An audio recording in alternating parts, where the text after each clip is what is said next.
welcome to the second day. And yeah, we are starting directly. I open agenda point 23, quorum of the council and enlistment of the votes by proxy.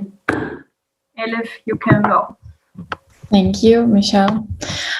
First of all, guys, we already gone through the quorum yesterday, but I would like to ask you if you can sing a short song or shoot a lyric or tell us the name of your best hangover song after we call your local group. That will be nice for us to increase the ESTIEM spirit here, feel it all together. And I am going to send it from Zoom as well. So let's start. Local group Aachen. Here we have shoot a lyric. What does it mean? Aachen. Yeah, that one. So, okay.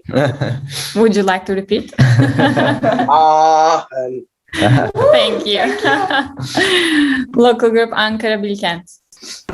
Hello, we're here.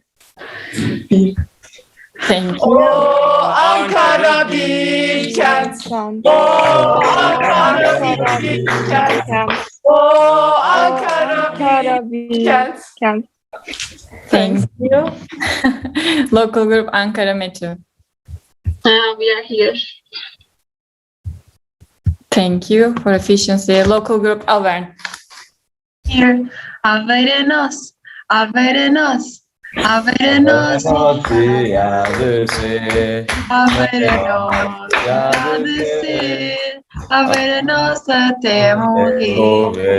Thank you, local group Aveiro. Local group Auvergne. Yes, I'm here. Reclamo. Thank you. Local group Barcelona. At the count of three. 1, 2, 3. Sol, solet. Vine veure, Sol, solet. Vine veure que tinc fred. Si tens fred, posa la capa, posa la capa. Si tens fred, posa la capa i el barret. Thank you. Local group Agren. Vodka i gin. To je sada in dobro. Brzo kola ribe oko stola. Hello, Europe. Thank you. Local group Berlin. All right. Are you ready? Where's my partner? I'm here. So Right. 1, 2, 3, and then Yeah. Okay. 3, 2, 1, let's go. AG. AG. Wir sind Berliner. Wir sind ESTIEM. Ja, Wir das sind ist ESTIEM. eine AG. Ja, das ist eine AG. Thank you. Local group Braunschweig. Yes, we're here. Perfect. Thank you. Local group Bremen. Hello. Okay, so I'm singing the Suplica song. Go to Poland, go to Poland. Buy Suplica, buy Suplica. Drink Suplica, drink Suplica. Party in Poland, party in Poland. Sweet Suplica, sweet Suplica, sweet Suplica, sweet Suplica. Buy Suplica, buy Suplica, buy Suplica, buy Suplica. Yeah. Thank you, Remy. Local group Brussels.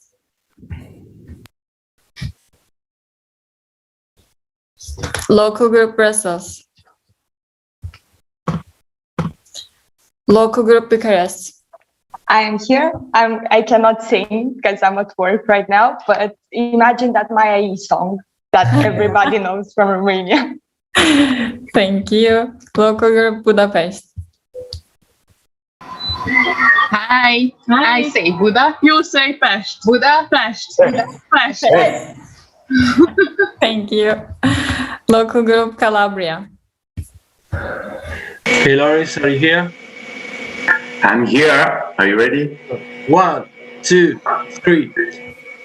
LG Calabria, sha-la-la-la-la-la, LG Calabria, sha-la-la-la-la-la, LG Calabria, sha-la-la-la-la-la. Thank you. Local group Coimbra.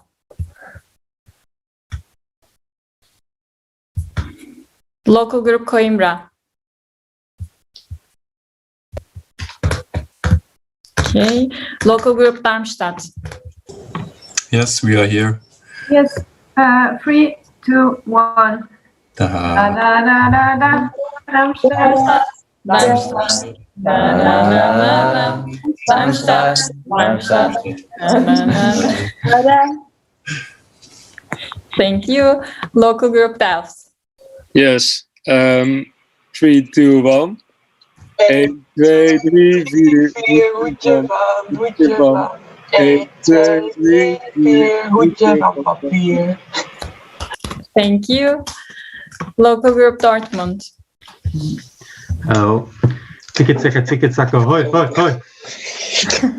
Thank Sorry. you. Sorry, it was too fast. Thank you. Local group Dresden. Good morning. We are in. Thank you for your efficiency. Local group Eindhoven. Litouwen, goedkope boeren, Douwen, en wie verdacht de shirt,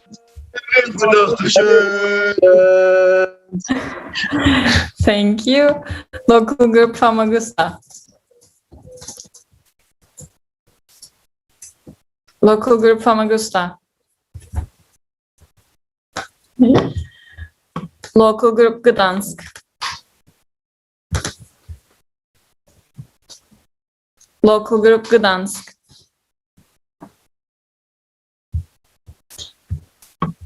Local group Gothenburg. Morning. We're here. Good morning. Thank you. Local group Grass will be proxied by local group Mini, local group Grönebel.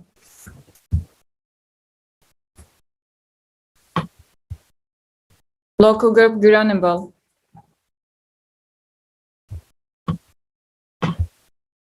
Local group Groningen. Hi, we're here. And thank you for your efficiency. Local group Hamburg. We're here again with Stuart. Thank you. Local group Helsinki.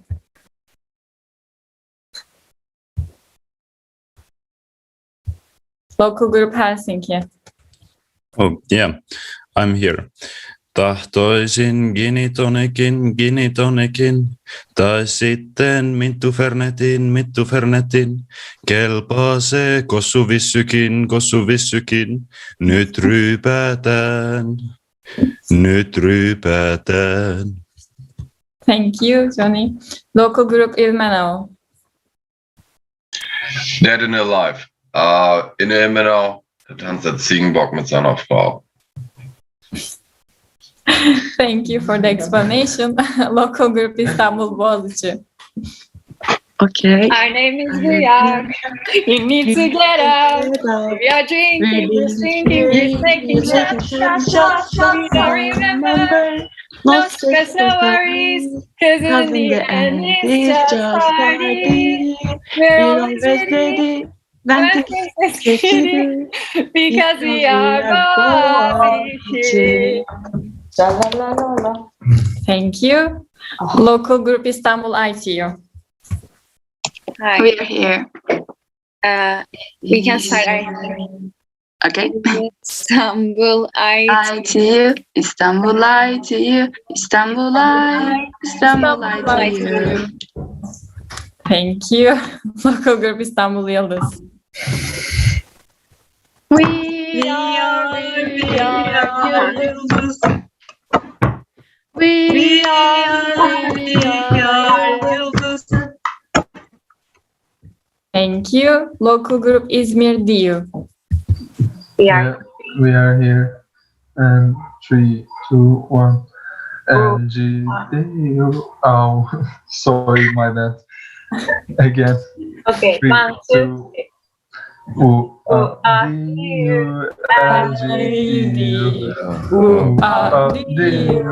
LGBTQ. Thank you. Local group İzmir Economy. Hi, I'm here. Thank you for your efficiency. Local group Kaiserslautern. In Lautre gibt's 3 Dinge. Spätze, Zack, Zack und auf die Fress.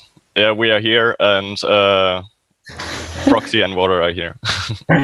Thank you. I would love to translate it later. Local group Karlsruhe will be proxied by local group Darmstadt. Local group Karlsbad. Yes, hello, good morning. Good morning. Thank you for your efficiency. Local group Krakow.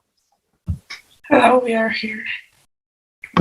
Thank you for your efficiency. Local group Kiev. We're here and I hope you're ready. We are. Як у нас на Україні всі лани квітучі, так у нас на Україні люди всі співучі, бо без пісні в Україні не буває свята. Thank you so much. Local group Lausanne will be proxied by local group Kaiserslautern. Local group La Peranta will be proxied by local group Tampere. Local group Liège. Quelle fac? Mais quelle putain de fac? Thank you. Local group Linköping will be proxied by local group Gothenburg. Local group Lisbon. Ninguém para Lisboa, ninguém para Lisboa, ninguém para Lisboa. Thank you. Local group Luleå.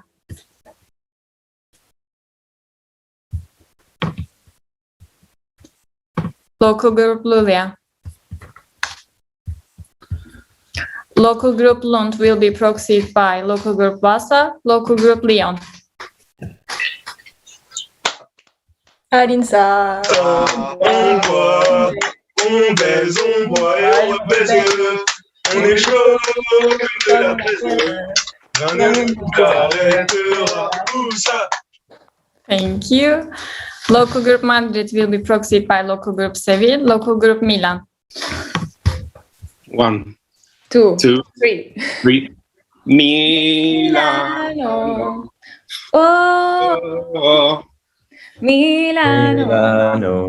Oh. Thank you. Local group Minho. Estou a estudar para Engenheiro Guimarães Velha, quando eu passo, eu caço duro do roeiro, quando eu sou velho, eu caço duro com o passo. Thank you. Local group Minsk. Hi everyone, доброї раніці і привітання тому, хто гэтым даму. Thank you. Local group Moscow. Moscow calling.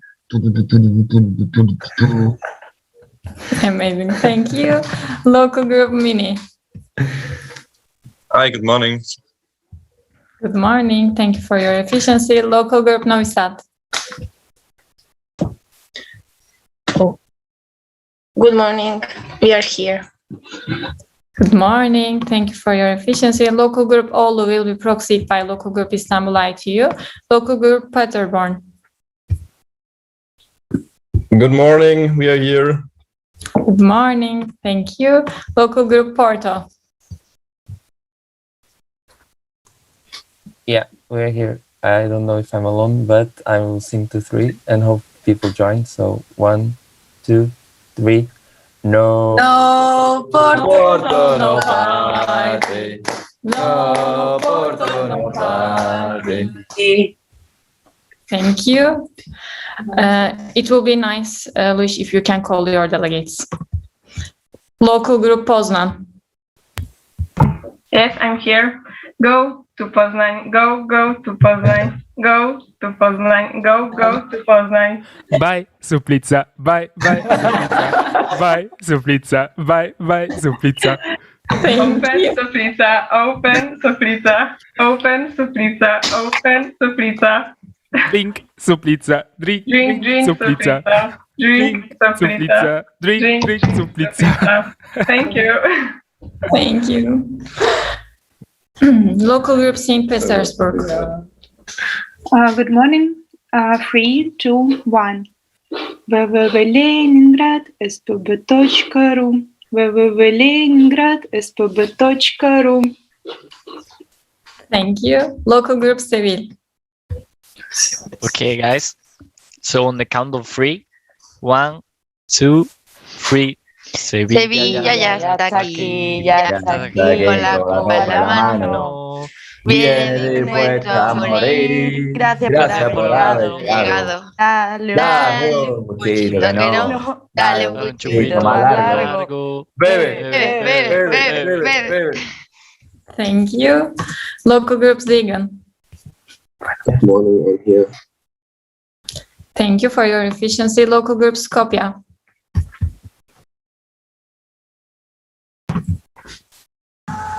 Hello, guys. We are here. Hello, thank you for your efficiency. Local group Sofia. Good morning, we are here. Thank you. Local group Stockholm will be proxied by local group Lulia, local group Tallinn. Hello, good morning from Tallinn. Good morning. Local group Tampere.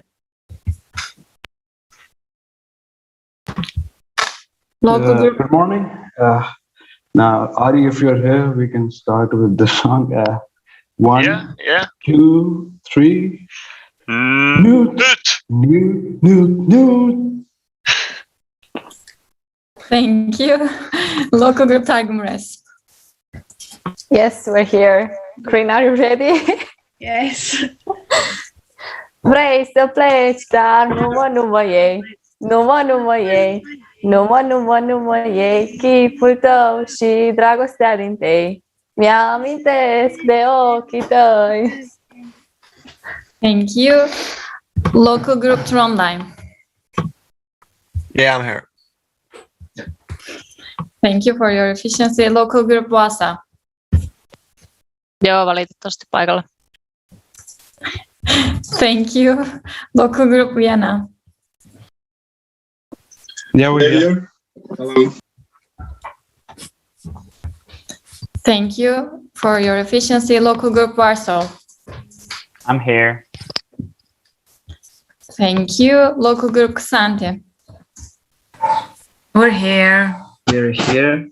Let's go. Quedarse Costa Moro Cu Pepe. Ho visto Virasmo Leone. Thank you. Local group Zagreb. We are here. Good morning. Good morning. Thank you. Now we will continue with guest groups. Local group Preos. Good morning. Good morning. We will proceed with externals. Best. I don't have a song. I don't know what to sing. Thank you. Fabi. Istek. Hello, we're here. I don't have a song either for today. Thank you. G. Junior Enterprises Europe. Okay.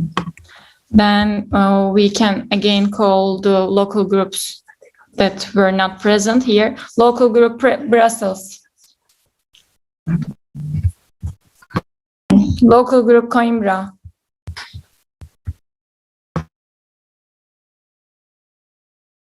Local group Famagusta. Yeah, here. Perfect. Local group Gdansk. Hey, yes, sorry, I was lagging. I am here and I smashed the link to the soothing playlist. Thank you. Local group Grenoble. Yes, present. Okay, thank you. Local group Lulia. Yes, we're here. Thank you. Local group Porto Delegates. Elif, I am one of the delegates. Okay. Perfect.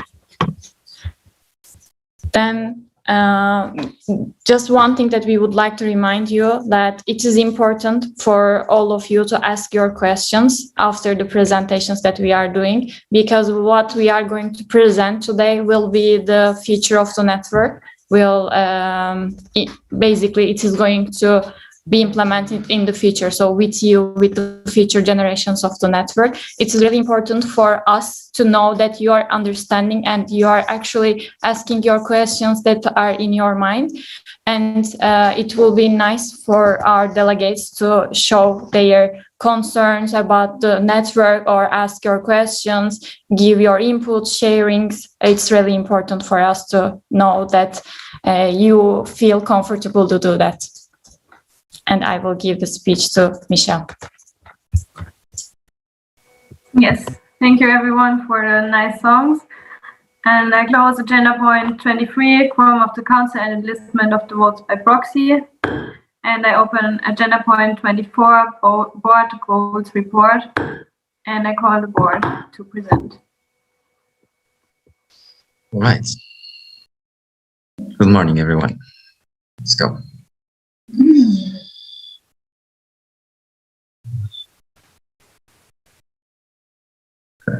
Hope everyone can see it properly. So yes, let's then start once again the board goal reports. This year, 6 months after, let's see what has happened. So for the ones that don't know, the boards at the beginning of the year establish the goals they want to pursue during their mandates. As so, it's divided a bit between the needs of the network. So the main core direction that we want to give is that we are missing, that we feel that we are missing something in the network, and we also want to contribute and to leave our impact in ESTIEM.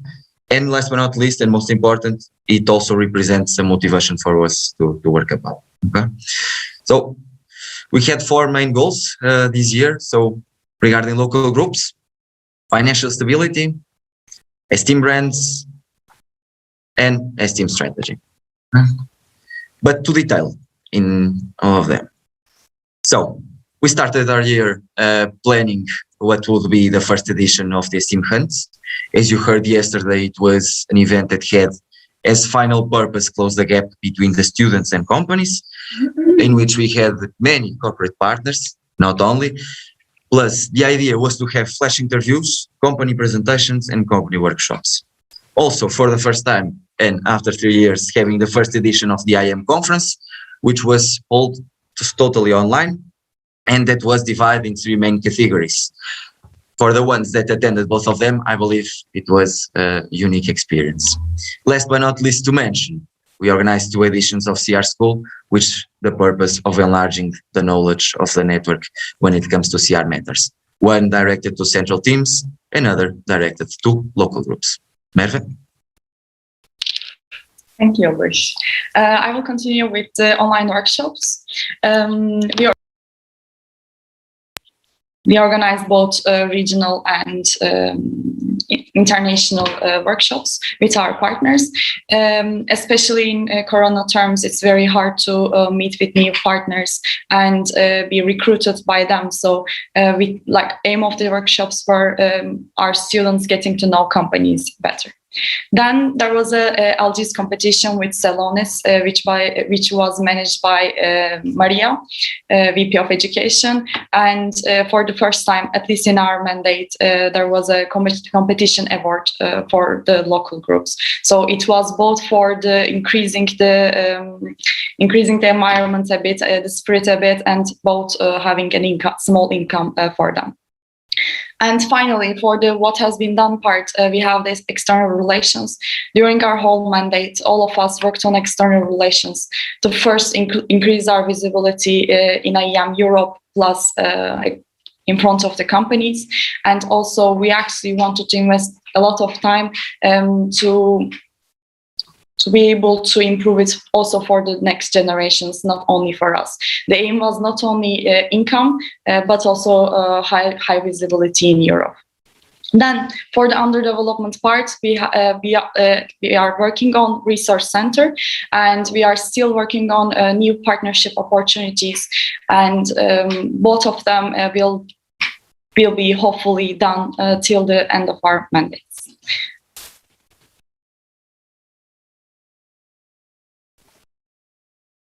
So for ESTIEM brands, it's 78% of what we proposed in the beginning of the year. One big focus was on the attendance of external events, so both on other student NGOs and also on conferences.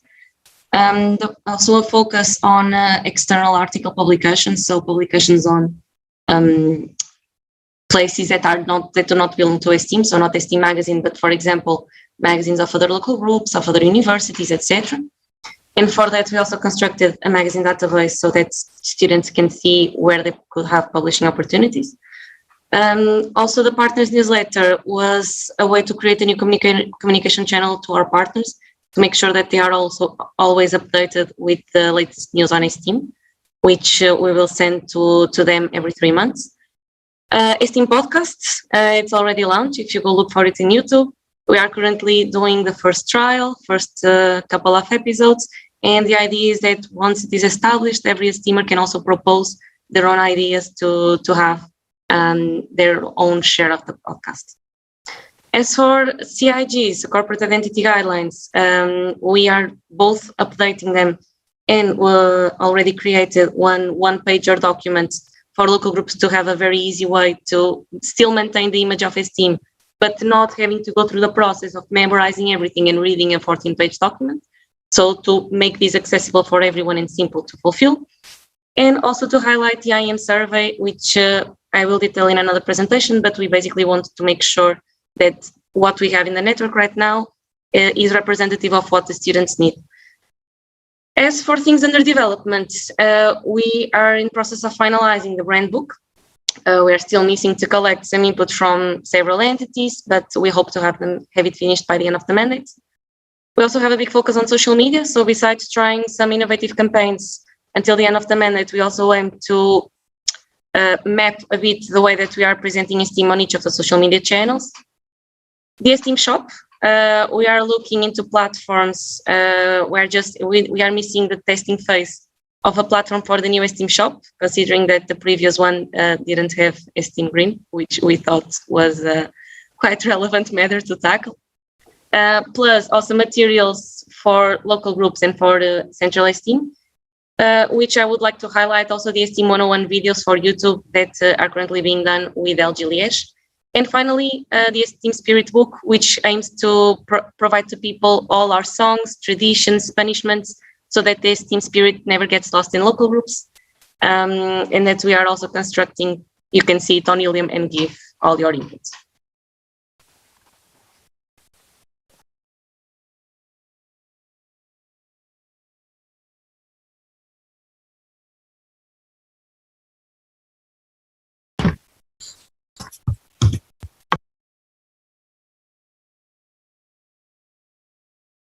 Okay, then we start with the COVID-19 assessment of local groups and check also the impact COVID-19 had in the network in order to have actions, in order to create possible actions to support local groups, which also was tackled by creating new possibilities in the online event portfolio, the creation of short online activities where local groups can apply for sessions, instead of organizing 3 or 4 days online events, which was in the beginning a huge barrier.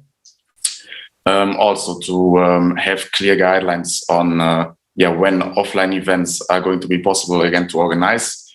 We created a one-pager with supplementary information such as what needs to be on the portal displayed, what can you how can you consider if you can organize a safe event again. Also supporting dashboards where you can directly see the map of Europe and if it's for example safe to travel or not safe to travel. And Elif.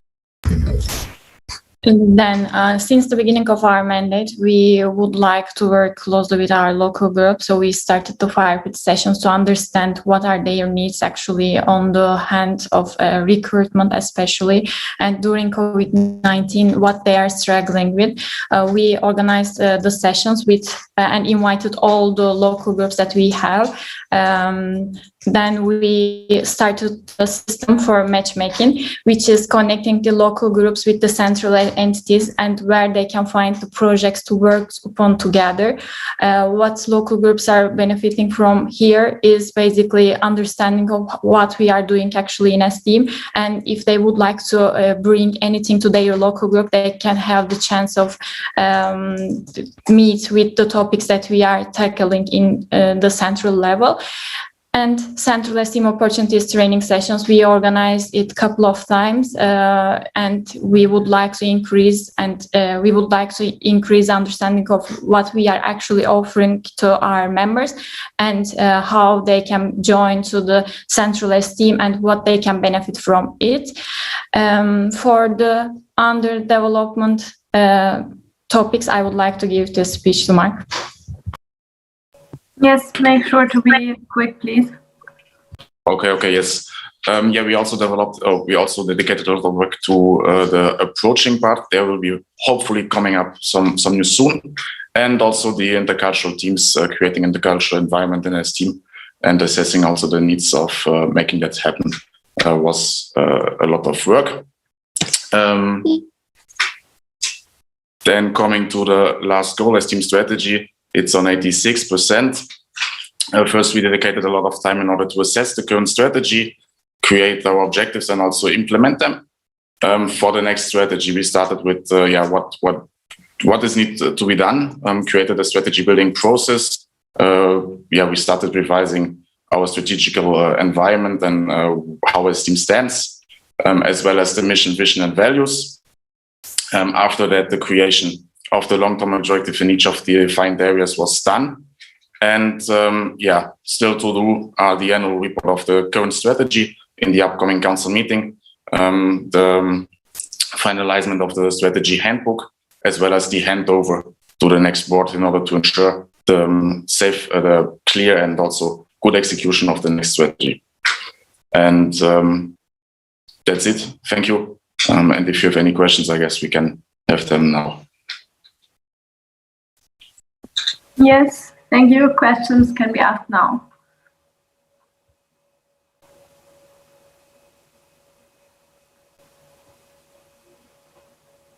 Max from Eindhoven. Please, can you make sure to ask the question briefly, like not explain too much, please? Of course, yeah. Kai Heine, local group in Berlin, IDD coordinator. My question is on for the development of the interculturality in central teams. I was just curious about whether you could just briefly explain what was done for that and what you plan to do for the future. Thank you for the question, Kai. What we did basically since the beginning of mandate, the 5 pit sessions and also central ESTIEM opportunities training sessions to make them understand what we are actually offering in here in ESTIEM, and for them, if they would like to, of course, if they would like to join, for them to have the understanding of that this is the safe place where they can join and where they can feel comfortable and where they can actually improve themselves while improving the network itself.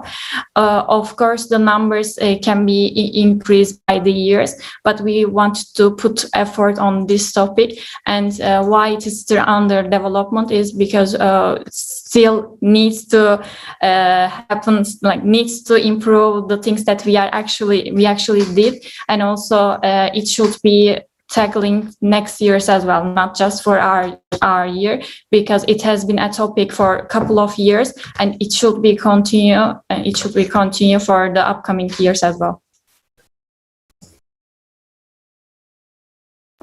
Okay, thank you. Then we have a question from Ines from Porto. Hello, Ines Moreira, local group Porto. I've seen on Ilium that there has been quite some work definitely on approaching, and I was curious if you guys think it's the right year to still be approaching your local groups and I don't know, getting more stuff to the network considering COVID-19. So I can go. Yes, for this one. So it has been a bit. I can say it has been impressive the work that ESTIEM has been doing, or also in that area. Also, I guess that the ESTIEM report yesterday quite expressed also the excitement of people about the topic. I guess that's. I don't know fact-wise how many emails we have received in past years for approaching, but I can tell that we have been approached from over 15 different universities during this year. It has been crazy, the amount of emails and requests that we have received to enter in the network. It has been easier also to evaluate because I think it's interesting to restart a bit this topic of approaching and start. We have been decreasing a lot in terms of local groups during the past years, and it is important to start putting again effort there. And of course, if we have a local group that fits also what we have been doing in the curricular database regarding what is the IEM interest in ESTIEM, and also has a good proposal of something that could be innovative for the network, it's interesting to study at least and to see if it might be interesting to come back and bring a new local group in. Thank you. Zeynep, do we have questions from the live stream? No, there is no question. Okay, thank you. Then I close agenda point 24, board goals report, and I open agenda point 25, financial report of the current year. And Merve, you can start. Hey, yo. Okay.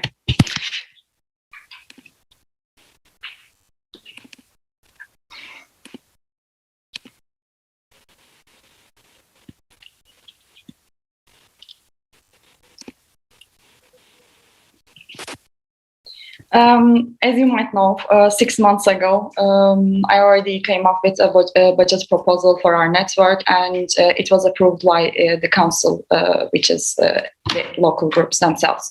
So now I will be updating you on what happened since then. I want to already mention that this is a 7 months report, even though we are calling it a half year. This realization happened from 1st of August till 28th of February. First of all, for the ones who weren't there or they just joined ESTIEM, what is a budget? It's a strategical tool and monitoring and control tool for the council to be able to understand what is happening. Of course, it's also a control tool for us to keep the track of our income and expenditures. And finally, the period is normally from 1st of August till 21st of July, which means it's a 1 full year when we start to our mandates and end our mandates. How ESTIEM budget works in ESTIEM. So we have one central ESTIEM budget, and all the department budgets are coordinated by the Vice President of Finance of ESTIEM. And then we have projects aside, which normally has their own budgets and own presentations and elections. We also have ESTIEM magazine there, but I also explained it yesterday. ESTIEM magazine's budget is also being managed by Central ESTIEM for years now. Then, of course, I'm not doing this alone. We have a control mechanism to make sure that everything is going well. So we have 2 financial controllers. We have the budget, invoices, and spendings. And finally, this year, since we didn't have legal officers, we have contracts which was approved and followed by financial controllers plus me. Okay. The general mindset is keeping the sustainability of this association, keeping the track of the development, and of course, functioning the board. Again, it's 7 months realization, not 6 months. This is the overview of the current budget. So my aim in the beginning of our year, not in the beginning, but in the previous council meeting, was making around 10K profit. So what was planned was around having a total income of 43K, and total expenses were planned as around 33.6K. And what happened is, right now, of course, Corona affected a lot. So comparing this budget with previous years is very complicated, because nothing went same, and I will be explaining it in more details. First of all, the biggest income is most of the time coming from the institutions in ESTIEM. Then we had one big entry also from departments. This followed by the companies, donations, and incomes from projects. Let's see about the things. First of all, we received 1K from Beat and 1.2K from Celonis, which was following up a contract that was signed twice. This is why price is higher than we expected. And then finally, we have Cisco. It's actually here because IEM conference didn't have its own budget as a project, but we counted as a central ESTIEM income, also Cisco partnership. And Şişecam contract is in progress. We already signed the contract, and before my mandate ends, it will be also happening in our final realization.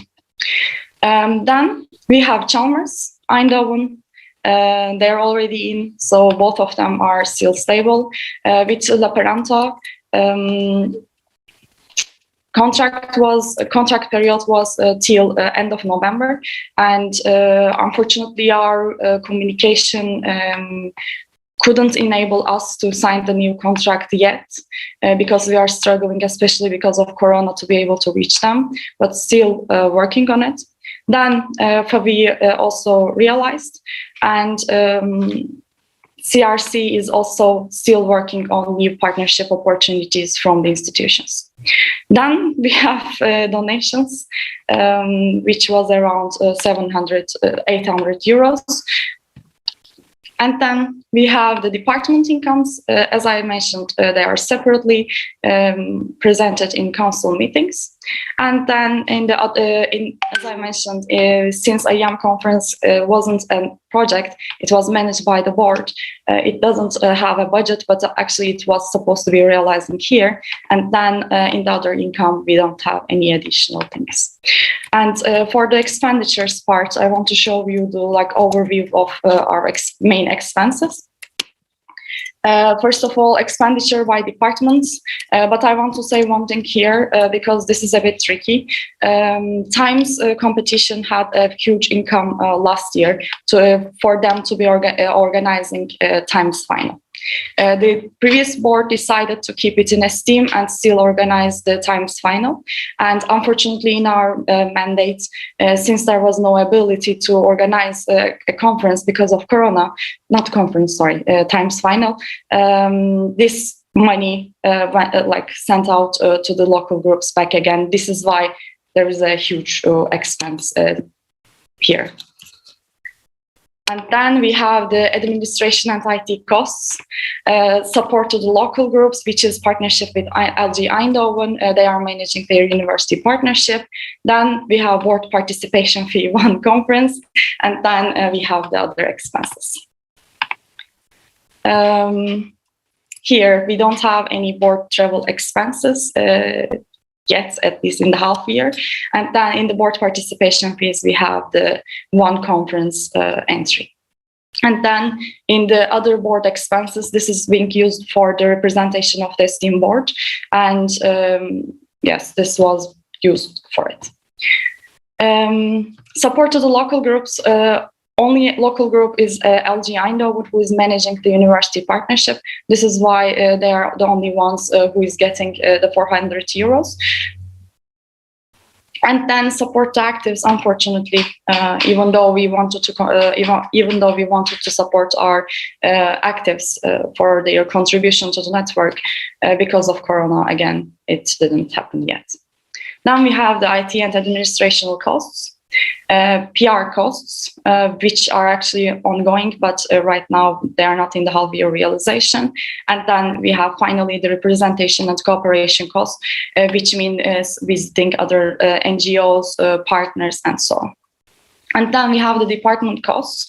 The cost you are seeing in the career development department is because times final.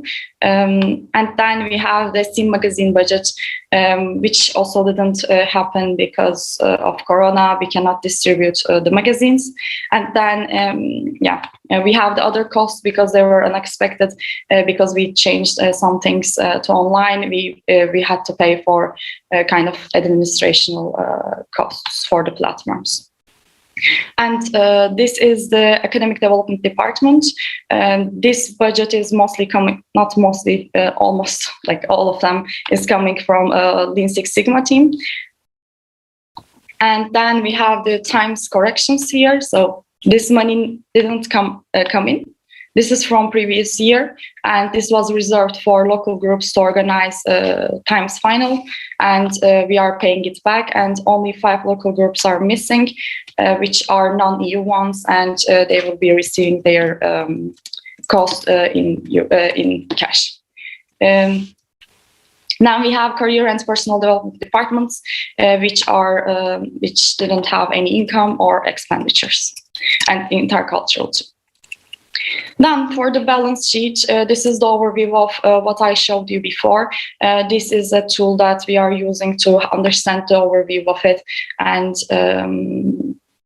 on the second one, we have the cash balance sheet, which is interesting with other currencies.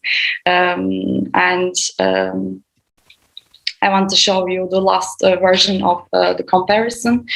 We had around more than 22K, 22K income. Then we had less than 3K expenditure, and at the end, the balance right now is around 20K profit.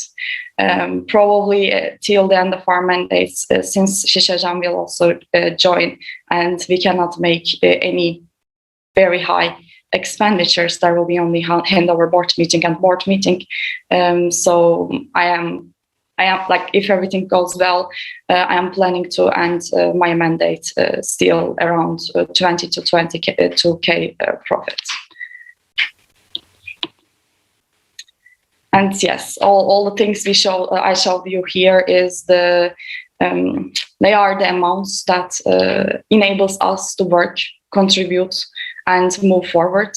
And in our mandate, we also had the opportunity to see that yes, offline environment is way more different, but we still did our best in online terms to make sure that this network will be handed over financially stable, and hope in our annual report I will be able to saying that again. Thank you. Thank you, Merve. We will now have a presentation from the Financial Controllers Report from Evelyn and Danny.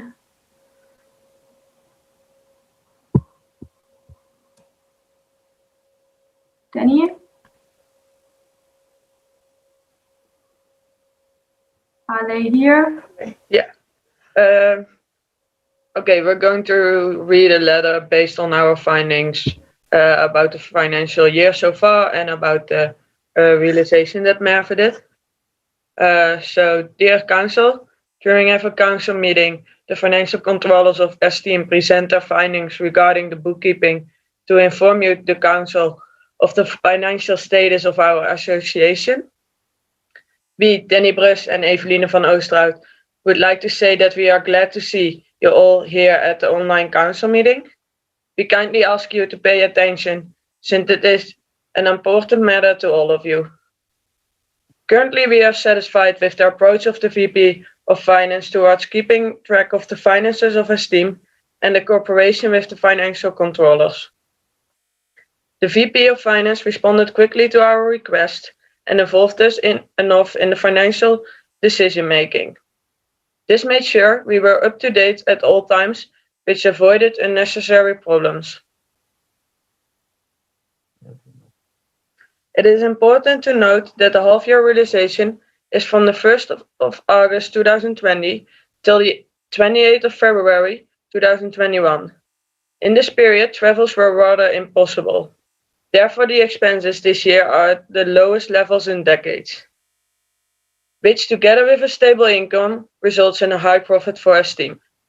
Besides this, we expect that many expenses in the coming half year will not be realized as budgeted. In the half-year report, the amount of receivables of ESTIEM is quite high, of which some are already there for several years. Besides this, we realized that the handovers of the previous years could be improved and streamlined, and that a lack of internal regulation about the realization caused issues with forming the new budget.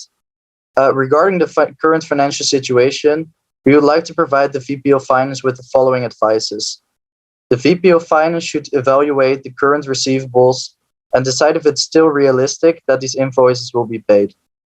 Also, we would like to work together with the current and future VP of Finance to improve the handover and work on improved internal regulations about the realization of the financial year. In high esteem, Danny Brus and Evelien van Oosthout. Thank you. Thank you. We can have questions now on both presentations. Yeah, Arthur from Kaiserslautern. Yeah, Arthur, LT Kaiserslautern. I was wondering, you were mentioning the handover and the internal regulations. Can you make specific examples of what could be improved there? Yeah, we saw in the last when Merve was making her budget, we saw that the realization of the previous year was not finished yet, and therefore it was quite hard to make like a realistic budget at that point, which was for Merve, I think, also caused a bit of problems. So I think by like tackling that in the internal regulations, in the end, we can avoid that problem and make it really a lot more streamlined. And the second part of your question, for the handover, we noticed that some information was still missing, or Merve forgot it already. And also about multiverse, there's like a lot of knowledge still missing, and yeah, we're not sure if it's missing in ESTIEM in general. So we want to improve that yeah, in future years, if there isn't like experienced financial controllers with multiverse, also the VP of Finance will be able to do their work. Okay, thanks. Max from Eindhoven. Hi, local group Berlin, IDD coordinator. Hi, Merve. My question is, yeah, basically regarding this online environment we've been in. ESTIEM got the chance of having new communication channels, how to connect ESTIEMers and companies as such. For example, ESTIEM Hunt was formed. I was wondering, where's ESTIEM Hunt, for example, and also other occasions where that happened represented in the realization right now? I'm kind of surprised to see that the company income is that low, even though 8K is still pending, of course. But yeah, I was just wondering about clarification, basically, on why the income is lower than expected, even though more channels could have been opened and were opened. Thank you, Kai. One thing to explain ahead, for ESTIEM Hunt, we didn't have, for example, any incomes because companies were not really interested. Most of the time, student organizations are not able to, I'm not categorizing anyone, but most of the time, student associations are not providing the things they are promising for. So companies are not very volunteering to jump into an international recruitment event when they don't know the target group, the students, and the universities themselves. So first of all, I can already mention that it was such a challenge to convince companies to pay to to organize an event with us. So ESTIEM Hunt initially was started with aiming a huge, not huge, but an income. And then at the end, we realized that if we were aiming to have an income, we couldn't be organizing the event. So we switched our idea and organized it without profits out of the whole event.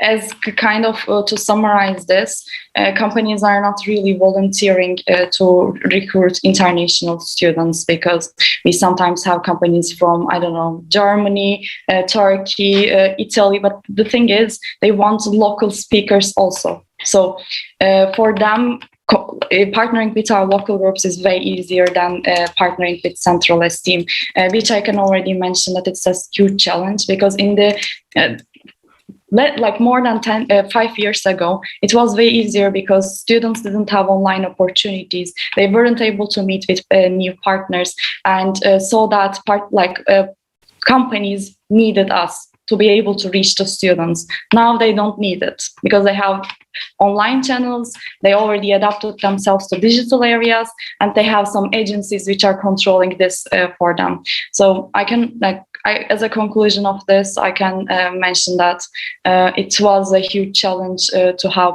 such partnerships, and we had some, and we will still have 8K from Şişecam, which I don't think can be ignored as an amount in the budget realization for the end of the year.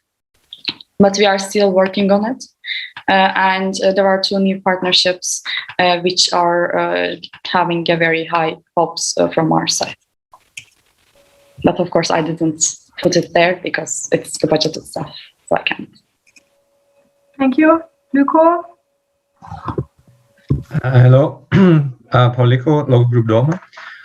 In terms of financial stability, I would like to ask you, Merve, do you think we are good prepared that we don't run into times where we have financial instability due to resting on old profits, the last two to 3 years where boards were mostly concerned about financial stability? So are we long-term secured, or are you expecting the next boards only having a financial stable situation due to a lack of expenditures in this year? Thank you. I think even though with the travels we will be having a good profit compared to the previous years. So yes, there were no travels, but even though it was happening, like travels and expenditures, I was still aiming for around 10K profits, which would offline events would be enabling us to have more income. So it's like a vice versa situation that I cannot exactly tell what would happen because it didn't happen. For the second part, I think ESTIEM's financial stability is important on the sense of continuity of the board. So especially for the board travels and board participation fees, plus council meetings, it's always important to still continue making the correct expenditures. But I also want to make sure that with the handover I'm going to prepare, also with the understanding of the future applicants, we will be in a secure situation for now. But the thing I cannot promise or already tell you that what will happen in 3 years, because it really depends on the current situation and their mindset plus the expenditures that year will need. But for now, yes, we are financially stable, and in the upcoming year I can already see a bit that we will continue in this way, and I hope this mindset will pass and unnecessary expenditures will not be made by the board to make sure that ESTIEM will keep its stability.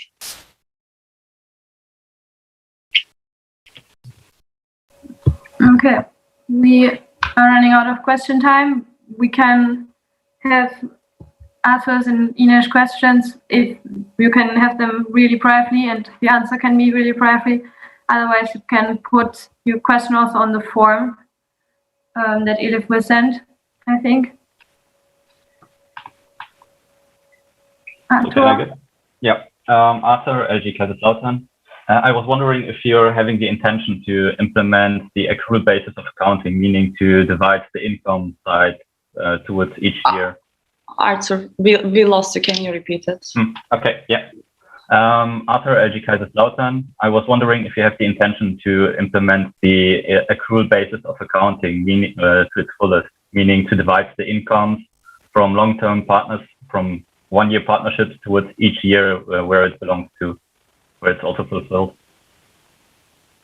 You're meaning that us having already partnerships for long term and the next board receiving money.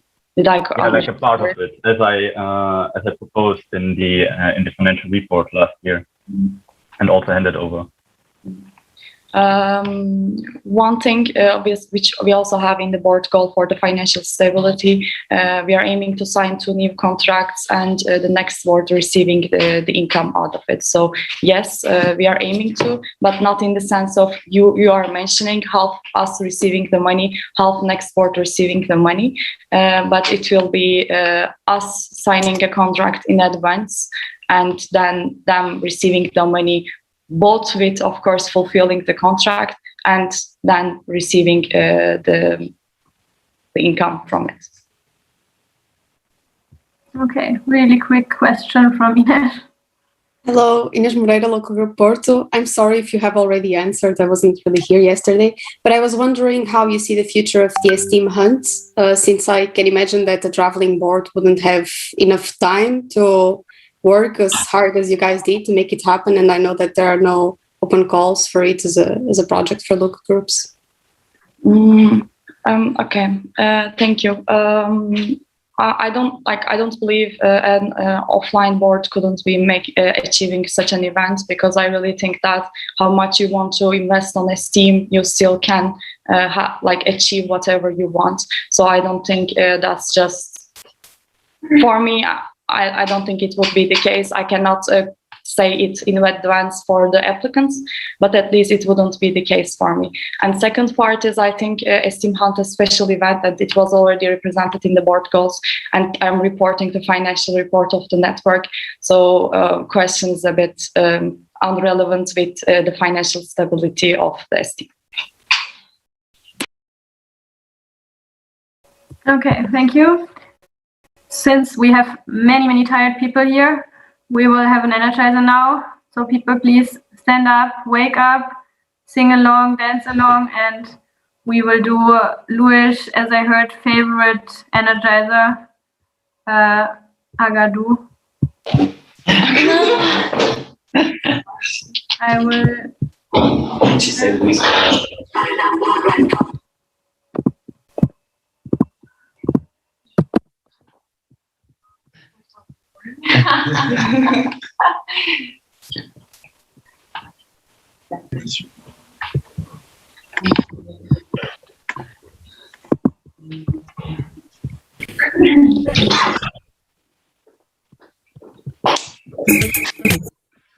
Okay, do you hear? Yeah, we can hear it.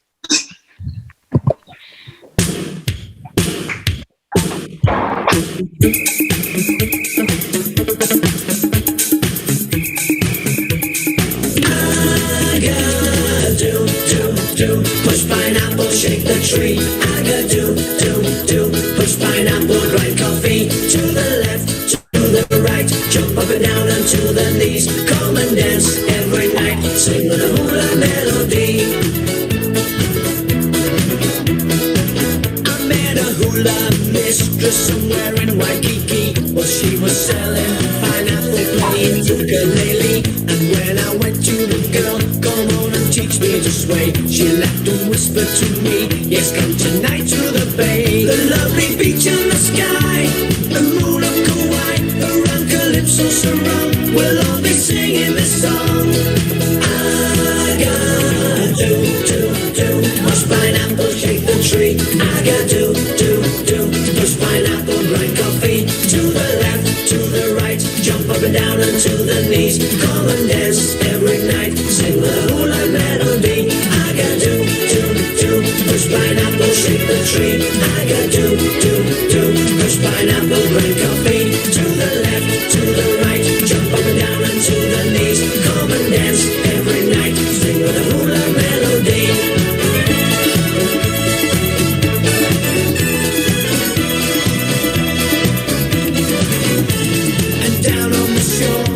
They gather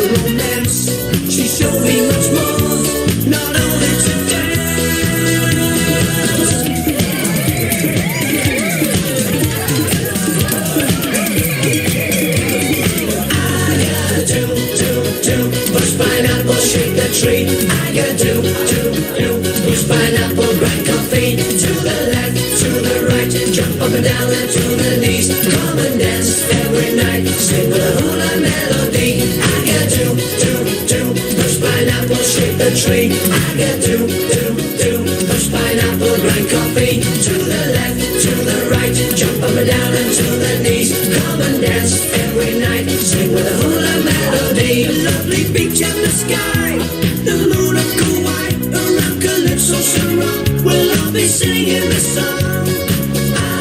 I got to push pineapple, shake the tree. I got to push pineapple, grind coffee. To the left, to the right, jump up and down and to the knees. Come and dance every night, sing with a hula melody. I got to push pineapple, shake the tree. I got to push pineapple, grind coffee. To the left, to the right, jump up and down and to the knees. Come and dance every night, sing with a hula melody.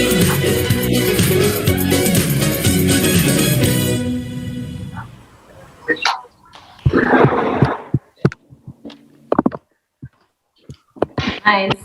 Thank you, everyone.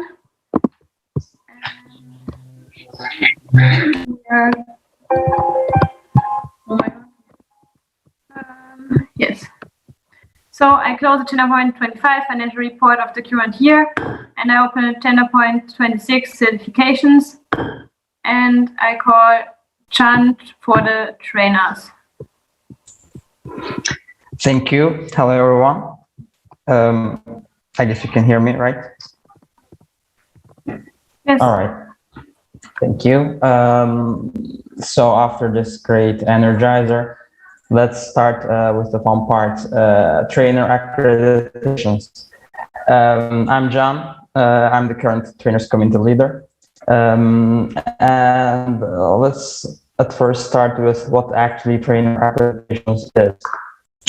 So trainers accreditations is the official recognition of ESTIEM trainers community for the trainers. We have 3 different accreditation levels. At first, we have the ESTIEM official trainer. If you have participated at TNT or MNT and delivered 16 hours of training sessions, then you can become an ESTIEM official trainer, or you can, if you did not have the opportunity to participate TNT or MNT, you can directly deliver 30 hours of training sessions and report them, and again, you can become an ESTIEM official trainer. We also have another level, ESTIEM expert trainer. If you become a mentor in MNT or a trainer in TNT, plus if you could deliver 50 hours of training sessions, then you can become expert trainer. Last but not least, we have the ESTIEM trainer legends. The requirements are the same with the expert trainer, plus you need to deliver 100 hours of training sessions instead of 50. So after this short introduction, let's see what's going to happen in this council meeting. We have 9 new ESTIEM official trainers, 4 new ESTIEM expert trainers, and 1 new ESTIEM legend trainer in this council meeting. So, okay, get ready for the applauses and let's start. Jaylin is our first accredited ESTIEM official trainer. Thank you, Jaylin, for your contribution to the community. Christoph Stein is the second ESTIEM official trainer accredited this CM. Thank you, Christoph. Esin also participated MNT, one of the MNT graduates, and she directly got the accreditation. Thank you, Esin. Again, Luis is also a participant of MNT, and right now in the CM he got the accreditation. Thanks, Luis. Margarita Kozemnikova.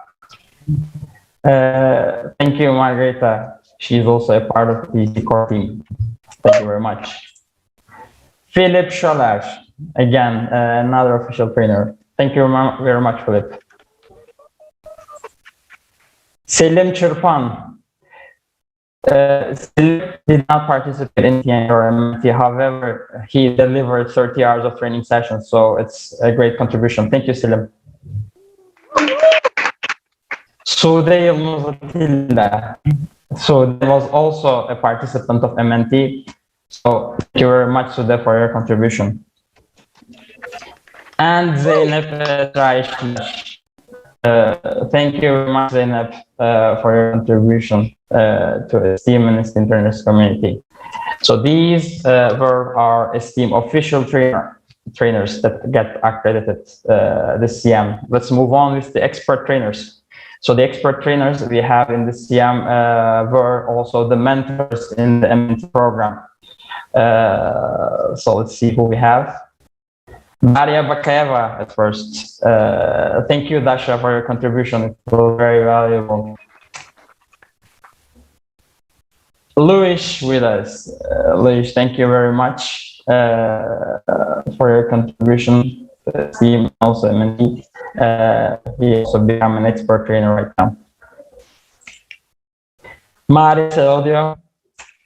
Thank you very much, Nizi, for your contribution. It was really lovely to work with you. And lastly, Mara Aksoy. Mara, thank you very much.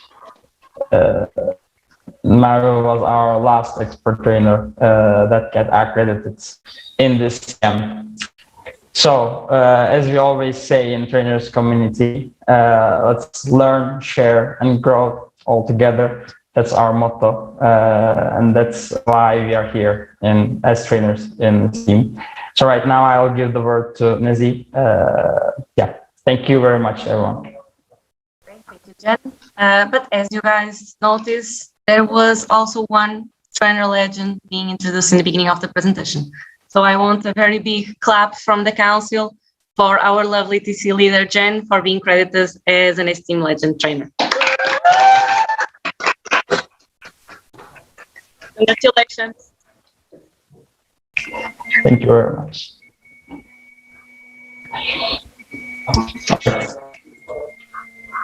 Okay, thank you very much and congratulations to everyone. And I will call Martin to the stage for the Lean Six Sigma instructors.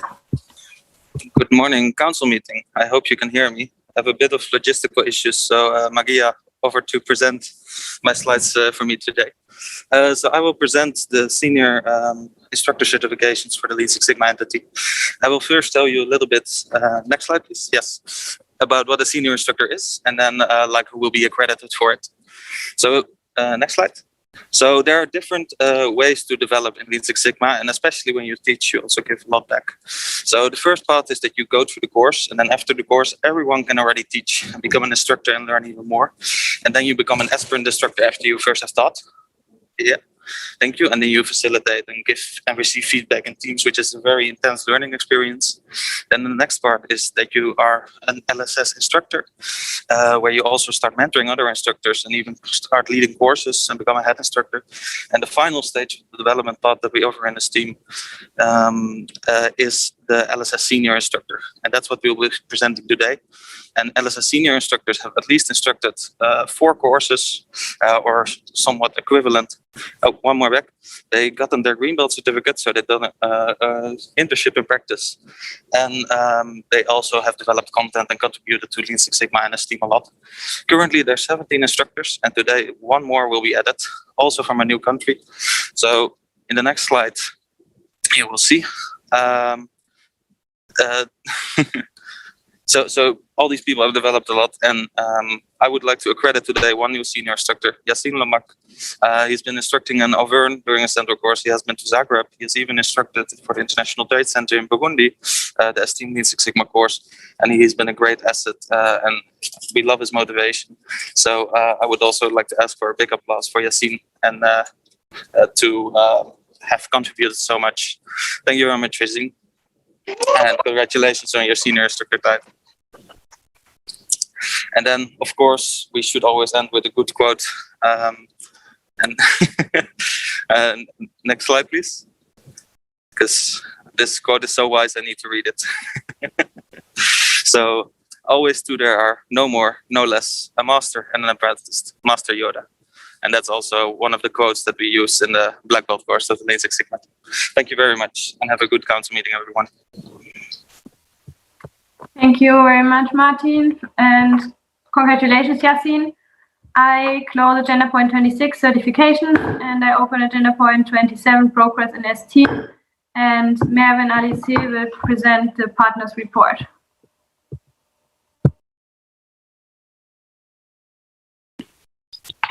Hello again. Alisa, I'm sharing my screen. I'm not able to.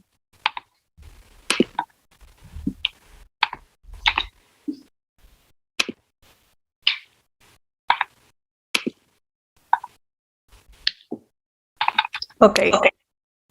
Hello, everyone, and welcome to this partners report for this council meeting. So we are Merve and Alize. I think you already know Merve based on the previous presentation, and I'm the current corporate relations committee leader. So today we'll be presenting the different partners we had currently, so during this whole year, based on corporate, but also educational and all the different partners we have within the network. But first, what are we providing to the partners?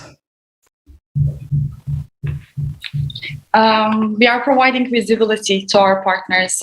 We are social media channels, ESTIEM portal, ESTIEM magazine, our newsletters, our blog, and also CM welcome packages. And we are trying to keep the close contact with our students, and we are providing this with IEM conference, ESTIEM Hunt, council meeting, workshops, networking, and other events. And finally, we are of course focusing on the career part and career opportunities to our students, which we are using for this, the career center, career fairs, department offers, and recruitment days in other events. So now, who are our current partners? We'll start with the first one, which are, let's say, the premium ones of the network, and the first one is Chalmers University. It has been a partner during many years now, and they are providing us master studies opportunities. They are having council meeting presentation. You will see them later on. They have advertisement in the magazine, a brochure inside it, and then social media posts. The contract has already been renewed and invoiced for them.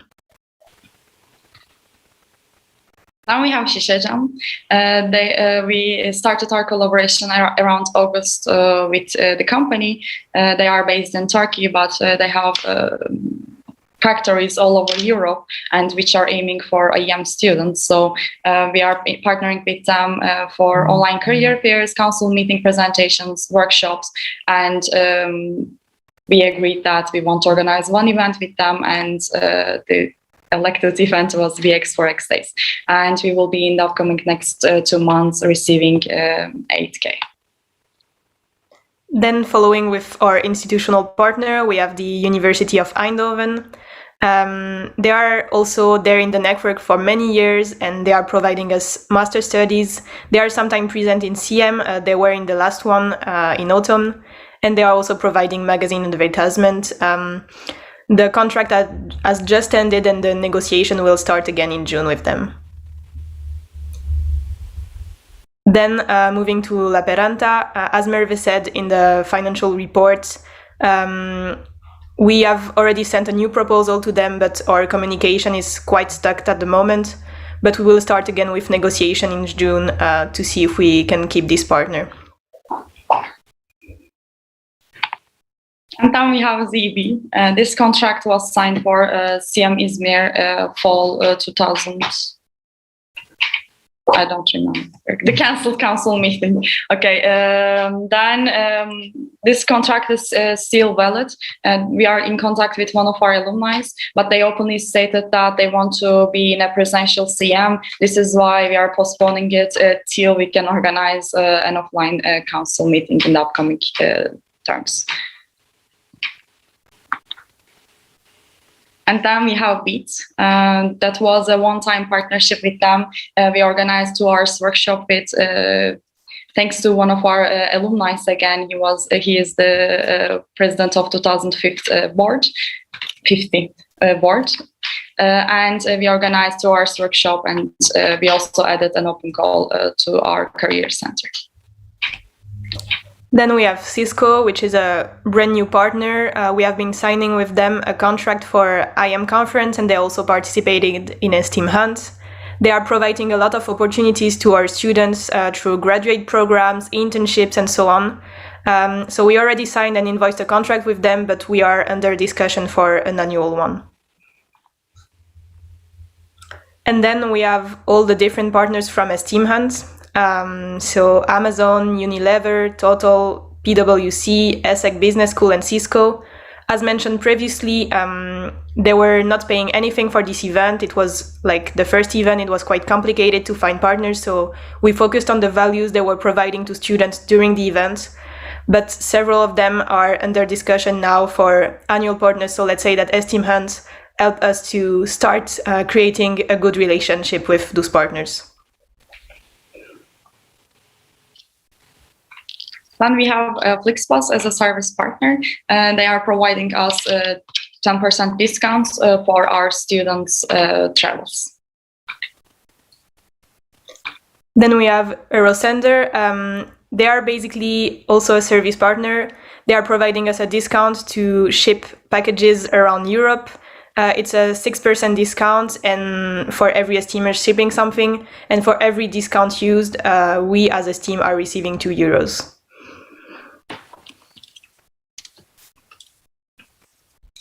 Then we have Glocal Zone. They are also a shipment company, and of course, we need travels to be able to fulfill this partnership. Contract was already signed, but this partnership is also in hold. And whenever the offline term starts, we will be continuing our partnership for 3 months as a trial, and hopefully we can have them in a long term.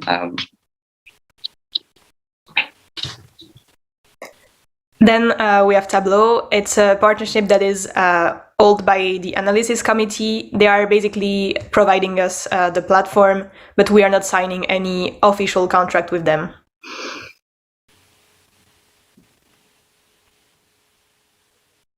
We have Global Student Challenge Partnership.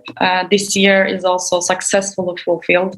And of course, for next year, the negotiations will continue with the partner. Then we have Ilium, the partner of the KFC, but I hope and I think you all know Ilium. It's a knowledge sharing platform that ESTIEM is using at the moment.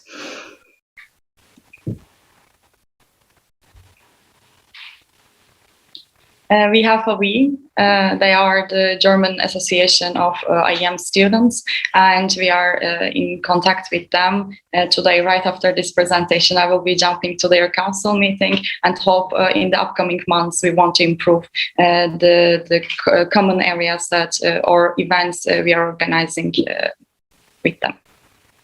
Then moving to the educational partners, we have Celonis, with whom we have been organizing workshops and social media posts, and also the local group competition. In total, we received from them 1.2K, and the contract has already been signed and invoiced.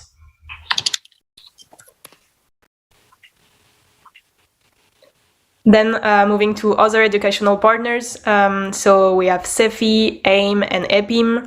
Those three ones are more, let's say, supervisors and giving us many advice, but we are not organizing one specific event or one specific promotion with them, let's say. Then we have the rest of the educational partners, which are managed by VP of Education and Personal Development Committee. Yes, let's continue. Then moving to the Lean Six Sigma partners. So the first one is Continental. We have been having a contract with them for several years now, and then it has been signed and renewed. From now on, it will be renewed automatically every year, and they are paying us €400 per cycle of free proposed candidates for internship from all sides. Then we have the other partner from Lean Six Sigma team, which is ABB. And of course, the aim is to have LXS internship opportunities with them. And finally, a partner from the Social and Environmental Responsibility Committee, it's in Pacton. We are having with them 2 promotion campaigns in spring and in autumn, and they are providing us a 50% discount on their 12-month membership for an academy and 30% discount on the monthly membership, and the contract is already signed for this. So here you will finally find the overview of the different partners we had this year. So corporate one, education one, service ones, Lean Six Sigma, institution, and finally an ESTIEM hunt. And I would like to start with thanking especially Alice, Dan, her team, and many others who actually made this partnerships possible for us. Everyone really worked hard to be able to keep all of the partners, especially in online terms. We had to provide more, we wanted more visibility and achieve more altogether. So thanks a lot for hundreds of emails that you sent this year, especially for ESTIEM Hunt and the YAM conference. You were all killing it. I'm very proud. I'm very happy that I had all of you to work with us for these partnerships. Asa, if you want to add something. Yeah, I will also want to thank Merve and also Louis, who was really there, really present, especially during a ESTIEM hunt, and all the team I had also behind me in the CRC. Yeah, it was a quite challenging year with an economic crisis, but in the end, I believe we managed to get out of it with a good result. So thanks a lot. And if you have any questions, I guess it's the moment to ask them. Thank you for the great presentation and the great work. And we will have the questions after 3 other presentations, but we will have time for them, so no worries. And we will now have the education in ESTIEM presentation from Maria. Thank you very much, Michelle. I'm going to share my screen in a second.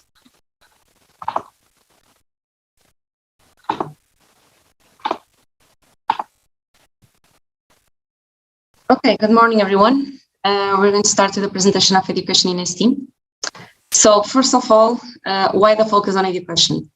To fulfill our mission, our vision. So as you know, the vision of ESTIEM is to be the connector of IEM students with an IEM Europe, and everything that is done in the area of education in ESTIEM is contributing greatly towards the vision of ESTIEM.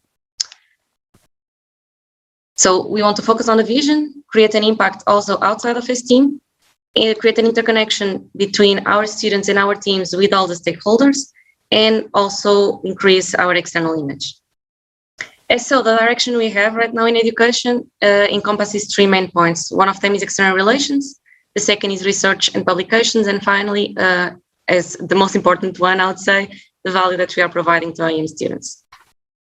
So starting with the external relations and giving some updates since what I presented on the previous council meeting regarding the state of the current partnerships with the CEFI. We constructed a paper together with one professor that belongs to CEFI that was submitted and hopefully will be accepted for presentation during the CEFI conference in September 2021. With the preferred projects, we also wrote a joint conference paper that we submitted and got accepted for this July. With the PIM, during the year, we had a roundtable with them and with the team of Global Student Challenge to tackle the point of experiential learning during COVID. And also we are currently looking at the possibilities of joint projects in order to provide research opportunities to ESTIEMers. With EUL, there is coming a new round of NTEX events, as you probably already saw on Instagram. And we are also starting a new joint project together with them, other companies that are their partners, and also other student NGOs in Europe. That is called The Activity, and I hope to be able to update you all on what this activity will be very soon. Finally, with AIM, we are continuing the 3-year Erasmus Plus project with them for the creation of a new IEM master degree. And we also had presence of ESTIEMers and ESTIEM speakers in their conference that they organized by the IE3 projects. Coming to research and publications, it was a very good year for ESTIEM. We, as ESTIEM, are aiming to be a provider of IEM knowledge in Europe, and therefore the focus on developing our own research in order to provide knowledge for professors and universities for them to improve their teaching and the overall curricula they have, for professionals and company to close a bit the gap and allow for them also to understand what are the students' needs, what are the students' paths, and of course for ESTIEMers and IEM students, which should always be our main goal, to be able to provide more knowledge for them to understand what is the current state of the IEM Europe they belong to. So going a bit more concretely, we have research that was done by the Professional Development Committee this year. So the first one is curricular analysis that you all probably heard of, the curricular database. So right now we are expanding the number of curriculums inside the curricular database, and also we already created and are in improvement phase of the dashboards for students to interactively be able to understand their own local group and to compare to other local groups. And also inside the curricular analysis, we're also conducting the analysis of the attractiveness of universities, which we did with Portugal as a tryout this year. Plus, on the career analysis, we presented the results of the beta version on CM alumni during fall. We since then have revised and improved the survey, which is ready, or 99% ready to be sent again to the alumni network. And we are also trying to expand the reach of the research by not only tackling the alumni network, but also other alumni networks, for example, belonging to our local groups or international ones. And finally, the student satisfaction research is a semester survey to evaluate the satisfaction of students in Europe. And this semester, since we had to adapt also to online education, we decided to merge it together with another research currently being done by EPIM. And I invite you all to go fill the survey because it's still open and your contributions are always welcome. Besides, we also had a lot of research done by the Social and Environmental Responsibility Committee this year. They wrote a white paper about environmental consciousness, which was constructed also with the results of a survey they ran in ESTIEM. And we also, with the partnership of Impacten, ran a survey in the network called the Global Survey about Sustainable Education. The reports made by the Future We Want project is available, but we will also use the data in order to make our own publications about ESTIEM and how our students behave in terms of social, environmental and education purposes. Just to give an overview also of the conferences, it was also a very full year, attended not only by me, but also by other ESTIEMers, with the highlights for the conference for the last one that we attended in April, where we had the one speaker presentation, one panel discussion participation, and also together with the IE3, it was open for all the ESTIEMers that wanted to attend, and it was published on the portal available for everyone. Plus, there's still a lot to go. So in June, Martijn will present a paper on the 8th International Conference on Lean Six Sigma, if it gets accepted, which we hope it will. Then in July, we already got the acceptance of the paper that we wrote together with Prefer, with Victoria and also two other team members of the Professional Development Committee. And finally, we are still waiting for the acceptance of the paper we submitted for the safety conference in September, done together from me and another member of Professional Development Committee. Regarding publications since August, it's also important to highlight, very briefly, we published one in July about experiential learning in ESTIEM, one about the types of education that ESTIEM provides and how, one about Lean Six Sigma for the conference to be accepted now for the June. Then we published one white paper about millennials and e-privacy on the web together with our Equivo, and also the other white paper that I already mentioned done by CERC, plus the paper done with the Prefer project to understand what are the different types of roles that students prefer all around Europe, and finally the analysis of the attractiveness of Portuguese universities of IEM in Portugal. To highlight that all this research was done together with several ESTIEMers, so we are trying to expand the reach of the academic part of the educational part in ESTIEM to as many ESTIEMers that want to contribute to the development of this area. And finally, valid to IEM students to say some highlights of the year. First edition of the IEM conference, obviously. I feel like we are saying this in too many presentations, but it was a very big achievement from our mandate and for the students as well. With Salon is the European competition on process mining, which not only provided the knowledge on process mining to students, but also the prize money that was already mentioned.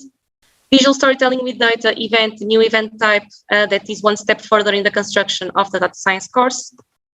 Right now we are preparing a first trial for research opportunities in the portal together with EPIM. So we are still in the definition phase, but we hope that it will evolve into a project that all esteemers will benefit from.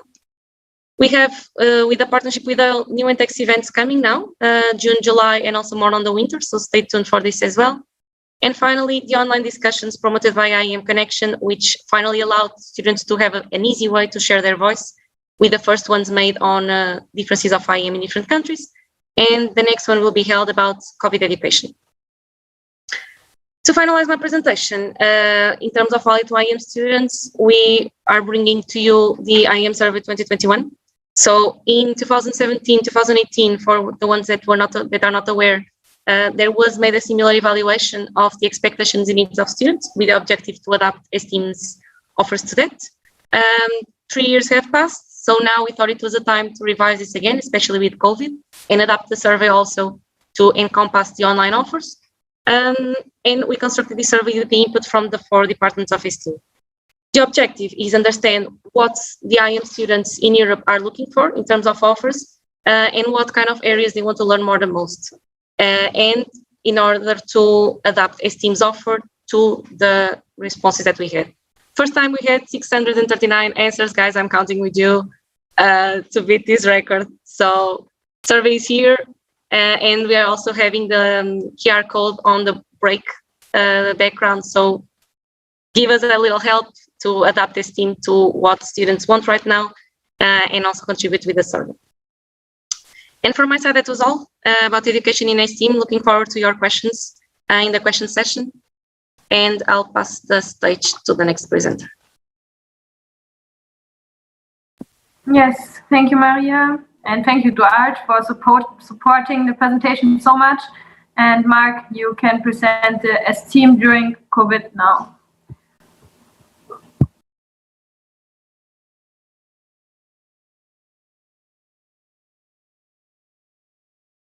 Yes, I hope you can see my slide.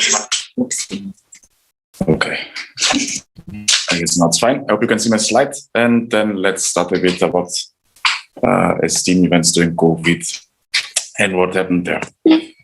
So first, I wanted to speak a bit about the ESTIEM's role in the offline event organization, share our COVID guidelines, and also what we can provide you with our knowledge in a COVID one-pager. So what's ESTIEM's role in the event organization? Like ESTIEM itself as network is promoting and facilitating the events organized by local groups during COVID-19.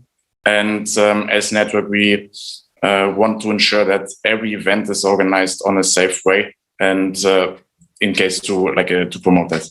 On the other hand, like each local group, therefore, is responsible for the event organization itself, and needs to apply all measurement systems and costs regarding COVID-19.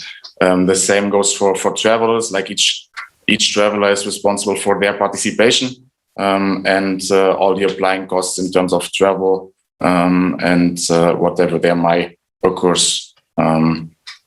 to make that kind of visual. Okay, what is then our kind of guideline in order to have a policy regarding offline events? We are following the European Commission Color Code, which is based in 3 different categories. We have the green one that is the area with less than 25 cases and a positivity rate than 4, which is the most important one because that's the situation when ESTIEM wants to promote and facilitate events and also give the possibility to do that to the local groups.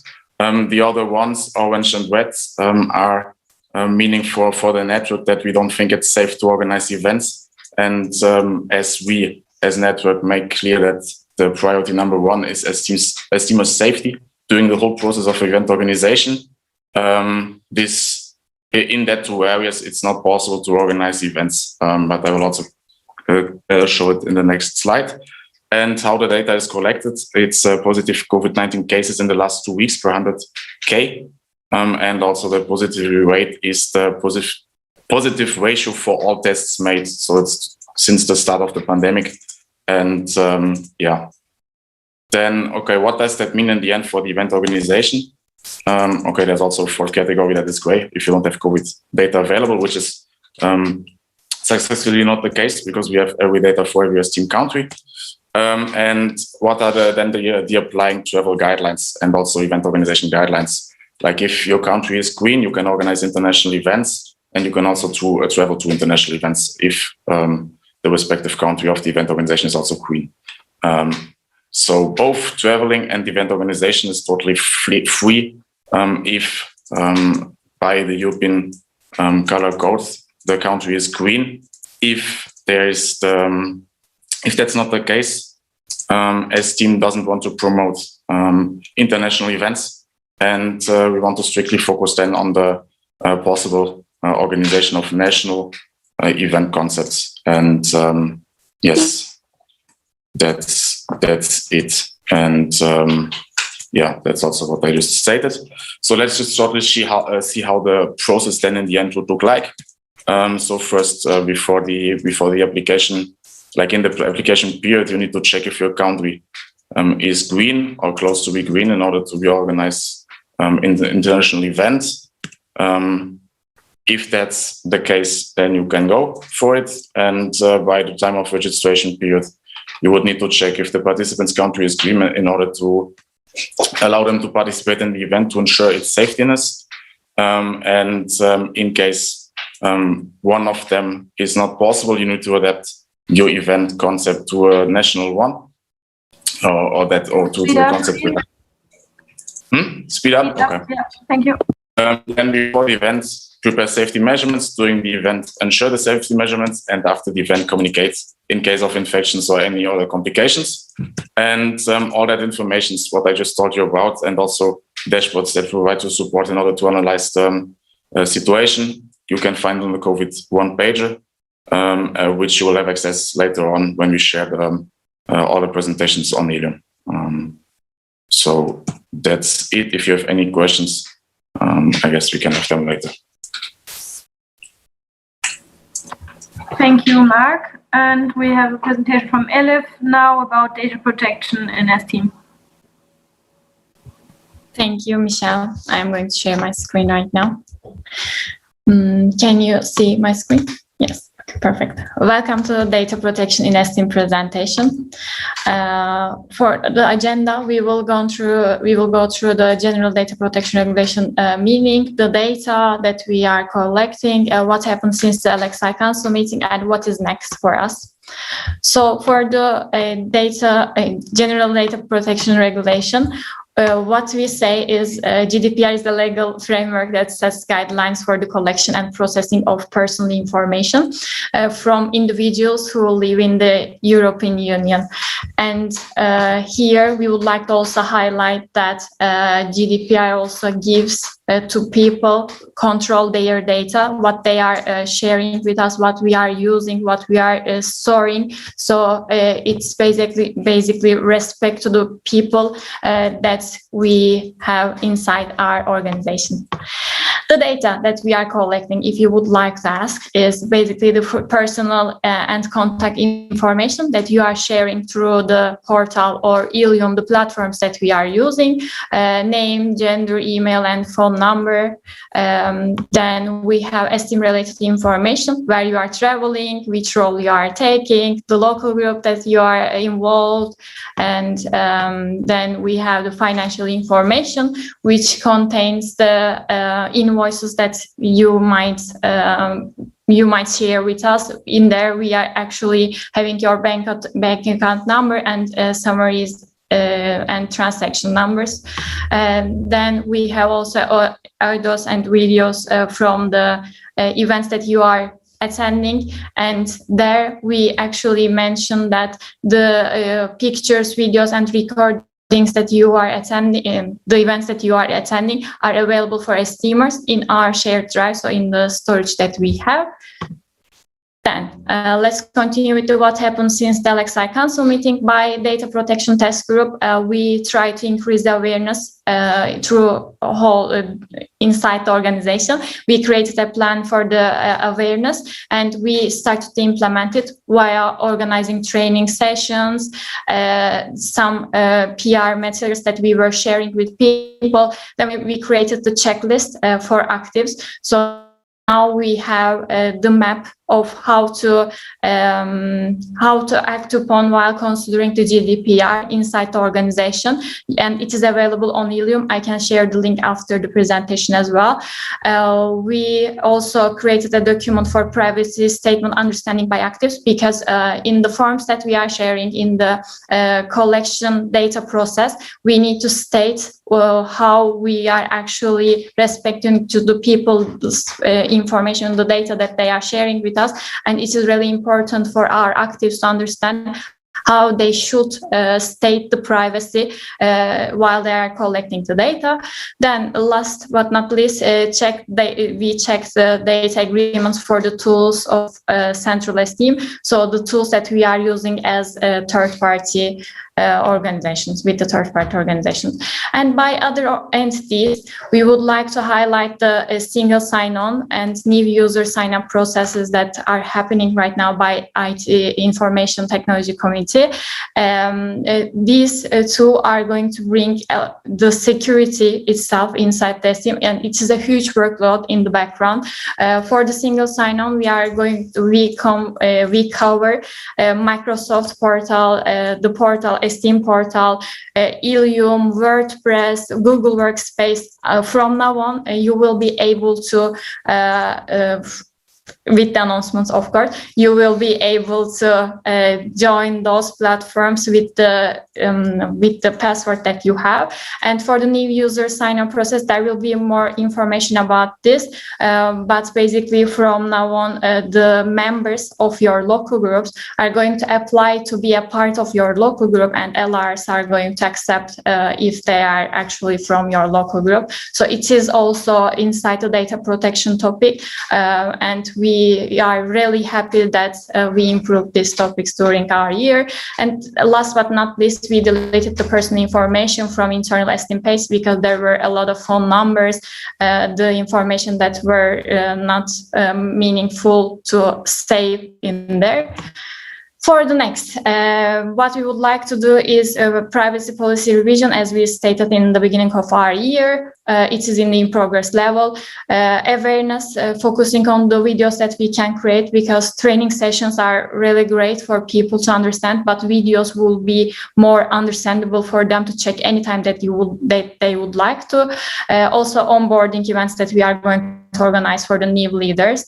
Then creation of chronicle of data protection in ESTIEM. It is a new topic, so it will be nice for us to have the chronological document about it to save the knowledge for the next generation, and it is going to be one of our aim. And last but not least, structuring the roles in the platforms, because with the single sign-on, people from like our esteemers will be able to join our platform. So it's really important for us to structure which roles actually they need to have and which roles that we need to change and we need to limit for the security issues. And special thanks to Maria Gezepoğlu, Kai Hein, Anwar Elaidi, Tanya Gösik, Paul Wenslokat, Efe Mutateş, Nilsu Salam, and of course Giuseppe Perrone. Good to be free with you guys. Here you can find the privacy policy of ESTIEM via scanning this QR code and the codes that we allow, which are gray areas in GDPR ain't made for you to avoid being compliant, but to make you able to run your business while being respectful of people's privacy. We don't get compliant because of the law, but because of ethics. Thank you. Yeah, thank you, Eilif. We can now have questions, and we already have one from Max from Eindhoven. Hello, Max from Max Circle from LG Eindhoven. I have a question to Mark. I was also wondering about the type of events. So now, if you differentiate in those, because now you can see Summer Academy, something we can organize offline, but you also think about the motivational weekend in a country, if you just go to one house, everyone is negative, it could also be possible. So do you also look at the opportunities and the events we already have that could now be organized offline? There's a 3 as well. 3 from Maria or not? I don't know. Maria?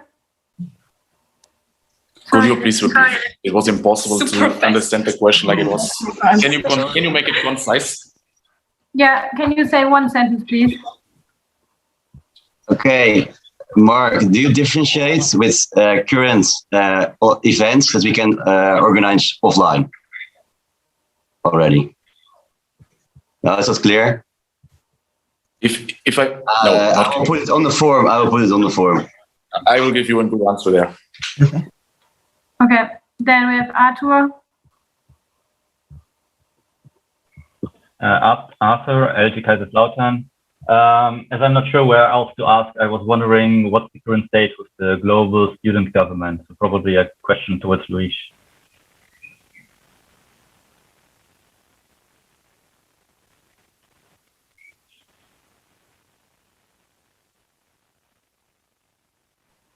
Like specifically, today is the constitutional meeting of them. Is somebody from a team attending it?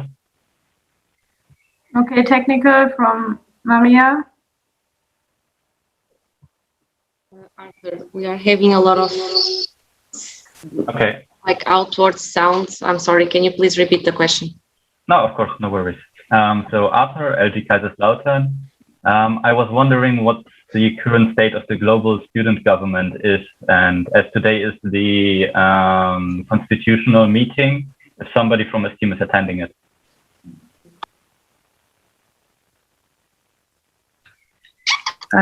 Thanks, Arthur, for the question. We very lately found out about the process and how it was managed.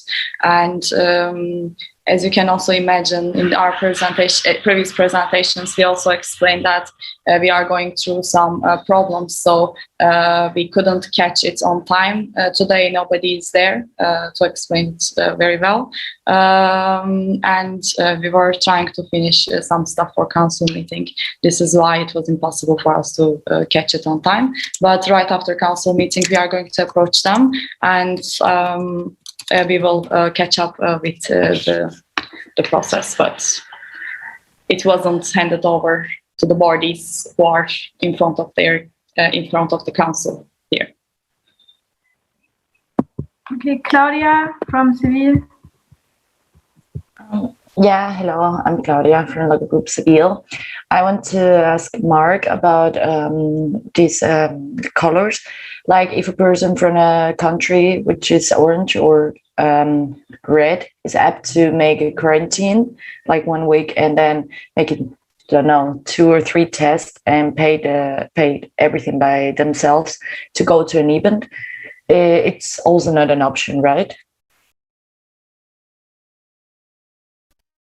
You mean if in case, for example, the country is red and they can still go to the country with quarantine, with so on? No, because we need to have one clear guideline, and we want, like, as the main priority is the focus on having a safe environment for STEAMers to organize events, to participate, and so on. We need to ensure that the less risk of STEAMers. So no, that's not a possibility. Okay, thank you. Robert, please. Robert, LG Eindhoven. Question to Mark. I was wondering, there's a lot of countries now that are implementing like tests or vaccinations. Is there any plans to include this, like testing before a STEAM event or some things like that, that could open up countries that have low vaccination rates, or that will likely take longer to get to a green state? Yes, that's definitely some of the things we consider, especially also with PCR tests and so on, as Claudia also just mentioned. But current state, it's not implemented. So in the future, if also the next board wants to go with that or agrees on that measurement, to have, for example, tests and so on before an event, and they then decide for themselves that the event is safe, can be an option. But on the current state, We are just following the guidelines, and that's the way to go. Yes, follow-up question. That just a comment that I would be careful with it, because this can very quickly differentiate between countries, because a lot of Western countries, Germany, the Netherlands, have a lot of vaccines, and the cases will go down very quickly. But in our network, we also have quite some countries where the vaccination rate isn't going up that quickly, so they will probably stay red or orange for a lot longer than a lot of the Western countries. So I would definitely take this into account when thinking of such measures. Thanks. Thank you. Okay, one last quick question from Francesca because of the technical issues. Hello. Hello, Francisca from LG Porto. You presented several presentations about partners, data protection, events, but you didn't mention about the local groups. And I was wondering if you see the LGs only as a stakeholder of ESTIEM, or if you see LGs as contributors to the progress of ESTIEM, and then how are they contributing and how can they do more?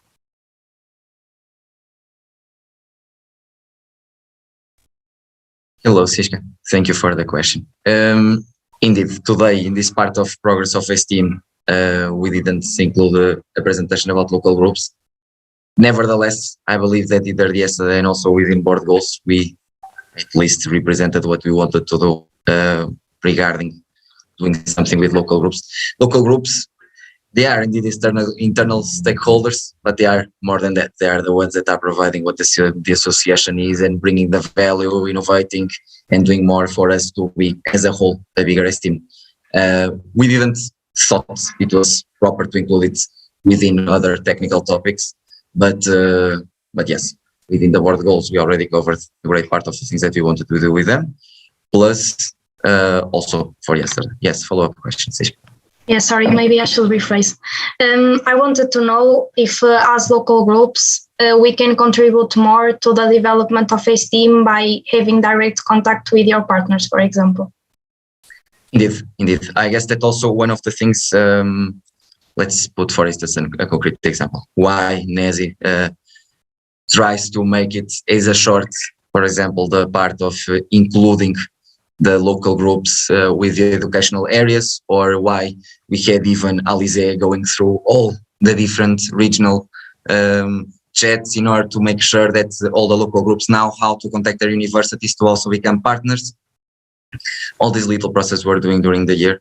But yes, of course, local groups can also contribute. Okay, thank you everyone.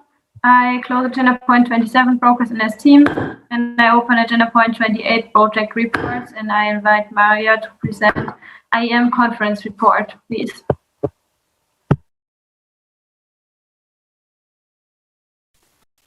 Yes, thank you, Michelle.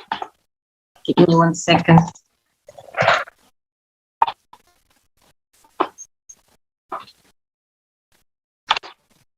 Okay, can you see my screen?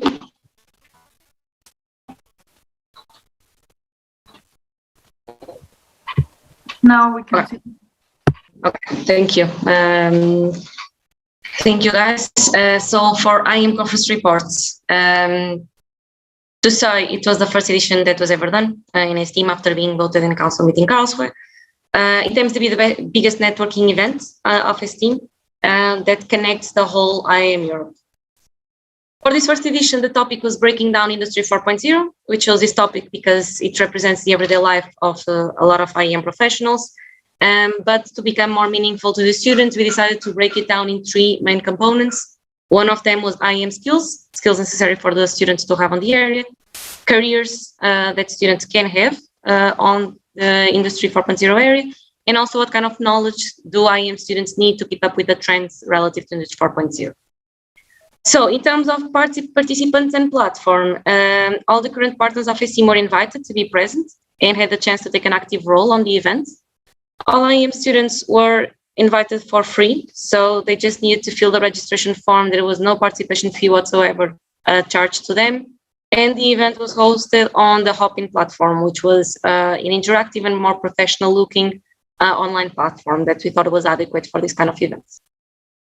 In terms of activities, we had 4 keynote speakers, 2 roundtables, 2 panel discussions, 1 career fair, and 7 workshops for the students. As keynote speakers, just to highlight the presence of Stephen Price from ALE, Sophie Krabs from Prefer, Chris Hamlin from Hancock Hamlin, and also Professor Giovanni Momolo from AIM.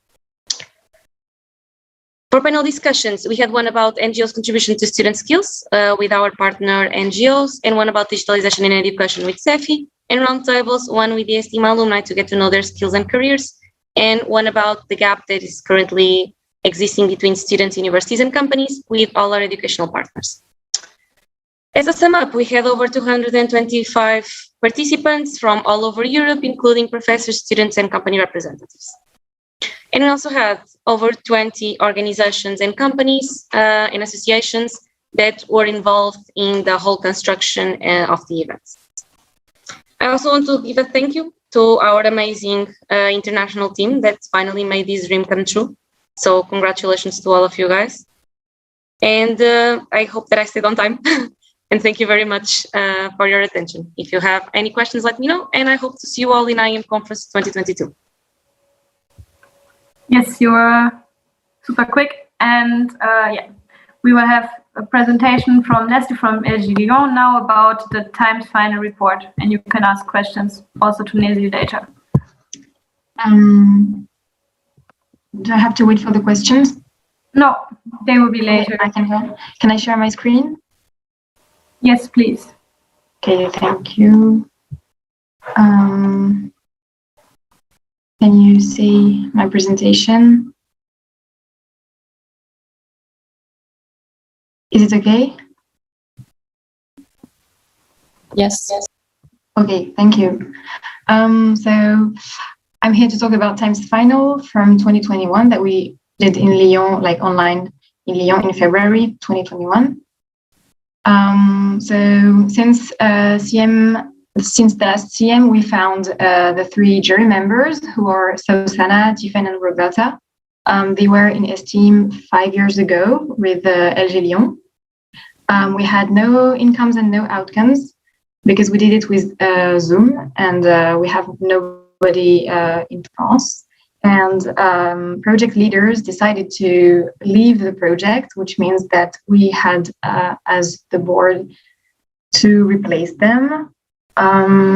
Also, we decided with the Central ESTIEM that we would only have 1 case study this year because we couldn't find any company to provide one.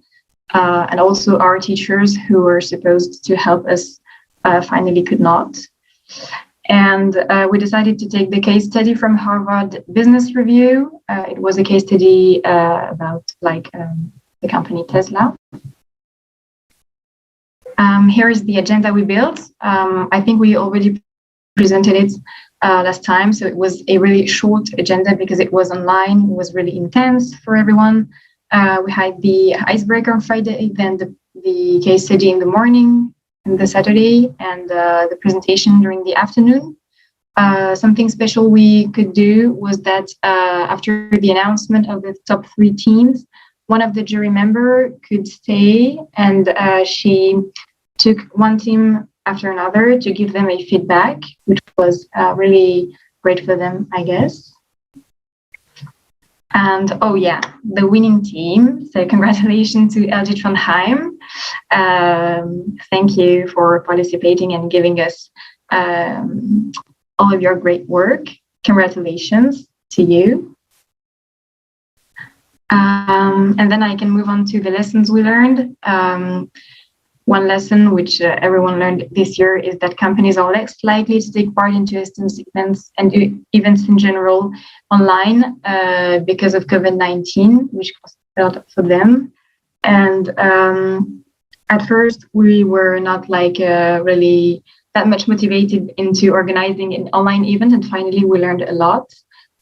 It's also really rewarding, even if we thought it was not that much, and it's really interesting to organize it. And yes, finally, thank you to Central ESTIEM who helped us a lot. Oh, and I forgot to wrote Alize, sorry, but thank you too. And that's it for me. Can I stop sharing my screen?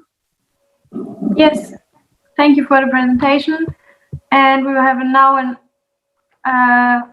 update for the council meeting CV from Claudia. Hi, hello, I'm Claudia from Local Group Seville. Thank you, Michelle. I will share my screen. Okay, can you see my screen? Yes. Perfect. So, hello everyone. Good morning. I'm going to present the report of CM Seville to tell you how is everything going. Okay. So a little bit of information about Seville. Well, Seville is the south of Spain. It's quite in the south, really very warm, and it's not that big like, for example, Berlin or Madrid, but it's also quite big, like almost 700,000 people.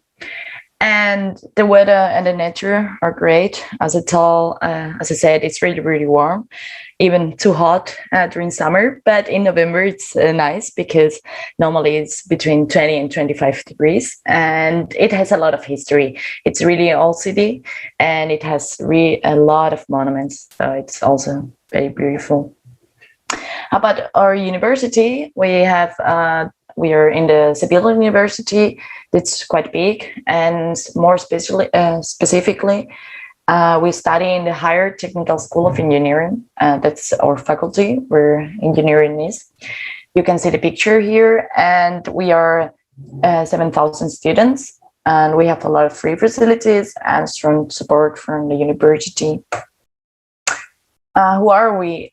That's our beautiful, amazing local group. All of us really sweet and nice. You can be aware of that, and you can see it when you're in Seville in the CM. And we are the project leaders of this event. As you can see, Javi, Fran, me, and Jesus. Every day working for that. This would be the hostel that all the participants will stay. It's quite big, so it's really good because everyone will be able to stay there all together. And this will be the place where the General Assembly will take place, which is quite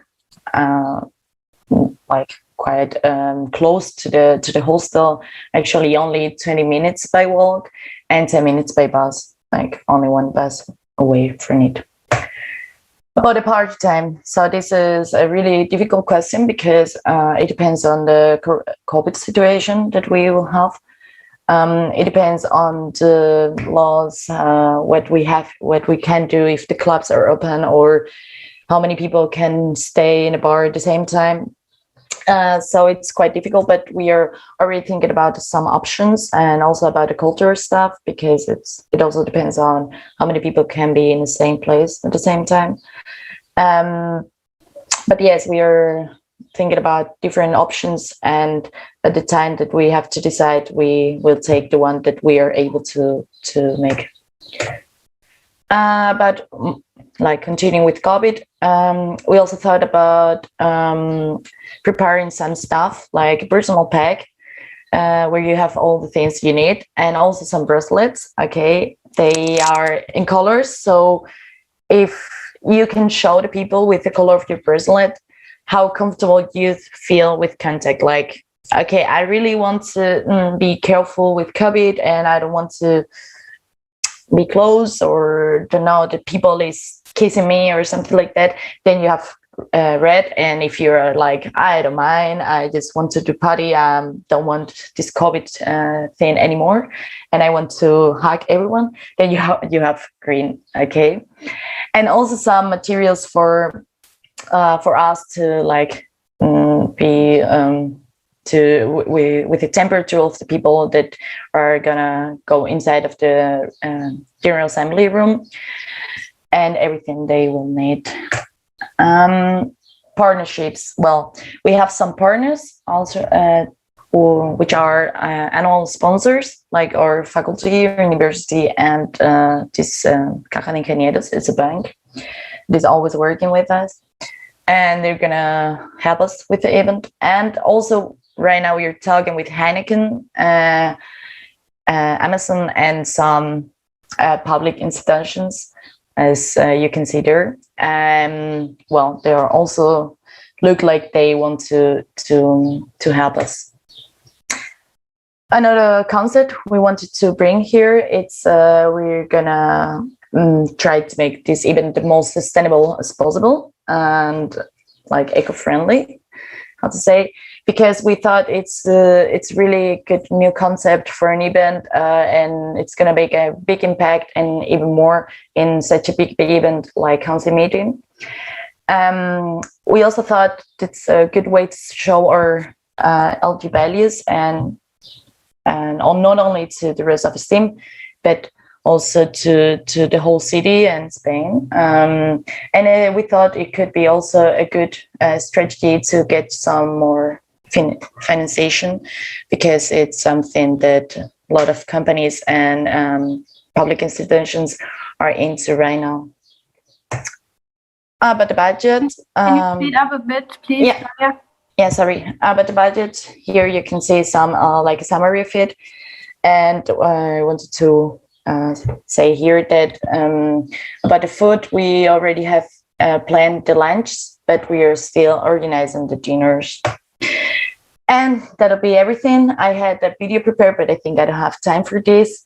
But you can see it everywhere. It's a promotional video of CM Seville. And thank you for your attention. If you have any questions, just ask me. Okay, thank you very much. Elif sent the link to the chat, so you can also check it during the coffee break.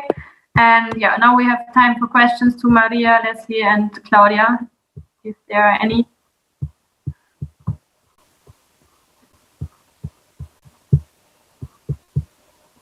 Okay. Do we have questions from the live stream? No questions. Okay, thank you. So, yeah, I think we're done. Does the board want to say anything before the coffee break? No. Okay, thank you. So, yeah, I close agenda point 28, project reports, and see you all at 12 here. Thank you. See you guys.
are you doing, Mark? You look fresh.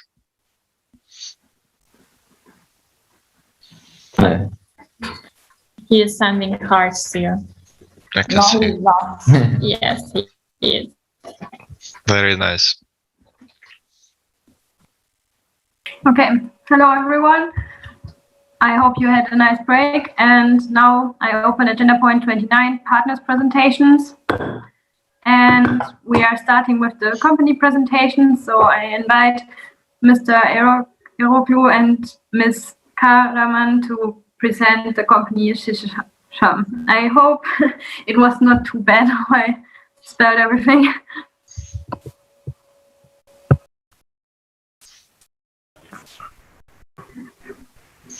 Okay, hello everyone again.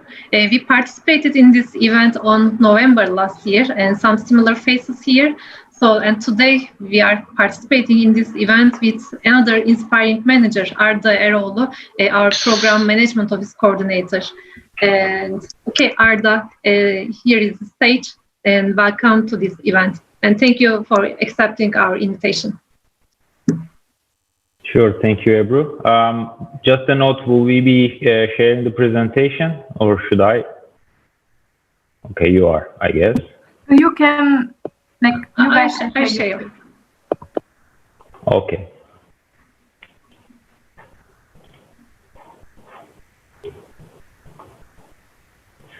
I'll quickly start while you share the presentation. Okay, there we go.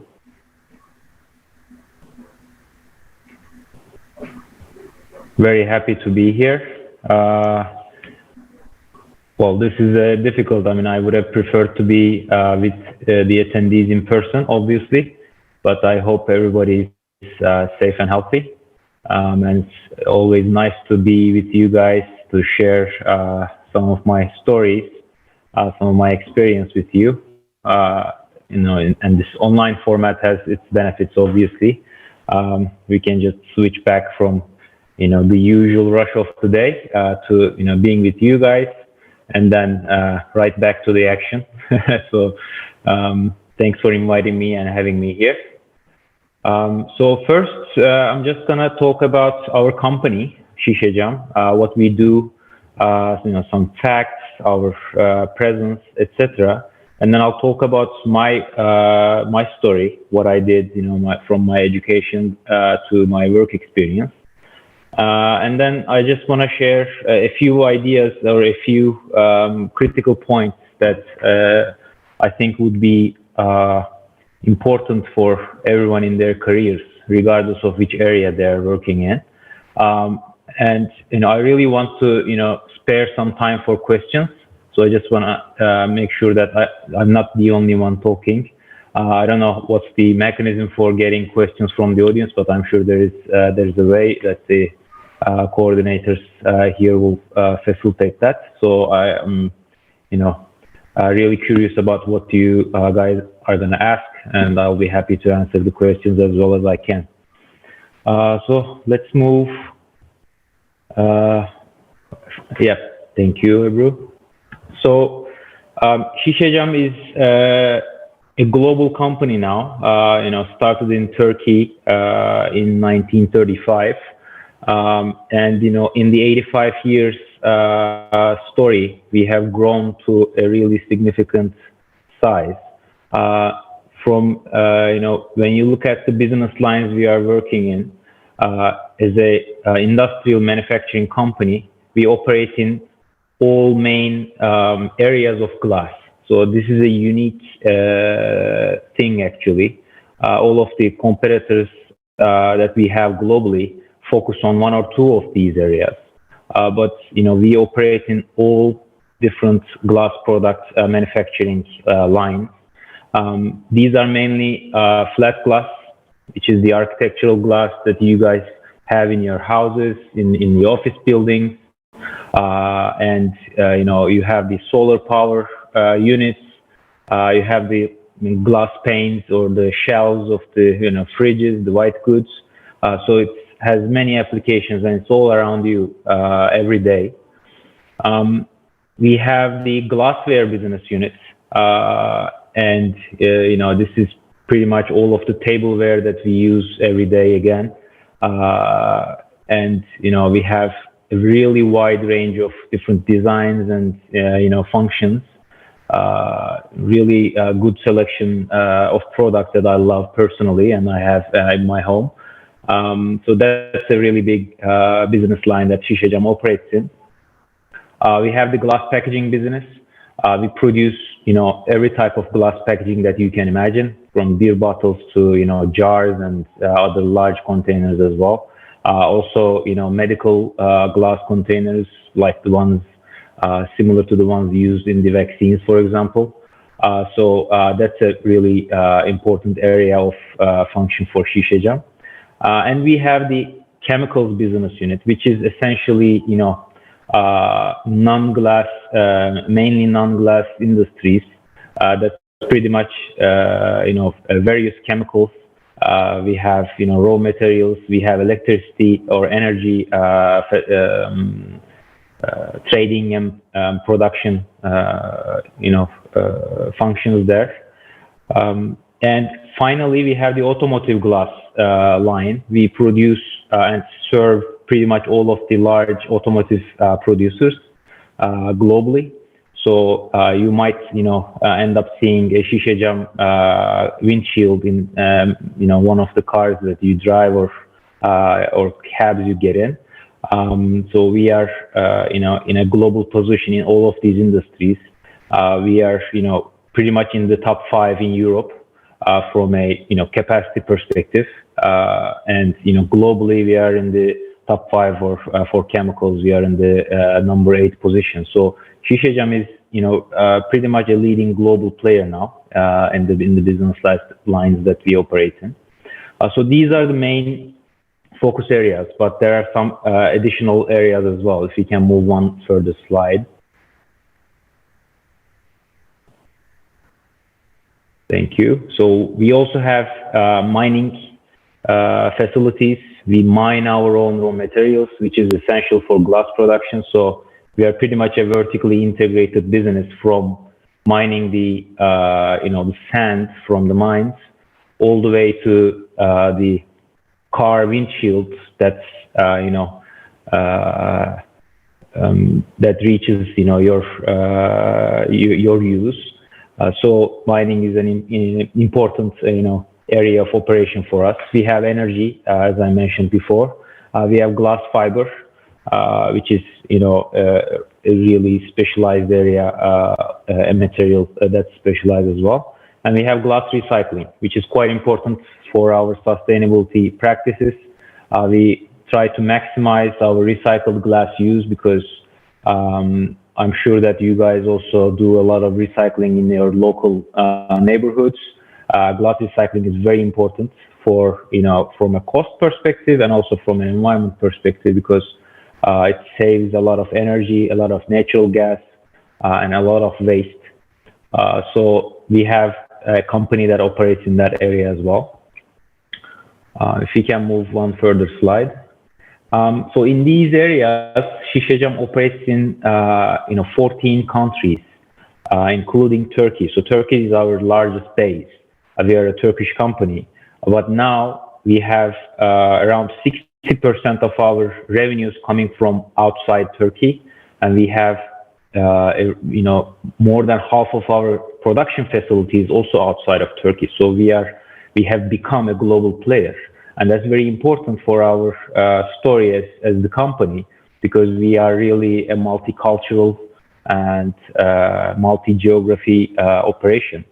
In this screen, you can see all of the different countries that we have facilities in. So these are production facilities. Of course, we have warehouses, etc., in more countries, and we have customers that we serve in 150 plus countries. So we are operating globally. We also have a United States investment that has started recently.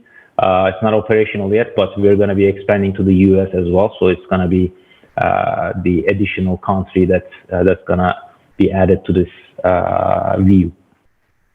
So we can move. Yeah, thank you.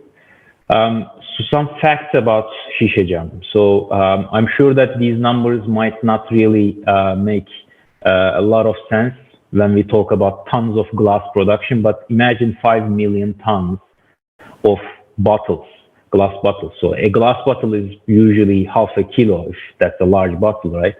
So imagine the volume of production that we are handling every year. We have 22,000 employees. We are a very large family. We have facilities in 14 countries, as I mentioned. So we have 85 years of corporate history, and the publicly listed ratio of our shareholders is 49%. So we are a public company since 1986, and we are one of the main companies that are traded in the Istanbul Stock Exchange, and this plays a lot into our management structure as well. So we are a really structured corporate company that's trying to improve every day. So I'm going to talk about what we are doing in terms of our transformation and improvement initiatives in a minute. But that's pretty much all about Şişecam. If we can move to the next slide. So some points about myself. I'm aged 38. I was born in Ankara, raised in Istanbul. I lived and worked in Sydney, Australia for around 3 years. I'm currently back in Istanbul, back home, essentially. So I have a computer engineering degree and an MBA degree from Sabancı University in Istanbul. Personally, I love sailing. I love scuba diving. I run as much as I can. I love technology and do-it-yourself hobby projects. I build stuff when I have the spare time. And I love wine and whiskey, so I have an enthusiasm for those. From a professional background, I started my career in management consulting. So this might be interesting for many of you guys that are interested in or are currently working in the consulting industry. So I started with Deloitte, Turkey. I moved to Accenture in Turkey, and I moved to Accenture Australia, the Sydney office, for a while. I had a chance to work on a really wide range of subjects. I worked mainly in supply chain, in logistics, warehousing, and planning areas. I also worked in corporate strategy, process design, and some further projects that are in various functional areas. So in consulting, you get to see a very different range of subjects. You can learn a lot by jumping into different projects within a span of a year. So you can get a lot of experience compared to the experience you would get in a normal industrial company, for example. So I really liked that part of management consulting in the first years of my career. I had a chance to work with clients from really a wide range of industries. I worked with refining companies, petrochemicals companies. I worked with consumer goods companies. I worked with telecom. And on the other end of the scale, which was really interesting, I worked with fashion and retail company. So all these companies really have different dynamics. So in order to do a good job in management consulting, you have a very short time to understand your customer. So I had a chance to, and I really had an obligation to learn all of these various industries, understand how it works, what are the difficulties, and also depending on which geography these industries were operating in. So you really had to learn quickly and adapt and come up with good ideas for the customer. So that was a really interesting experience for me. I worked on projects in Turkey, obviously, and also in Australia, in the UK, in Germany, and China, which was a really interesting experience. I was in Shenzhen working with a telecommunications electronics company. So very different geographies as well. So I had a chance to, see it all. So this was a really wide range of experience for me. At that point of my career, I really wanted to, move to industry. So Şişecam is my first job in industry, well, first and current.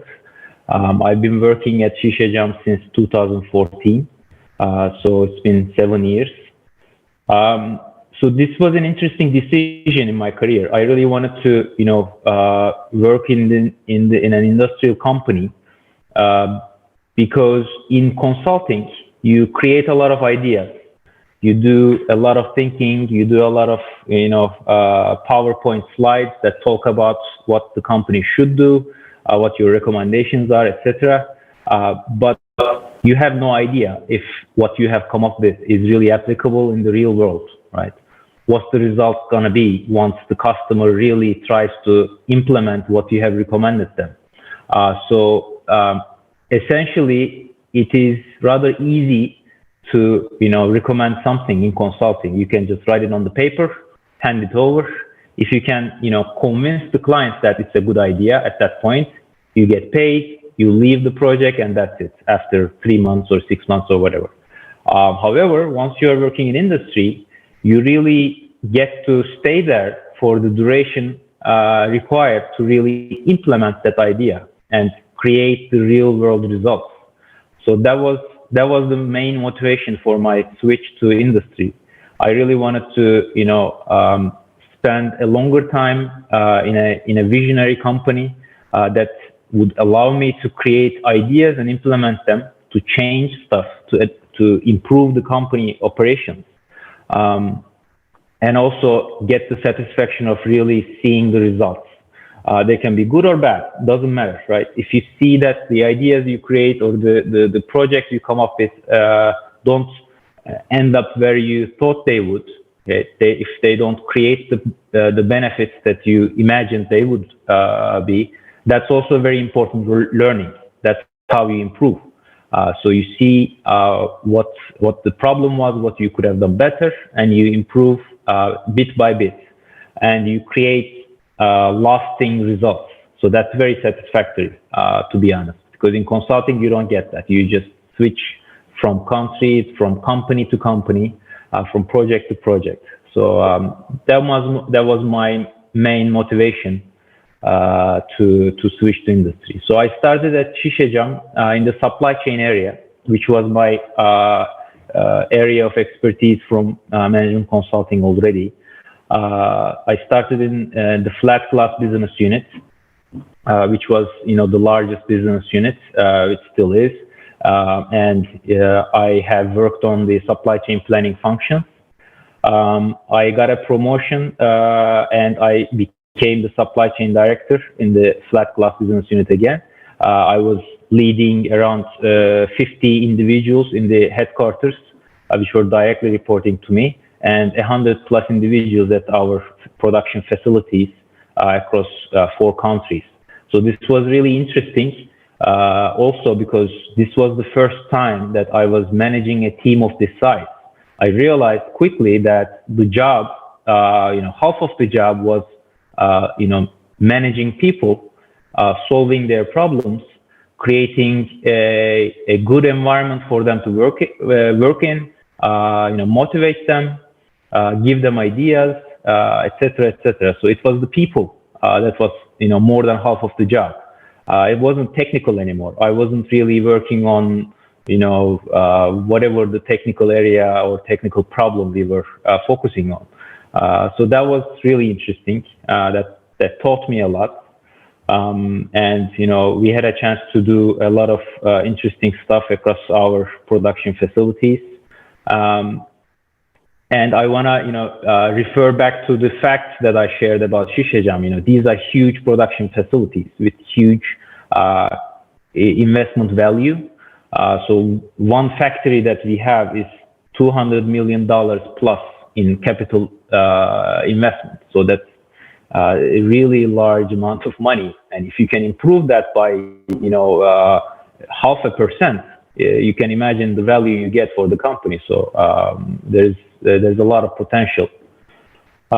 So after working as the supply chain director for a while, I moved to a corporate level role, which was the PMO lead position that I'm currently holding.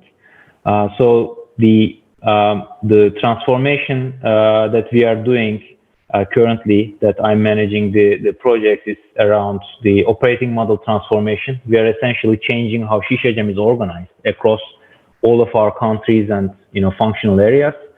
And we are also conducting a digital transformation program across all locations. So we are transforming how we work and also our digital infrastructure.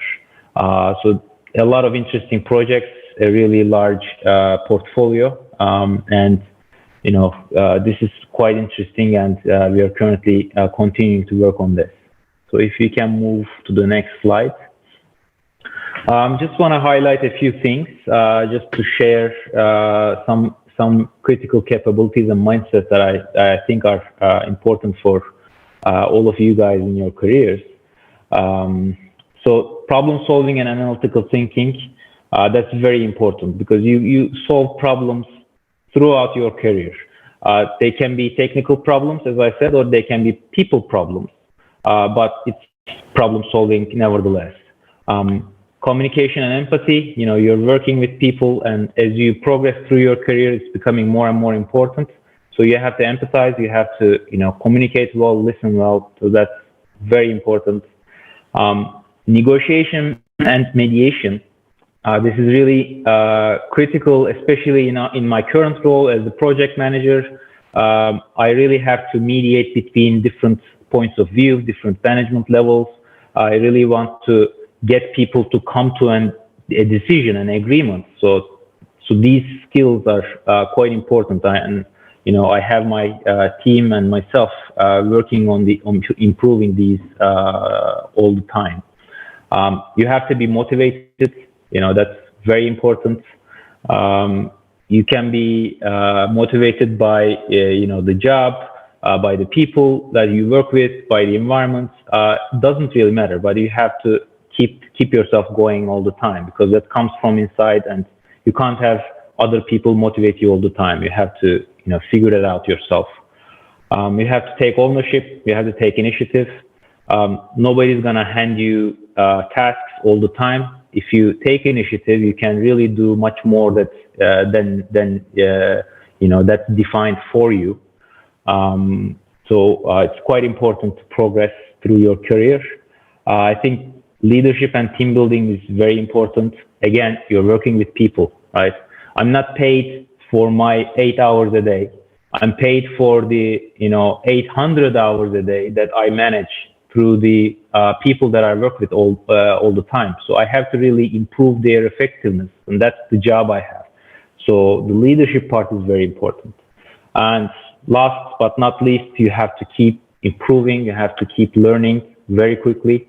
Otherwise, you're going to fall behind, because things change all the time. So you have to keep adapting, right?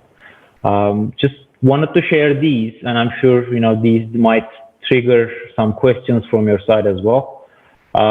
From a presentation perspective, these are all of the slides that I want to share. I don't know if I'm over time, but I'm happy to answer any questions that might come from the audience or our coordination team. Yeah, thank you so much for your presentation and for being with us here today. And we already have one question from David, please. Hello, I'm David from LXII, and I've seen that you've been working not only in consulting management, but you have changed a lot, like your work space inside the company. And I was wondering if you recommend people to change their work and to change like the topic or the company they're into, or change inside the their position to get more experience, like maybe working a couple of years for a company and then move to another company. Do you think that's a good idea? Or? Yep, thanks for the question. So it's not an easy answer, to be honest, because it really depends on where you are in your career, and your work environment and your position in the company as well. Early in your career, it's usually very beneficial to see different areas of the company in your first few years of experience, because you learn a lot, right? However, changing companies is not very easy, and it's also not very good for your career as well, because getting to know the people getting to know you, you understanding the company, their culture, etc. So you essentially integrating into the company takes time. It already takes a year to really integrate to the company. So if you keep changing companies every year or every 2 years, it's not good for your career, because you lose a lot of time, and a lot of your performance drops because you are new to the company. But within the company, if you get opportunities, of course that's a good idea to explore. You shouldn't be overdoing it. You shouldn't be too conservative as well. So it's really good to, I think, watch for opportunities and try to grab them as much as you can. So consulting is an interesting industry, because the amount of change you get is natural to the industry. It's already given, so you don't have to do too much extra effort to really change areas of work. So that was my that was the lucky part that I got. But you can get similar benefits in any industry essentially. Thank you. Yeah, thank you for the answer. Thank you. Are there any other questions? Yes, Betül. Hello, Betül Balım from LXII. This might be a little general, but what do you think was the main reason or reasons Şişecam grew to be a global company from a national company? I think it was the entrepreneurship culture that started within the company. So we were very strong in Turkey. We were almost a monopoly, or essentially a monopoly in Turkey in many of our operations for a long time. But since the last 20 years, the competition is coming to you, whether or not you choose or not. So you have to become an entrepreneurial company. So we started investing in different regions, in different geographies. We did a lot of M&As. So we took over different companies that already exist. So combining the greenfield investments and also the M&As, we grew very rapidly our portfolio in terms of global presence. So since the last 20 years, it was a really rapid growth. If we chose to be too conservative, we would have stayed in our safe areas, which would be Turkey and a few different countries as well. But that would have resulted in a very much less, growth pace. That would not be satisfactory in terms of financials. So we had really aggressive targets, and to do that, you have to really, merge with and buy and take over companies. Integrating those new areas and in new companies is very difficult, by the way, and that also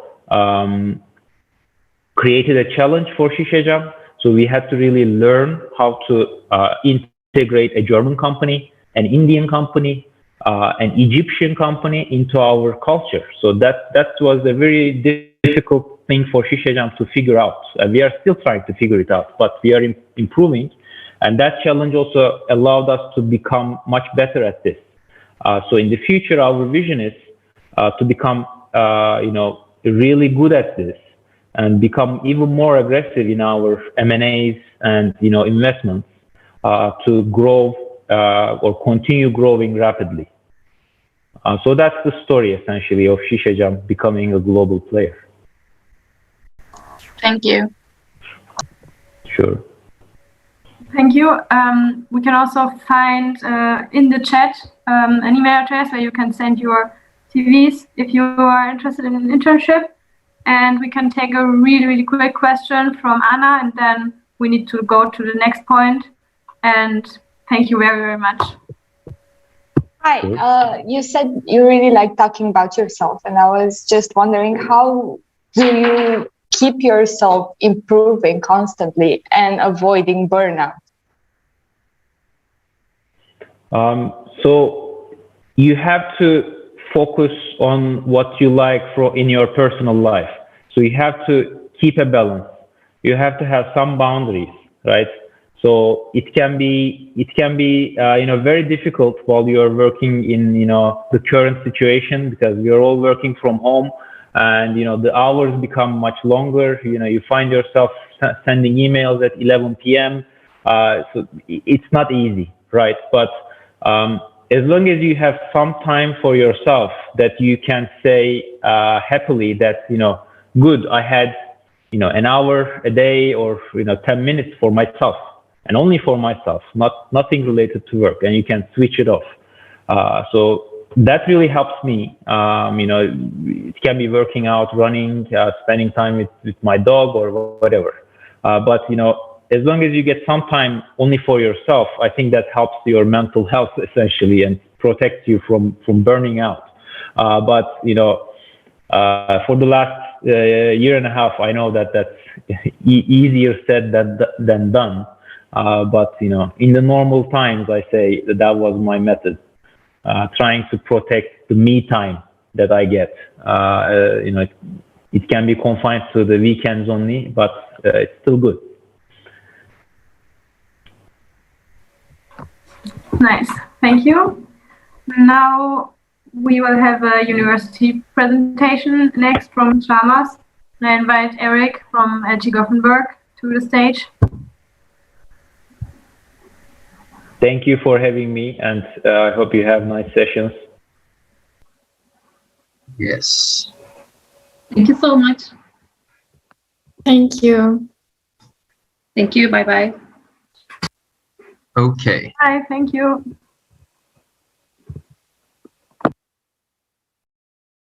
There. Can you guys see the presentation? Yes. All right.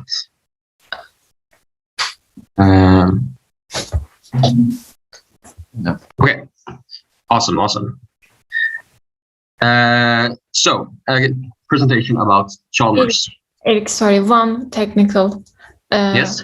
It is not in the presentation. Now, yes. Yes, now it is in the presentation, presenter view.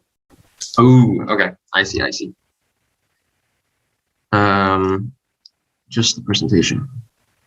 Okay, whatever. I'll share my screen then. There and there. Now you just see the presentation, right? Yes. Awesome. Okay then, a presentation about Chalmers.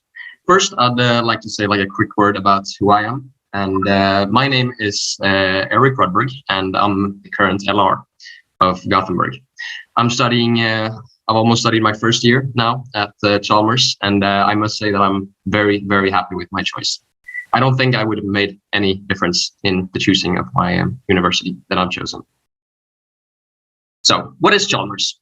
Chalmers is a school that was founded in 1829 by, based from a major benefactor, William Chalmers, who was one of the directors of the successful Swedish East India Company in Gothenburg. Chalmers has got 2 campuses with 13 different departments, ranging from all different types of engineering. It's everything from architecture to biology, maths, physics, technology, economics management, and the list goes on. We've got over 11,000 students with an incredible amount of professors, PhD people, and lecturers and staff. But now on to what is my favorite part about Chalmers and why I really chose to study here. Of course, then, not regarding the excellent opportunities for providing knowledge and enhancing your chances of having an awesome career, there's a really, really great opportunity at Chalmers for doing other things alongside of your studies, which I think the student life is super, super important part of studying as well, in order to keep, your grades up and having fun and stuff along those lines. The Student Union at Chalmers offers an abundance of activities through its different societies and committees, and we really do have something for everyone. Whether that may be that you would be interested in regular sports or perhaps hockey, extreme sports like downhill skiing or balloon flying, sailing, beer testing, diving, the list goes on. There's a lot of different things that you can do. So basically, alongside your studies are great opportunities for having lots of great fun and engaging in new activities. And we are also, a little fun thing is that we're also responsible for a great parade through Gothenburg called the Cortege, which basically means that we build these large wagons that drive all around Gothenburg with different motifs. And yeah, they're kind of fun. Some are jokes and stuff like that. It's a really fun and great event. Another great thing about Chalmers is the campus. On the campus, you can find both restaurants, cafes, bookstores. There's even a gym hall and actually a pool as well that everybody can use if you want to. I've used it a couple of times. It's actually a really great opportunity. Just go swimming like after your lessons are done. It's really awesome. And there's also a great sauna house close to a lake you can hire quite cheaply. Another really great thing about Chalmers when it comes to the studying part is the campus and the facilities. It's pretty much possible to study anywhere at campus. And you have pretty much access to all of the different buildings. And if you would like to, you can just walk across the whole campus and, well, sit down in a place you've never been in before. There's a lot of different group rooms and, lecture halls and stuff like that you can quite availably use.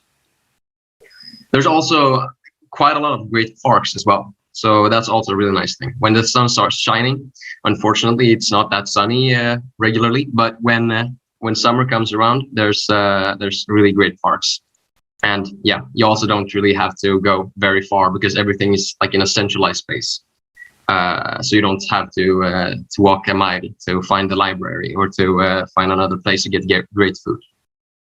So basically, being a student at Chalmers comes with a lot of opportunities and fun, more than just studying, even though studying is, of course, like the big thing and what ties everything together.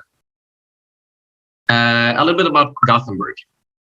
Gothenburg is quite a small city, but I've pretty much lived here my whole life, so I don't really have a super grand scale of reference, even though I've visited a lot of other places.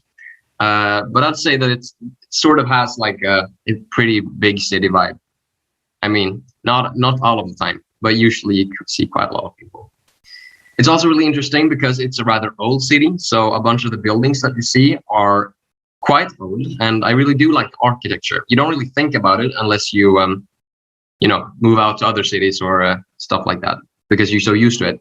But when you really stop and have a look around, you'll see that, there's really some old town vibes, and it's rather nice because if you're tired of studying, there's a lot of great locations for like cafes and such. So that's also something it's really, really nice. Something that's more of the opportunity-wise with Gothenburg is that we have got a lot of the greater businesses in Sweden. We've got Volvo, which have their like central manufacturing facility.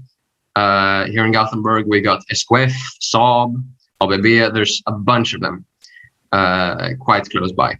And we've also got a really, really big port, actually the biggest port in Scandinavia. So that's also something business-wise that is quite positive. And I'll also say that it's a really safe city. It's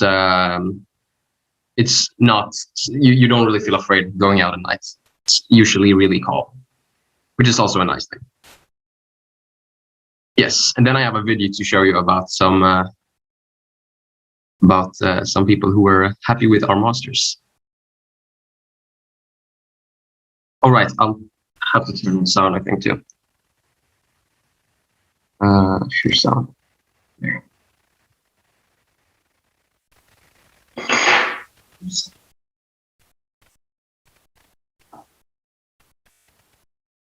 I got a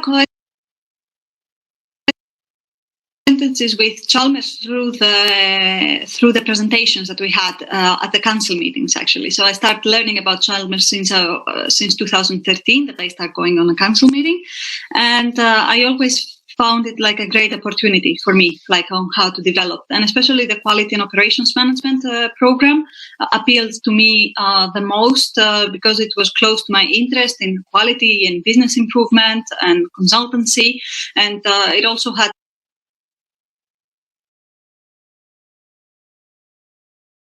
the unique opportunity to have to attend the course of a Six Sigma Black Belt, and it combined a lot with my personal interest and how I can be able to develop as a person.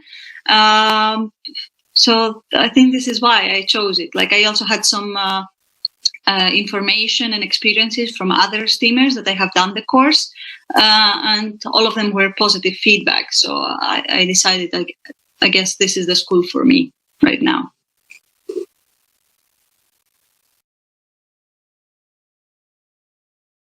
I was expecting a lot of professionalism. That was indeed matched. I can definitely say an experience I had. It was impressive. It was in my first classroom of technological change and innovation, something like one of those topics that you always dreamed of studying, and then you go to the classroom, and then you are expecting professionalism. Very nice speeches from the professor, very nice subjects and case studies and so forth. But then I appear with a t-shirt from ESTIEM, and I thought everyone would come like in normal ways of wearing clothes and so forth.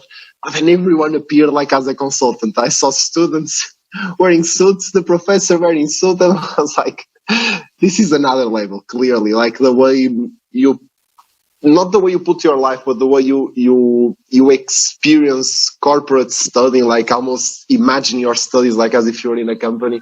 That was really cool to see. I was expecting, but not with that different cultural shock, but it was really cool.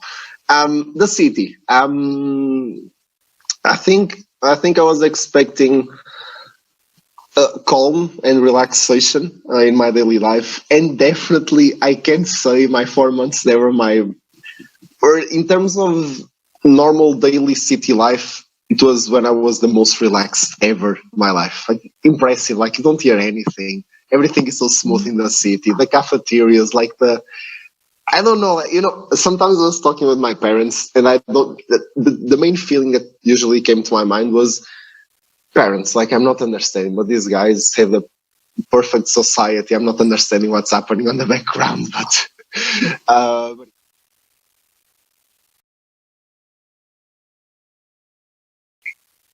Okay, so I think one of my fears was that I won't be able to follow the lectures in English. Although I do have like a quite satisfactory level of English, and of course I have passed the examination, the IELTS, and with a higher level than the university wanted.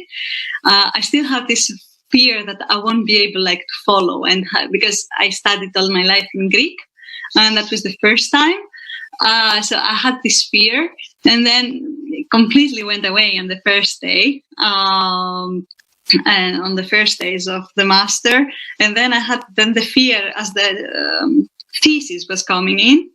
I was like, ooh, I don't know if I will be able to do it and stuff like that. But then you are able to do anything as a person, so I was able to do it, and it was great. It's just I think that was for studying, and of course connecting with people and finding people to do. I was lucky because there was other STEAMers also from Spain that we were doing their exchanges, but I found great people from my class as well that we are still talking to this day. We were watching Eurovision the other time together on Saturday. So it went away. It demands a little bit of to be a little bit more social in the beginning, and then everything will go fine. As people start to get to know each other and attend stuff that you get invited to, then everything is okay. That's a hard question because actually it was many good memories, as you can imagine. I lived in Gothenburg 3 years and the program was 2 years. So the most intense years were, of course, the first year of the school because everything was new. And I was thinking about which would be it's many, but I thought of one. When you start Chalmers as an international student, there is these father groups. When together with other international students, you're merged into teams and you're doing some challenges to get to know each other and to the community and the city. So my father group was very, very friendly. And all the people were studying different stuff, chemistry and architecture and everything. So it was very interesting where they came from. And one activity that we did, it was not in plan. So we just decided to meet with our group and everyone cooked their national food, like international night on the go. And we went to one of the islands in the archipelago and it was such a nice day. We ate all this weird food like Indian with Turkish and Russian and Greek or whoever it was. And then on these rocks in Sweden, there's these big rocks and you sit there, the sea is shimmering, sunny day, and one guy was playing guitar, different songs. Everyone, it was just so peaceful and absolutely happy, and people were just kind and friendly, and it was just such a good feeling. So this is definitely one of the favorite.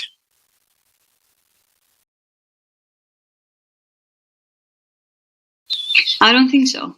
No, I think I would have regretted it if I didn't come. So I'm very glad that I decided to come and choose this master. No, I don't have any regrets. Any regrets? I was thinking and thinking and thinking, and I recommend to everyone who is considering applying to Chalmers to masters or bachelors, maybe especially masters, because I only studied masters, so I can say for that it was super fun. I learned so much that I can directly now apply to my job, the things I do, and I can see at work people like, how do you know that? It's because I actually learned it in Chalmers and it was very practical, so I already practiced it in some or few companies, case studies with my team. So it was great experience, and everyone who considers, I very much recommend, so no regrets. Amazing. Now onto the different masters that we have. I'm, of course, the year 1 student, as I said, so I don't have super excellent knowledge, but I do recommend, I have a couple of QR codes. So I do recommend, if you are interested, to just snap a picture of the QR codes, and there will also be a link there you could copy. But of course, you could just look at the presentation afterward or hit me up, and I'll send you the links. So the first master that we provide is supply chain management. I, of course, don't know super much about the different types of masters, but I can talk generally. I do know that there's quite a lot of master students that still are on campus, and we as the younger students, whatever you want to say, usually see them. So that's quite a lot of fun, and they're usually also quite engaged, and like they're very talkative and stuff like that. So that's a lot of fun. The second one we have is policy and operations management.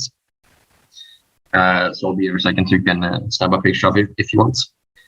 And I really do find it quite interesting, because usually we see them when we do kind of case studies, because of course cases are introduced to us as well when we're young, because cases is something that you do as an IEM student. But it's quite fun, because I've met a lot of master students during my introduction to case studies, and I'm usually really impressed by how knowledgeable they are compared to us when we were working. The third one is management and economics of innovation. A really fun stuff was actually the first case study that I ever did was with 2 other master students. They of course carried our group the entire way. But I was so impressed because they were doing these calculations and setting up a PowerPoint, and they were so meticulous, working so fast. And I mean, it was really impressive. And we did, of course, win that one because the other groups didn't have master students, or at least didn't have ones that were as good as ours. But that was quite impressive. And the last one is entrepreneurship and business design. That's a really fun thing. I do as well know, this is of course more talking about the master students that I know, the ones that were in the STEAM exam, for example. They're usually also really the ones that have been engaged. This is of course relevant for those who were in the bachelors, but they are also really much talking to us still, those who are younger. And that's actually one of the things that I find as a younger student to be one of the greatest. Yes, and this one is, I think, the most important one. Here you'll find all of the information, everything to how much tuition costs, to fees, to how you go about applying. This page pretty much covers everything. So if there's one thing I think you should say or snap a picture of, it's definitely this one. And yeah, it's of course, it's a good thing to know might be that it's actually free if you're in the EU to study, and there's different costs if you're outside or outside of the EU. Yeah, you'll see if you check them out. Awesome. I thought that I could have a little short Q&A as well, if you guys have any questions. Yes, thank you so much, and we are having time for questions now.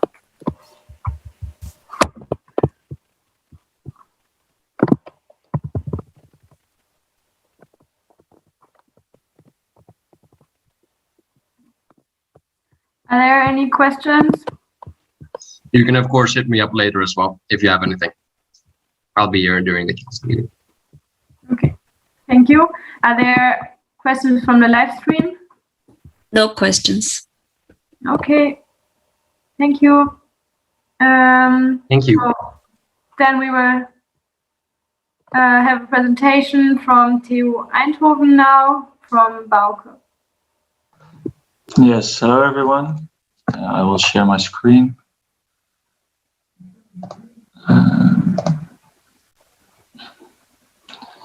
So can you please let me know whether you see my slides now correctly? It's still loading. Okay.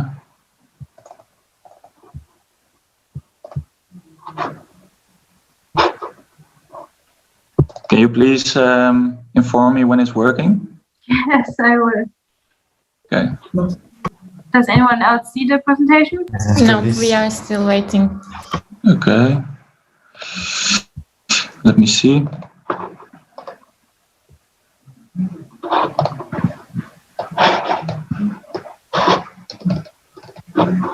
It's not working at all? Maybe you can stop sharing and try it again.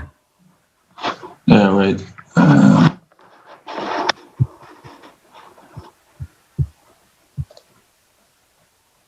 Is it now sharing?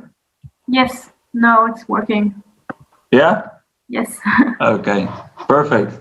So, yeah, thank you all. Very well welcome to everyone. And thanks for having me, giving me this presentation, giving me the opportunity to give this presentation. So, all right, what are we going to discuss today? I will tell you something about, firstly, about the city of Eindhoven, which is of course very important, the Eindhoven University of Technology, and the master programs that we are offering to you.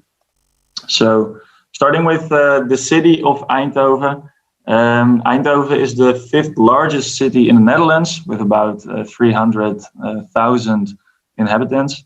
Also important is that Eindhoven also has strong industrial roots. Philips was founded in Eindhoven and is still one of the major companies here. But we have many more big international companies as DAF and ASML. Yeah, we are, with our programs, we are also really connected to these big companies. So furthermore, we have many citywide events such as Carnival. There is also Carnival Week in Eindhoven from ESTIEM. But we also have GLOW and the Dutch Design Week, also very nice. And GLOW is a week-long event where art is made with lights and is displayed in the whole city. And the Dutch Design Week speaks pretty much for itself, I think. So some nice pictures. Then the next thing, the TUE is situated in a high-tech Brainport region where ASML, DAF and Philips are also part of. And we have many strong relationships with high-tech companies and organizations in the region. This will be a great benefit for your assignments, internship, graduation, projects, and career opportunities, as you really bring your theory you learn during the programs in practice. And Eindhoven also has a central position in Europe, which makes it easy to visit other countries, with Eindhoven Airport nearby. Then I have a small video for you, and please let me know whether you can see it here. I don't know whether you are seeing it now, right? No, you're probably sharing the presentation, not your screen. That's why it's not working. Yeah, so I will share the YouTube link. You share.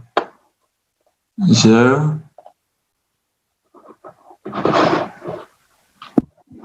Yes, now it's working. Now it's working? Yes. Okay.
So that about the video, and now we can go back to the presentation again. Sure. All right, are you seeing the slides again? Yes. All right, perfect. I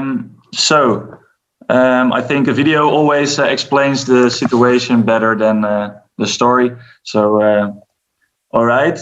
Then some more about the university itself and its qualities. Before we start about the master program, I also told you about the Brainport region, and maybe as you heard that at the beginning. But if you choose to be a student here, it means that you're going to live and study in one of the most promising, fast developing high-tech regions of Europe. Our region has a unique environment in the Netherlands and is a breeding ground for innovation. For example, did you know that 33% of Dutch R&D spending takes place in this region, and many world-class technology companies and research institutes have research facilities here. Most of them are located at the high-tech campus, which is also in Eindhoven, only 10 minutes from here. And these companies value TUE graduates and are looking for well-trained engineers. Also nice to mention, Times Higher Education ranked the TUE the #1 university on collaboration with industry. And the stability of our network of unique and intensive partnerships will serve you well in finding assignments, internships, and graduation projects, as I already mentioned. So we are really a hands-on institute. Our mission with respect to education is to educate our students to become engineers. Who can make a significant and innovating contribution to society throughout their career. As you can see at the slide, our education and research are focused on the 3 strategic areas: energy, health, and smart mobility.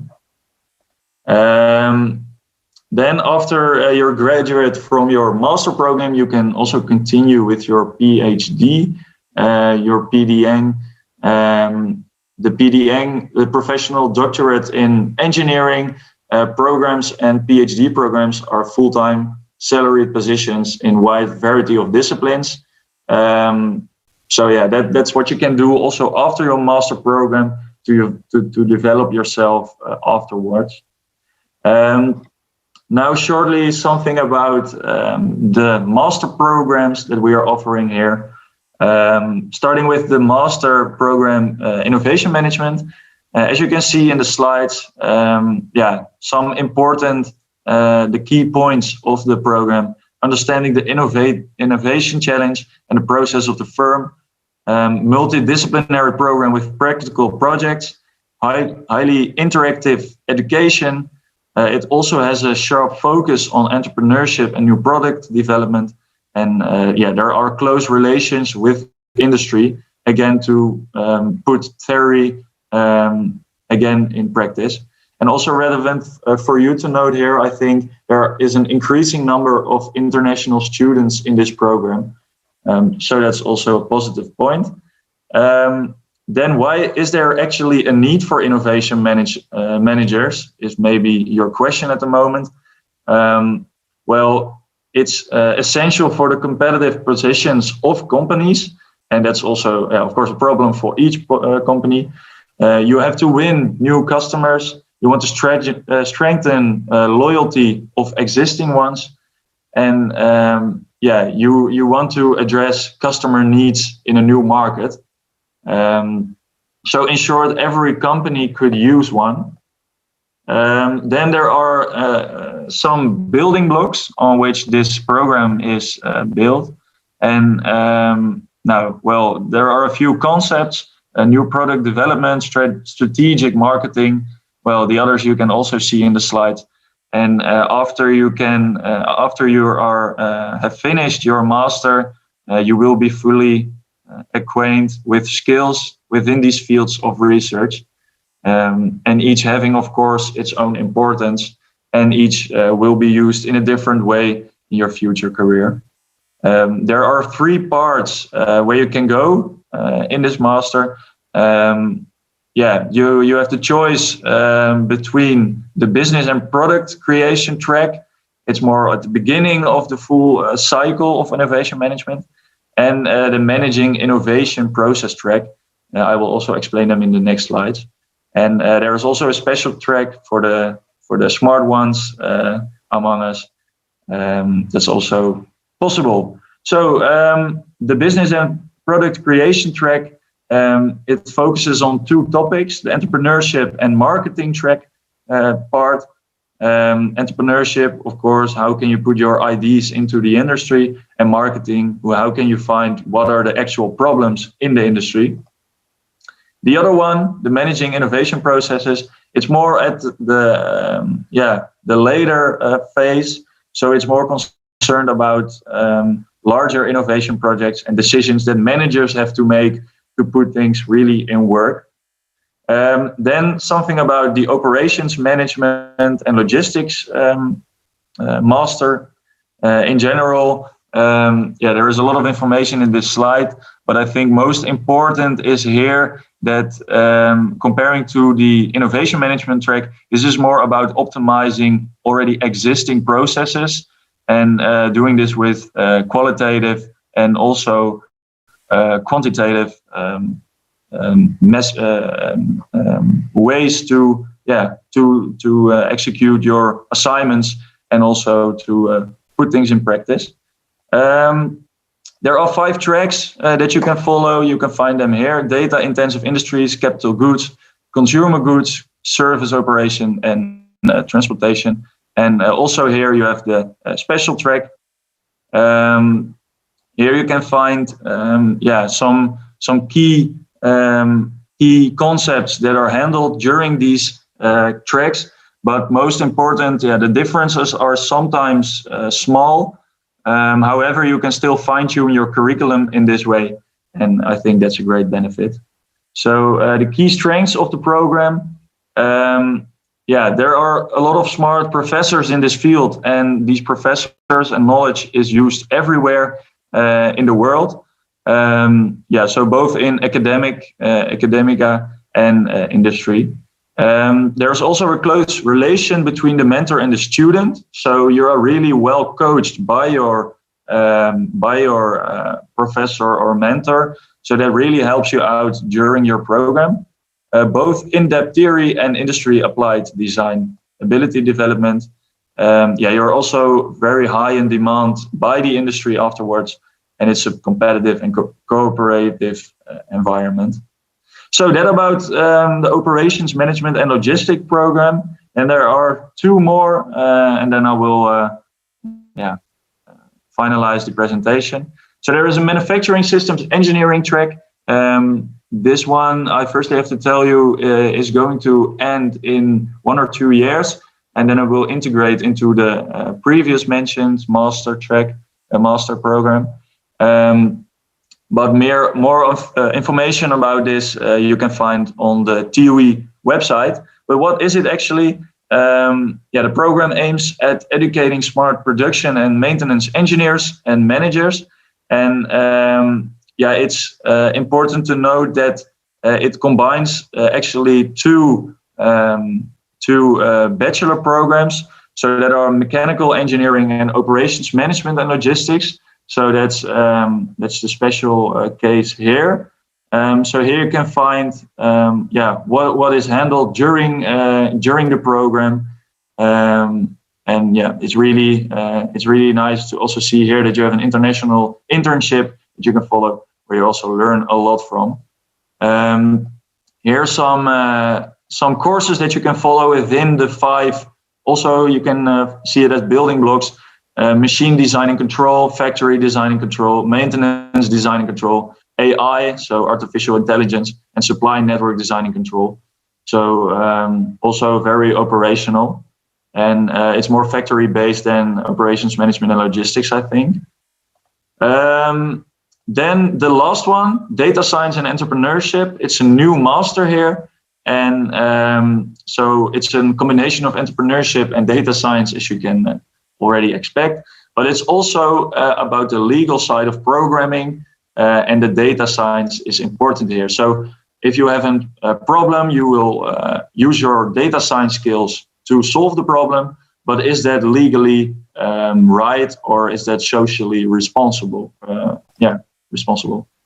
And as you can see in the slide, you have to turn your problems into an interesting economic solution, and also make money of it, of course, because otherwise it wouldn't be an entrepreneurial program.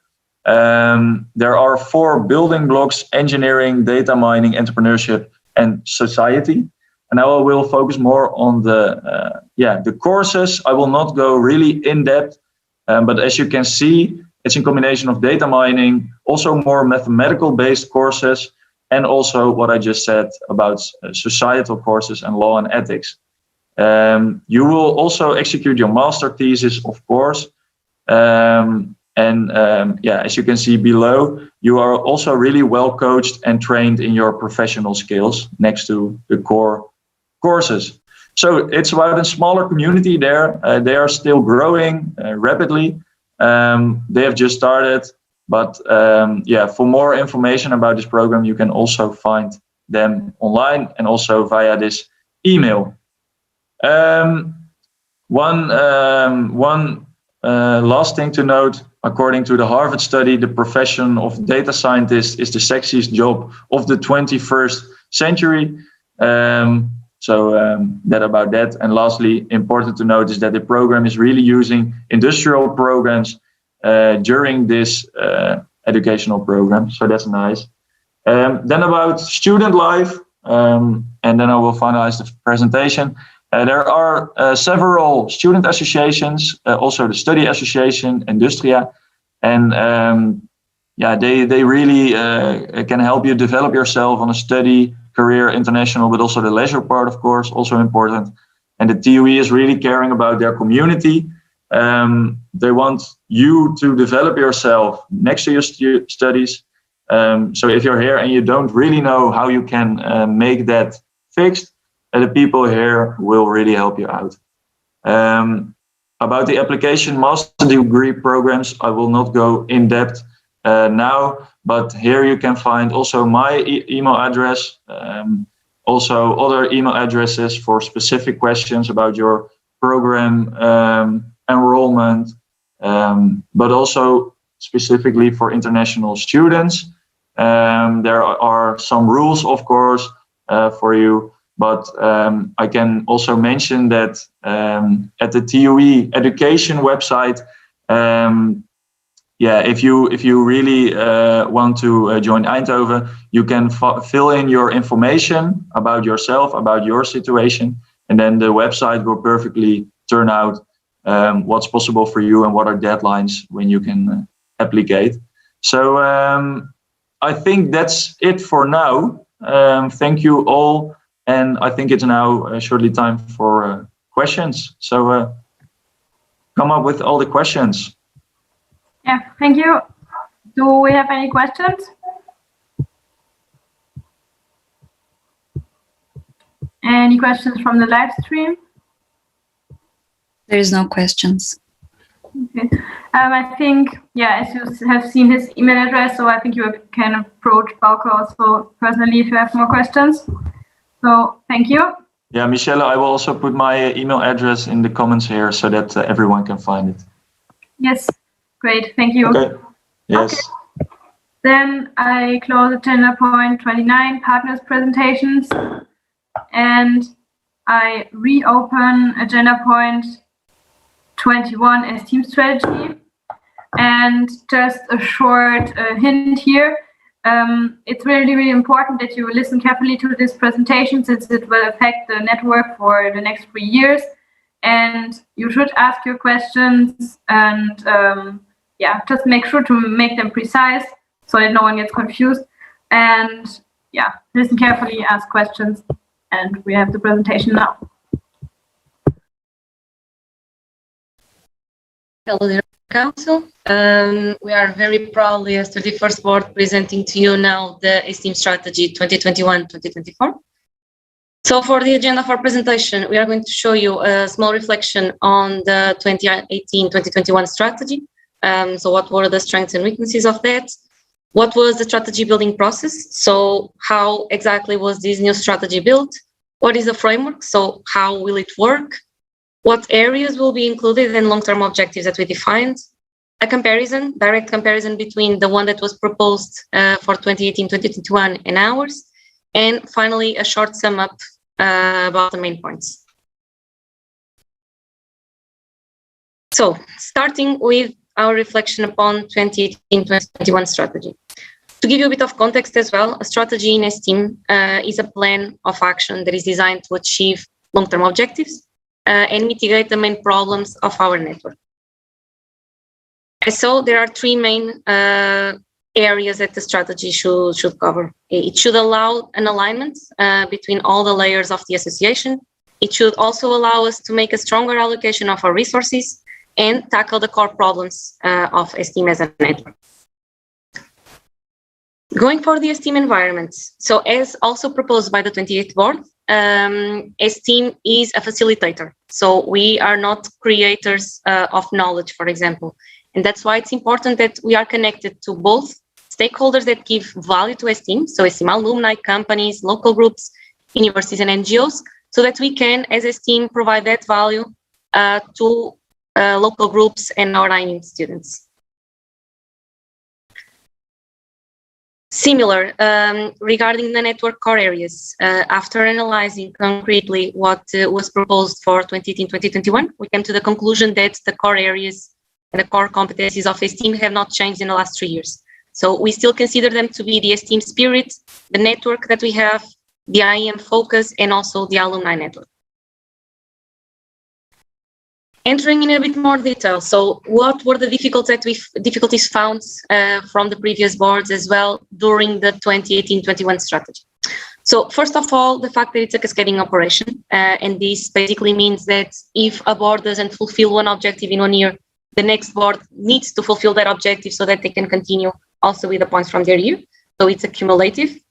The lack of motivation and flexibility, so also the fact that it's cascading means that the objectives give less freedom for the upcoming boards to actually choose what is the path they want to take.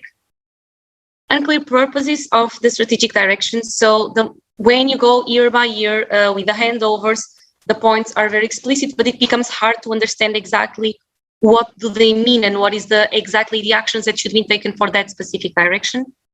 And finally, the subjective percentages. So the measurement system of the current strategy is made on percentages per year plus the general years. It's complicated also to report that because if it's a number that is not very representative. So instead of reporting actual actions, most of the times you're reporting percentages, which might not represent the work. And also makes it very hard to compare between boards because what a board might consider it's a 90%, other board might consider it's a 70%. So it becomes quite complicated also with that.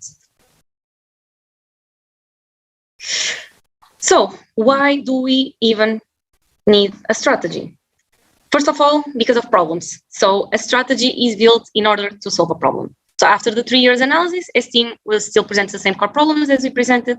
And it's important to also add that we have an additional problem this year, which is the COVID-19 crisis.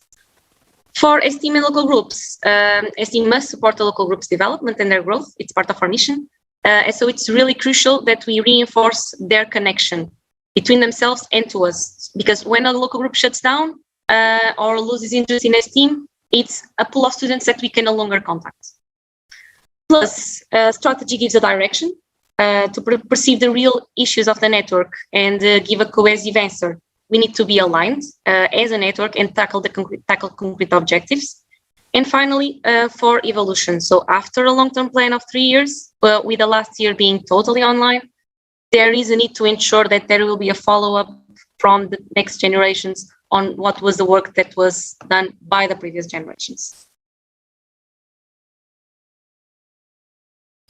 Yes, then coming on to the strategy building process and what we did exactly.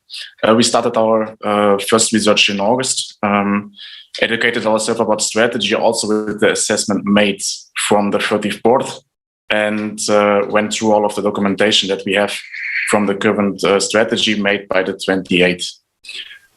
Till October, we analyzed all of the problems we found, gathered again together with the 28th to discuss what we found, if we are still aligned, and started to plan a bit on what is the strategic process in the beginning of November, as well as the vote of intention in the council meeting, to see the interest of the council in order if there's a need to work and create a new strategy.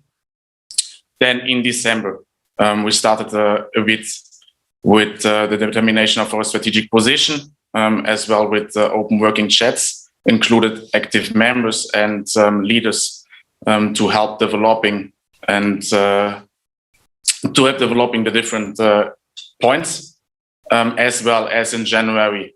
Then we identified again the core issues of the network, identified that they were similar to the ones that the 28 found out.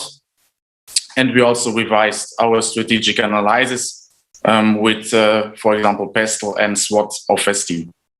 Coming then to the month of February, we started to revise current mission, vision, and values, and agreed that they are still the same.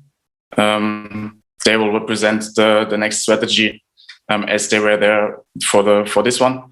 And so we also created a competitive advantage analysis, as well as we invested time on the framework on how we wanted to have the strategy, which was also handed in a way from the 30th board. In March, we started to define the improvement areas that we wanted to work upon, and had our first idea of how the framework could look like. Then we came to the month of April, where we had almost everything ready, started to finalize to first draft the long-term objectives and to prepare what we can additionally do. And agreed that it would be useful to have a strategy handbook in order to give more guidance in the strategy for the next years. And in May, we had the last open working just to get a final input on our long-term objectives, on the areas, on everything, and worked on the elaboration of the strategy handbook, as well as the definition of the implementation process. And now we are in the council meeting where we are presenting the strategy proposal, as well as the vote that will be coming up on the weekend.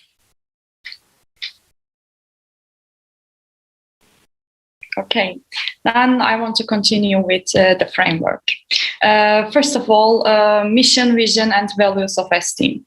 We still believe that all of the areas are still in the direction and alignment with ESTIEM's current situation. And in 3 years, we still believe that all of the areas will be fitting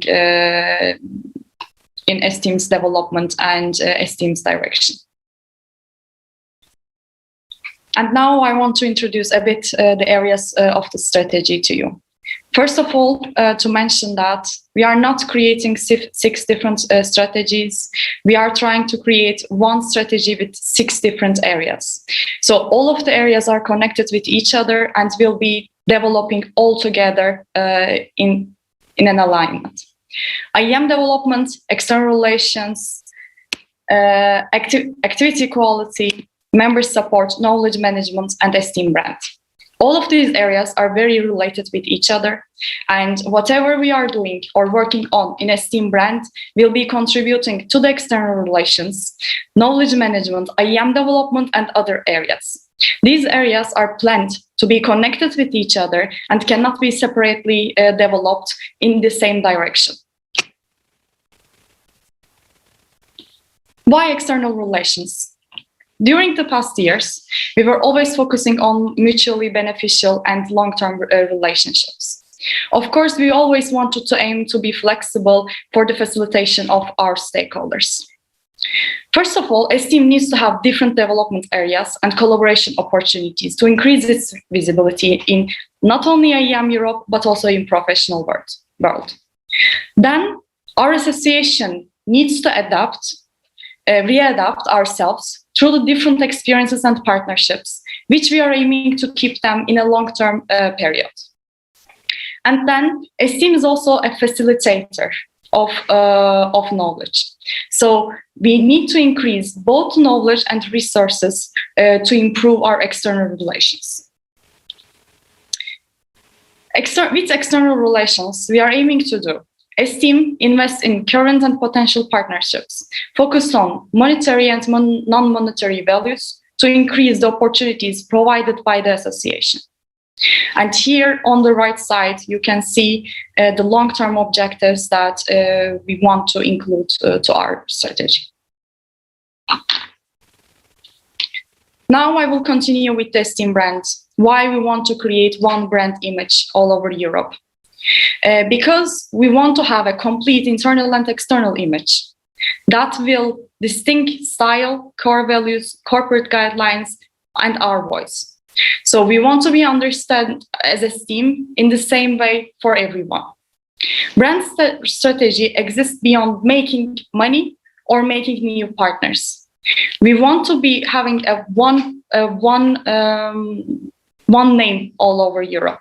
And with this being said, of course, we need both internal and external stakeholders. So when we say ESTIEM brand, it's not only external focus. We also want almost every ESTIEMer to understand and know opportunities that ESTIEM providing in a similar way. And the second part will be digitalization of organizations is very important. Nowadays, after being online for 1 year, we are aiming to adapt our network to the digital world even in a better way. And then for the ESTIEM brand, ESTIEM invests in internal and external image throughout the opportunities and values to strengthen its recognition and visibility.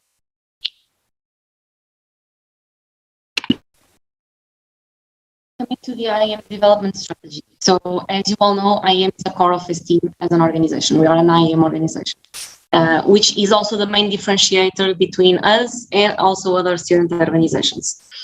As such, and because it's a constant area, an area that is constantly developed inside this team, it extends also to several directions. So we as ESTIEM are an organization that should provide opportunities for students to develop on an academic level, to understand what it is to be an IEM professional and what skills it requires. Plus, we should take an active role in exploring the IEM field with our teams, with partners, with different external entities, with different people, but in a way that it allows for the development of the fields and also for the development of our own research projects. And finally, ESTIEM, one of the sentences you probably hear the most is raising the voice of IEM students. That's exactly what we want to do. So allow students to express themselves, work upon topics that are directly related to the field that they are studying, which is IEM, and also for their education, and provide information for a better understanding of what really is this IEM Europe that everyone is inserted in. So for IEM development, ESTIEM connects stakeholders and provides opportunities in the areas of research, education, career, and academic fields to contribute to the development of IEM in Europe.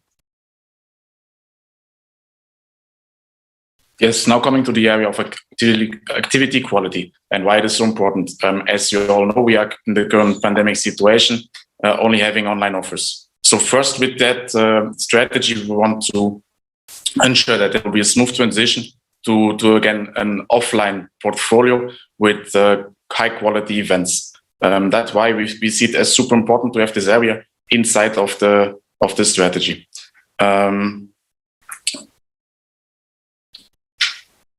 Here you can also see what are the long-term objectives, and in general, the strategy will offer a variety of activities with a standardized data-driven system, which is the value perceived by ESTIEM's members and stakeholders. Hello, everyone. For the knowledge management topic, as you all know that from offline to online transition, we nowadays are missing our traditions, our experience that we had in back then, and we would like to actually keep it for the next generations. And ESTIEM is an organization that has a dynamic working environment, which would like to share, which would like to have the sharing culture, but as it has the high turnover, we would like to keep the knowledge, keep the experience that we are gathering for the next generations as well. And ESTIEM should keep knowledge easily maintainable and accessible by involving processes of centralized knowledge management, data protection, and also a user-friendly approach. Why we would like to have it? Most of you know that you are always approaching someone to gather information or to have the knowledge from the first hand, but it should come with the platforms that we are using. It should come with the environment that we are actually implementing inside the network with the user-friendly approach that we should follow. And for the other reasonings that we can say that knowledge management topic is improved inside ESTIEM, but it should be also a centralized way of working as it was in the past and as it can be improved in the future. And for the understanding of data, information, and knowledge processes with the platforms that ESTIEM uses is one of the development points that we should do because it needs to be sustained throughout the years. These are the reasons that we saw for the knowledge management. And as we already shared the long-term objectives with you before the council meeting, you can check the document again. For the mission of the knowledge management, what we aim is ESTIEM has sustainable knowledge management processes focused on storing, sharing, and facilitating the information while respecting data privacy to keep the knowledge easily maintainable and accessible. And as Mary already showed in the connections, knowledge management is related to every area that we are proposing in here.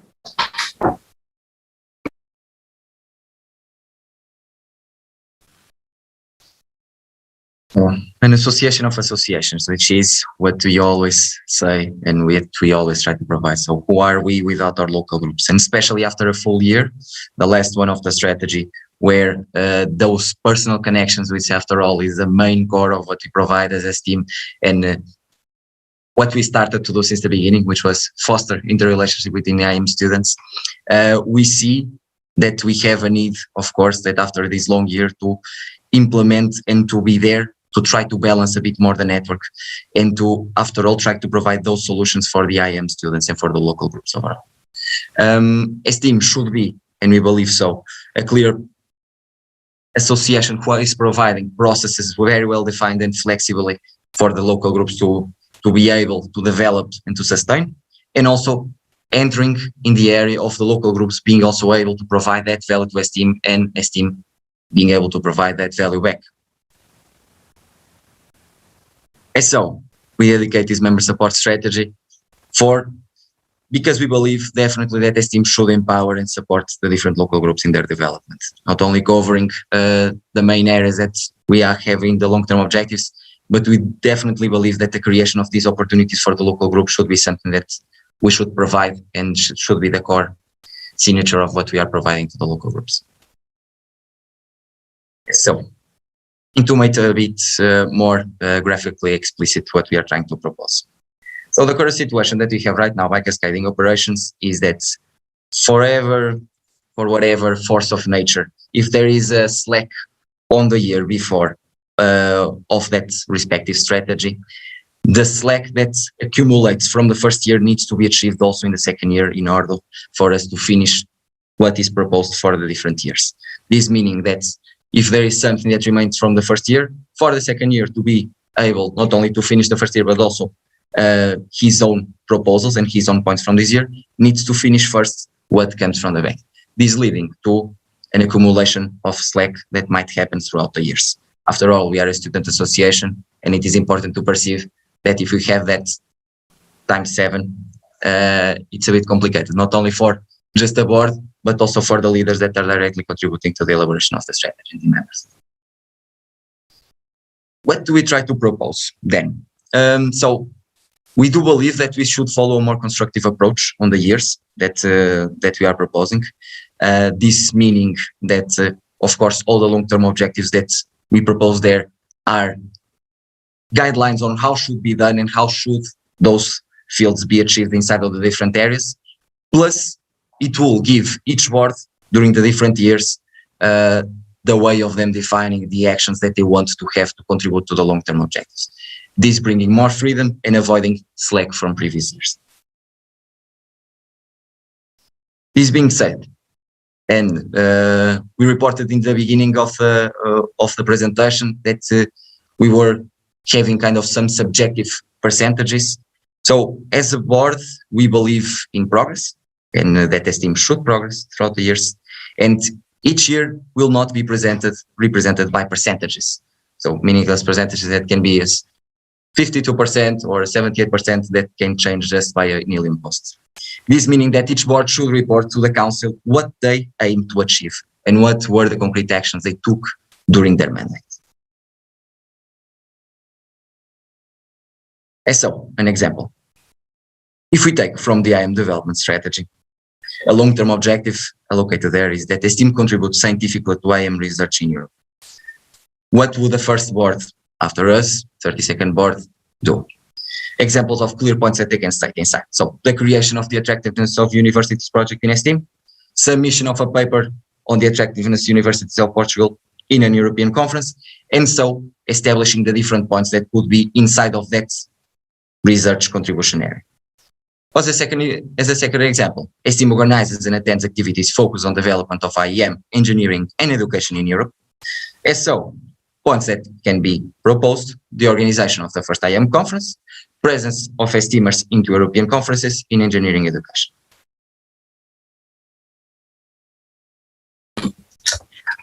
Now we would like to continue with the comparison, the strategy that we had back then, 2018, 2021, and 2024. And before council meeting pause now, we would like to explain you a bit how was the structure. they actually had board committees and project, but there was no certain structure that they were using. And during council meeting Poznan, they proposed a structure, and they actually brought the departments and the areas of departments to the council, and it's the proposal approved. As we already shared yesterday, the current structure with you, we have board, committees, task groups, projects, and also departments, services, and initiatives, which we have in the current situation, we have the structure already defined and already with all of the missions of the services, departments, which has the stable areas of working and creating opportunities for the STEAMers. Why we want to mention about this topic? Because in the new strategy, we are not focusing on directly the academic, personal, career and intercultural department as a strategy, but we are focusing on the areas that we proposed already to you. And we think the departments are as they are functional part of ESTIEM that fulfills a part of ESTIEM's value proposition, they should follow the direction that ESTIEM has and that ESTIEM should have in the future. A bit more about the reasons that why we didn't think to implement department strategies in this strategy that we are proposing, because leaders of the services are elected by their goals. They can drop their goals to contribute to the department strategy directly, or they are focusing on their goals, so they are putting the strategy aside. So the strategies can have the lower percentage at the end of the year.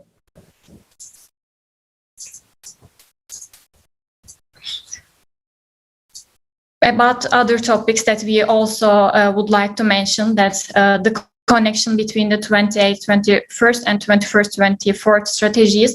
In the first strategy, we had mutually benefit relations, which we are including this topic inside IAM development and external relations right now. And the second topic, quality at ESTIEM events, which we are covering the topic with activity quality. And the third topic, local group support, and which we made a widened version of it while including inside the member support area that we are including in the strategy. To give you a general overview about how is the strategy, current strategy is, and how we would like to change it and we would like to implement it in the future. You can also check this document afterwards as well, but we already explained which comparison that we included inside the strategy, and it is really great for you to understand what we aim, what we would like to have as the direction for the future of the network.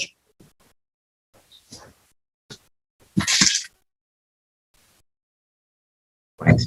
And so to conclude here, after all, we are proposing a strategy that doesn't offer that cascade of operations within the years.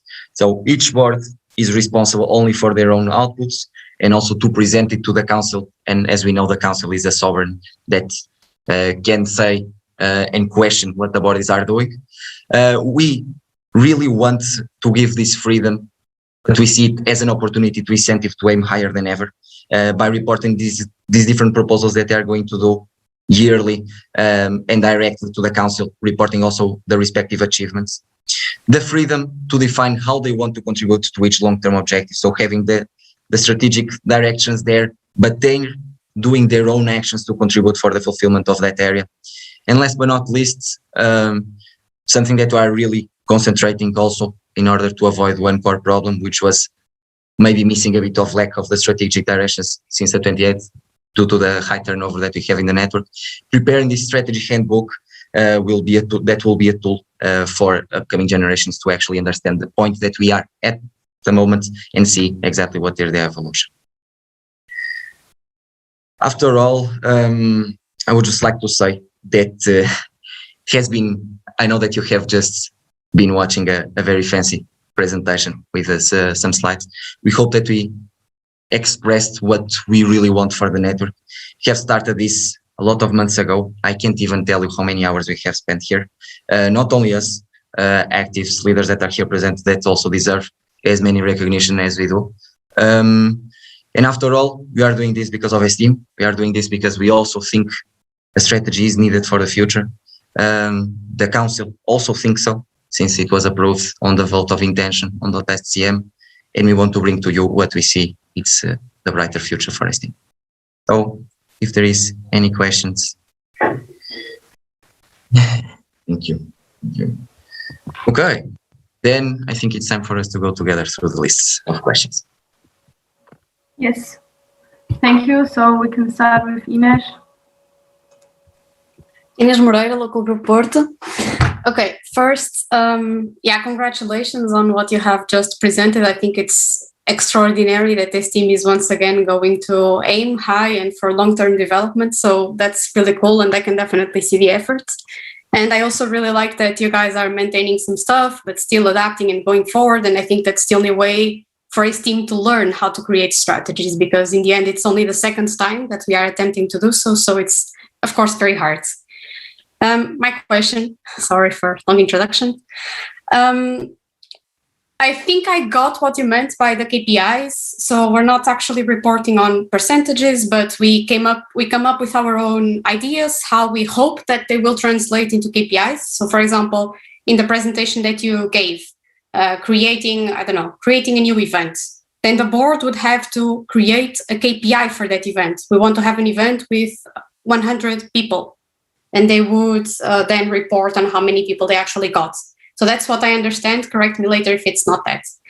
And then the question would be, how can we connect those KPIs to the long-term objectives? Because, for example, I can say, I fulfilled all of my KPIs, but I, as a board, didn't aim high. So my KPIs were actually pretty shit. How can I know if the strategic or long-term objective was fulfilled? How do I connect the KPIs with the long-term objective? Thank you.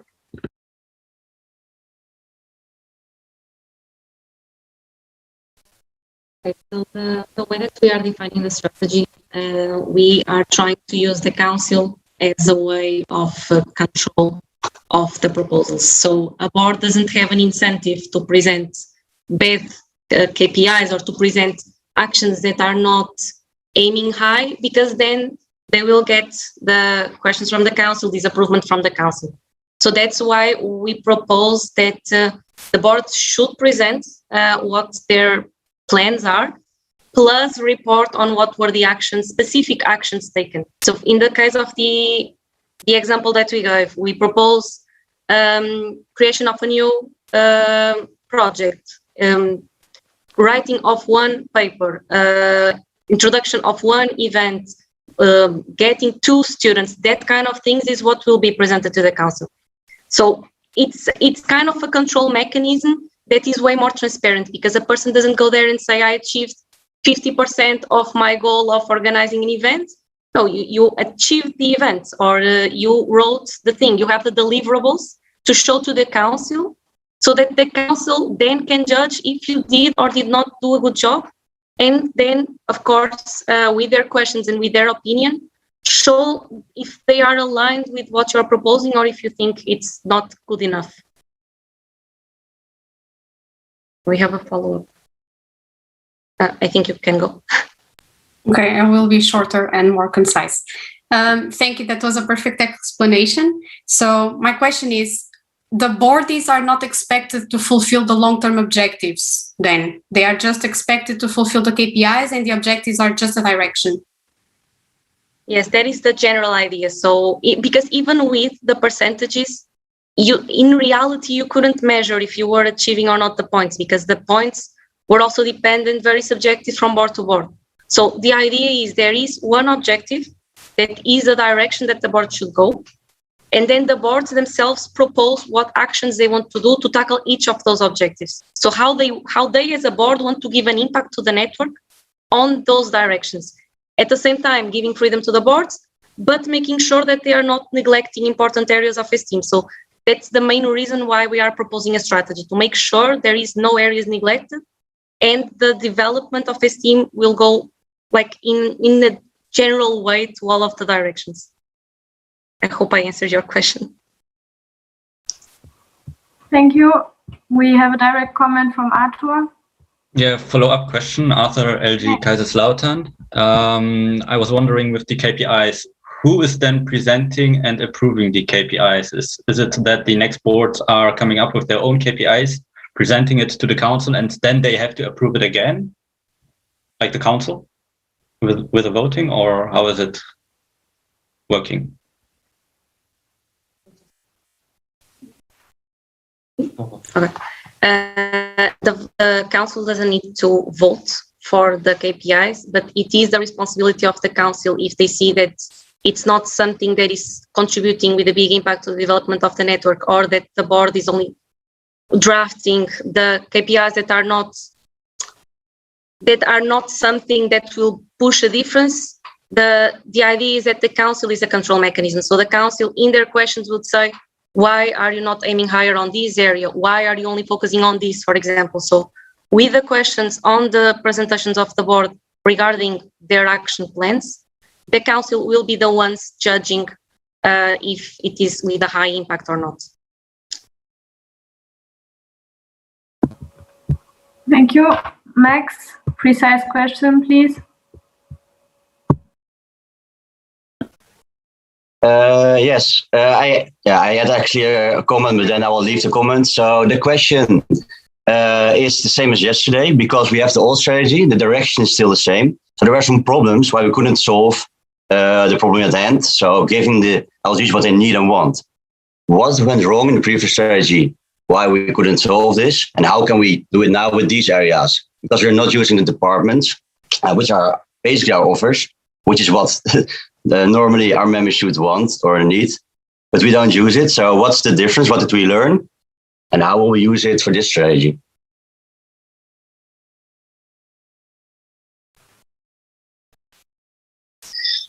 Yeah, I can go for this one. So I guess that the question is not what went wrong with the previous strategy. I entered in ESTIEM in the year that the strategy was approved. And of course, the 3 years have had a huge change, very differentiated change from what it was when we entered in ESTIEM. Like the boards have made perfectly their job and implementing the points that were there for the respective years. The thing is, we are not going to make a strategy from scratch if we see that there are still points that can be tackled for. That's the point of adapting the strategy and trying to, after all, connecting the points that we see that are still slacking a bit from previous years to the ones that we are trying and proposing here to implement for upcoming years. Nazi also has a tool here. Yes, Nazi. Going a bit more concretely also on the departments. If you look at the departments, we cannot really hear you. Can you start again? Louder. Can you hear me now? Yeah. Okay. Let me know if you cannot hear me. Regarding the departments concretely, also, if you look at the strategy that were proposed, a lot of it was regarding them being stable, them defining their offers, them having their visibility, having sustainable teams, having quality on their events. All those points continue to exist, but in a centralized way. So all of the points that you see in the current department strategy that say cohesive image or department visibility or whatever are still present, but in the brand strategy. Same with the quality of the events. We have an objective on the activity quality strategy that is relative to those 4 values that we provide as an association. So what I mean is, even if there is points to build fulfilled from the previous strategies, they can still be included as actions proposed by the boards on these new strategies. Okay, thank you. Then we have a comment. Yeah, okay. You can make a short comment. Yeah, basically, we couldn't even solve the problem of giving the offers that we needed to give to our members in 3 years. And now you say it's continuously in the network. So then we're probably not going to solve it in the upcoming years if we don't have a solution for it, or we're not actually actively going for it. So not including it in the strategy and focusing on branding, it's not really involved on what members really want and need. It's not for me the solution, and I don't see how this would work then. So I don't think that with these areas or with the learning points from previous department strategies. Without this knowledge or without those action points, action plan, I don't see how we're now gonna get the things we need or the things our members want to need. But that's just my opinion. Can you say your name and local group, please, for the protocol? I know.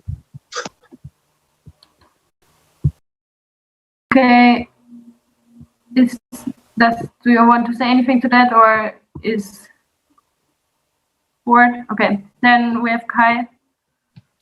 Yeah, Kai Heine, Berlin.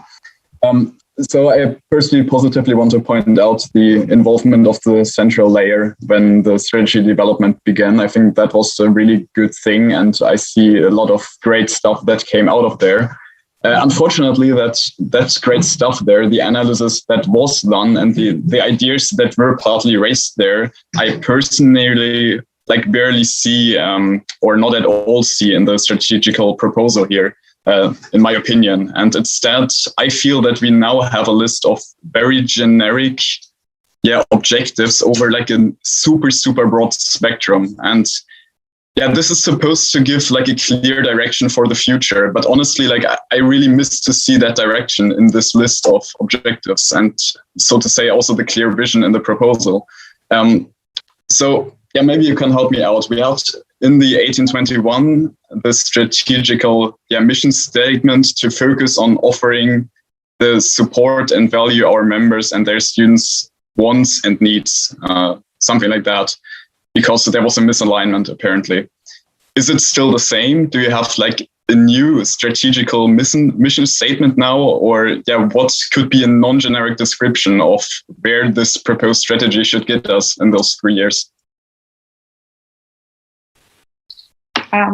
I will first answer the first part of the question. The thing is, yes, a clear plan might seem as needed. The problem is, first of all, 3 years from now or 2 years from now, things are not being the same. So the more you are clearing the process for the next generations, the more they are not able to be adapted, and those points are being dropped. So that is one of the major implementation problems. We have strategies in front of us, and there are some points that either had to be changed or they are not relative to today's world. So that's the main problem. This is why we want to give a direction, and why, for example, under one of the area we have 7 to 10 long-term objectives, because we don't want any of those steps to be forgotten. For example, we have focus on external relations for NGOs separately, corporate relations separately, because we don't want to aim only to have a good external relations. No, we want a diversity in the focus of the areas. So we want NGOs to be as important as corporate relations. Other areas the same. This is why everything is actually being tackled differently. So even though the boards wouldn't be maybe aiming that high, they still need to do something in that area. So that none of the boards in the upcoming 3 years might forget the points that actually are written nowadays. Their observation, their ideas, their direction might be slightly different, but at the end, aim is having a good relationship with our NGO partners, for example. And I'm just giving an example out of it. And all of the areas actually are designed like this. So even with a minimum effort in every area, they still will achieve something. But in the current strategy, for example, especially in the part that we are focusing on, there are many action points which are not covered at all. So if I want to, in my board goals, want to focus on some areas, I can, but they are not covering most of the parts. So that's the thing, we want to give a general direction to them, and we narrowed it with some specific areas, but we are not limiting them. I'm not sure if I was clear enough. But... thank you for the elaboration. Maybe I repeat the question that I stated. I felt that was an answer, but just not on my question. The question was, what is the specific mission of the upcoming strategy? What could be a non-generic description where this proposed strategy should get us in 3 years? don't know if you remember on our second follow-up chat that you were there, that we were trying to tackle the core issues of ESTIEM, and we came to the conclusion that we have written down the 4 different core issues with different names, but they were the same issues that the 28th board identified, plus COVID-19. So it wouldn't make sense to change the guiding policy of the strategy if the core issues at the end are the same. So that's why we are maintaining and reinforcing that line should be the one to follow either ways. Okay, so the mission statement, so to say, stayed the same. Thank you for the answer. Yes, you're welcome. We have a comment on that from Ines. Nope. She withdrew the. Okay. Sorry. Then we take Alexa from Ilmenau, or Alexander or Alexandra. LG Ilmenau, Stefan, Alexander, Sasha. Hi folks, how you doing? First of all, I'm old and sometimes I don't get the points, so just for me. So we did say those goals, those aiming high, is approved by the council. Is it correct? Sorry. The goals the year goals that the boards are going to propose, it's not a matter of voting on if they are valuable or not, but it's up to the council to raise the point if they don't see it's the correct direction for ESTIEM. Okay, so my question would be, how do we ensure that every council is aware and able to understand that the goal is high enough? That's a very good question. Okay, there you go. Yes. So indeed, Sasha, one thing that we also identified with these strategies is that the knowledge of strategy in the network, it's very reduced as a whole. So people that are not studying for the strategy and that are not directly contributing all the years for the strategy, you see that the board congregates all the knowledge in what, for example, should be the thing to do or the thing to follow or the thing to go. That's why by proposing this, okay, with the long-term objectives, we propose what should be the things that should be tackled at least on each and every one of them. Okay, so at the end of the year, the board is going to report what are actually those KPIs achieved, okay, and not just a percentage. And by then, the council will be able to say, okay, these guys did a very good job with the things that they have accomplished, and okay, maybe this was missing a lot in this year, we completely failed on this.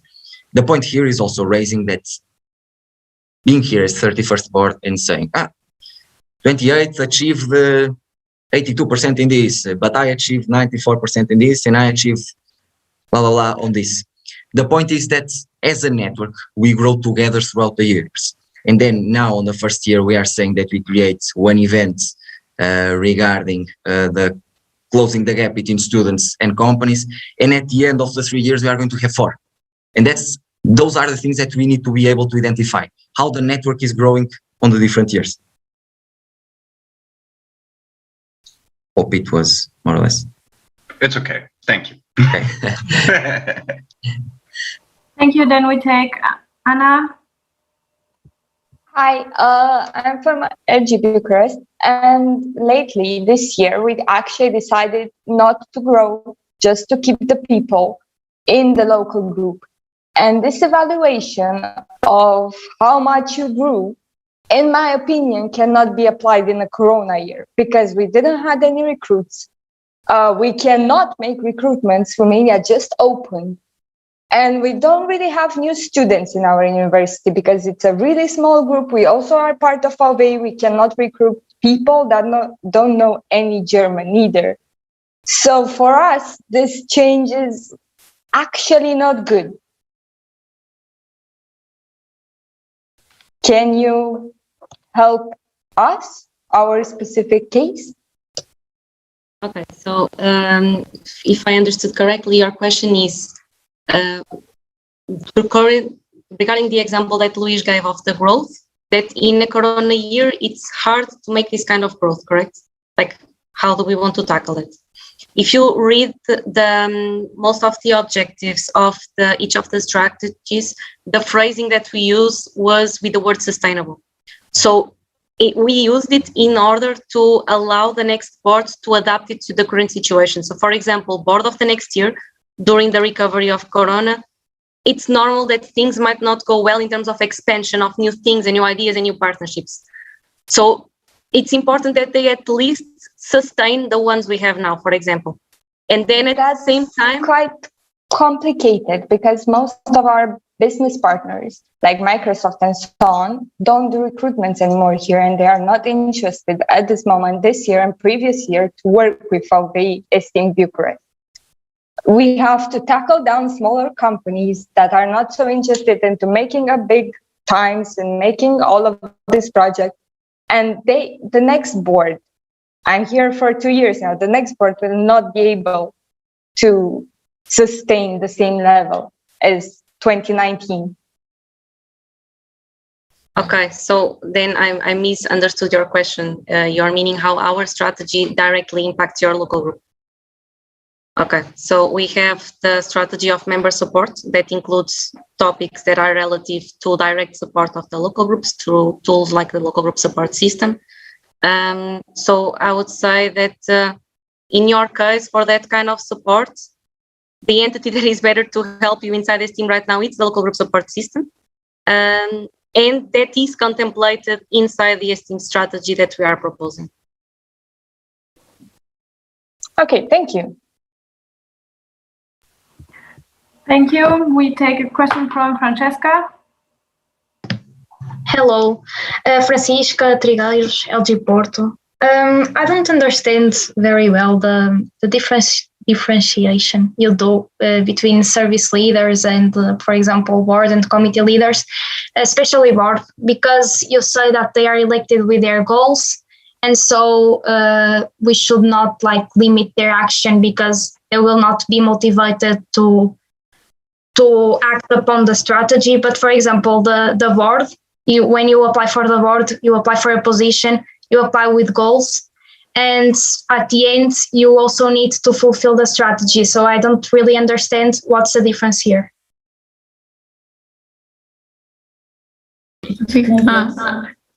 Hello, thank you for the question, Francisca. I can maybe elaborate it a bit. Basically, what we are proposing is the direction that we are seeing that these areas should be improved by the 3 years that as in the proposal. And for the service leaders, also with the board, they are of course elected by the council.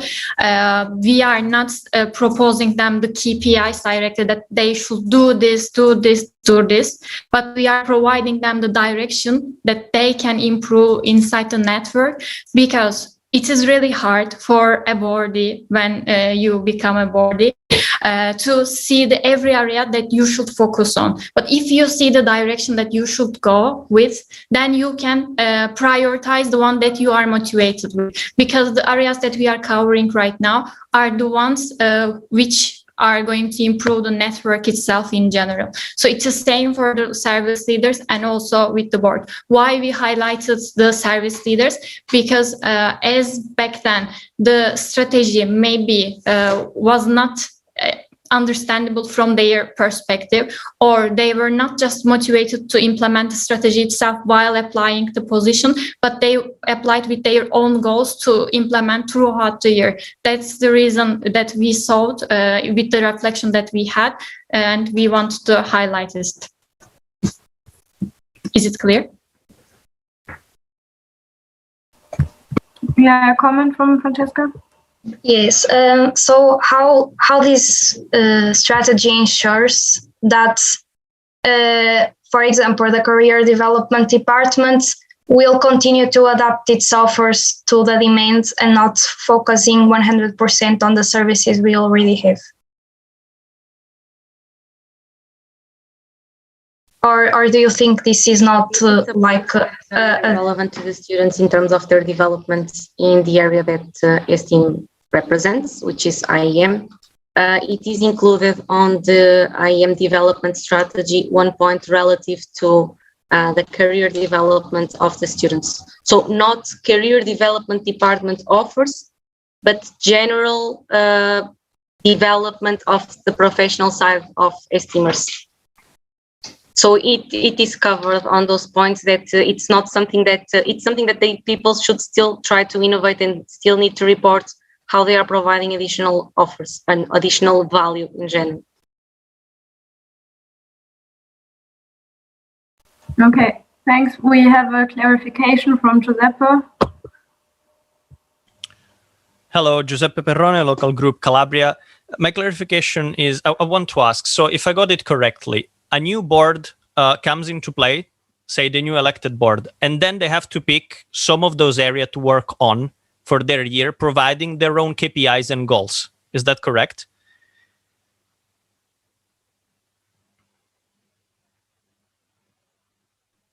No, just to clarify, the board should present actions to all of the long-term objectives. So the idea is not that they can pick only the area they like the most and only develop that one. Because what we want to assure is that ESTIEM is being developed on all these directions. Because all of these were identified as problems that we have currently on ESTIEM. So it's important that during the next years, all of them are tackled. What we are providing is boards to have the freedom on how they want to do it.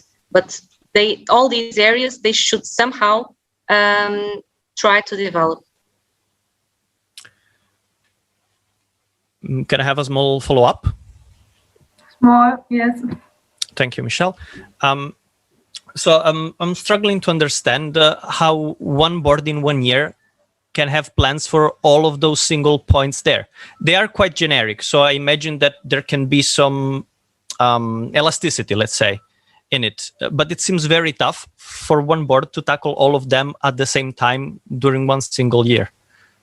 Would you say this is not a problem? Or have you seen it and you have an idea on how you can help the next board solve it?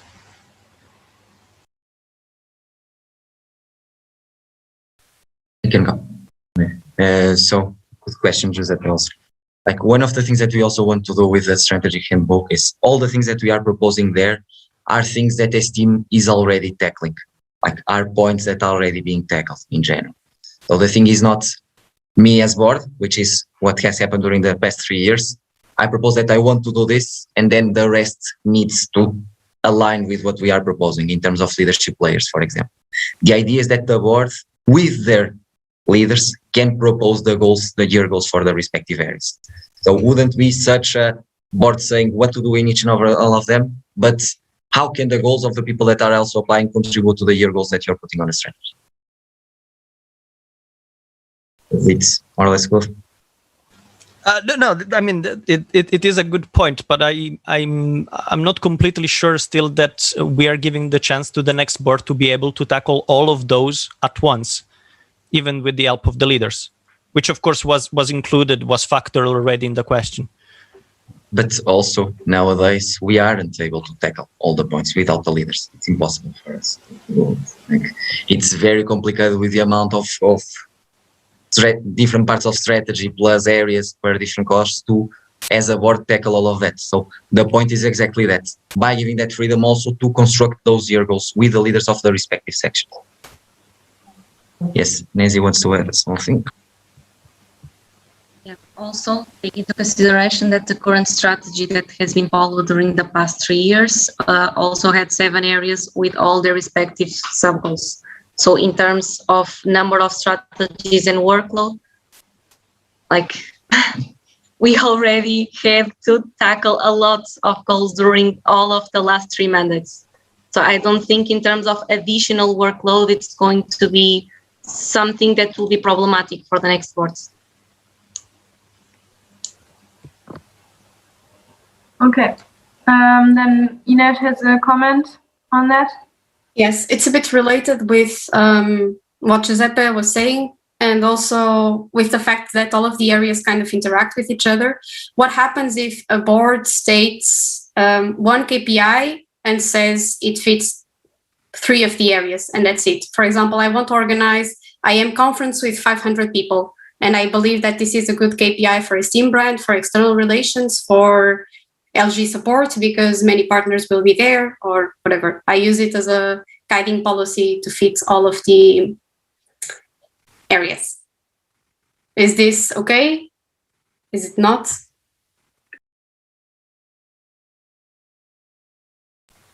I can say that it's something that is already happening. It's not because of this new strategy. Like nowadays, it still happens on other ones. We tried as much as possible to avoid all the overlaps possible while doing the long-term objectives. And the idea is exactly that none of the things are, you're just presenting that basic that contributes. Maybe one of the points that you are suggesting will contribute for many areas. But the point is that those things that you are additioning shouldn't be, let's say, if you're putting you're setting one goal for 1 year goal for external relations. The goal might contribute to your brand because you are getting recognized outside and getting some vision.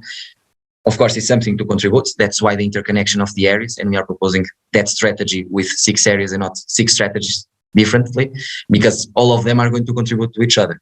The point is, you need to propose points that either fit the external relations, but also the ESTIEM brand at the same time, like plus ESTIEM brand. Thanks. Then we have a question from Zeynep. Zeynep Esaçlar from Istanbul Yıldız. Yes, LGSS is here to support the member of ESTIEM, but the pandemic affects lots of the local groups. So this strategy can be working at the end of the 3 years, but we will see the affections right after we get back to normal. So how do you plan to cover this thing? Because LGSS limited, our GSS sources are limited. Hello. Good question, Zainab. It's cool. Because, of course, local group support system is inside of the membership support that you saw, of the member support that you saw in one of our strategies.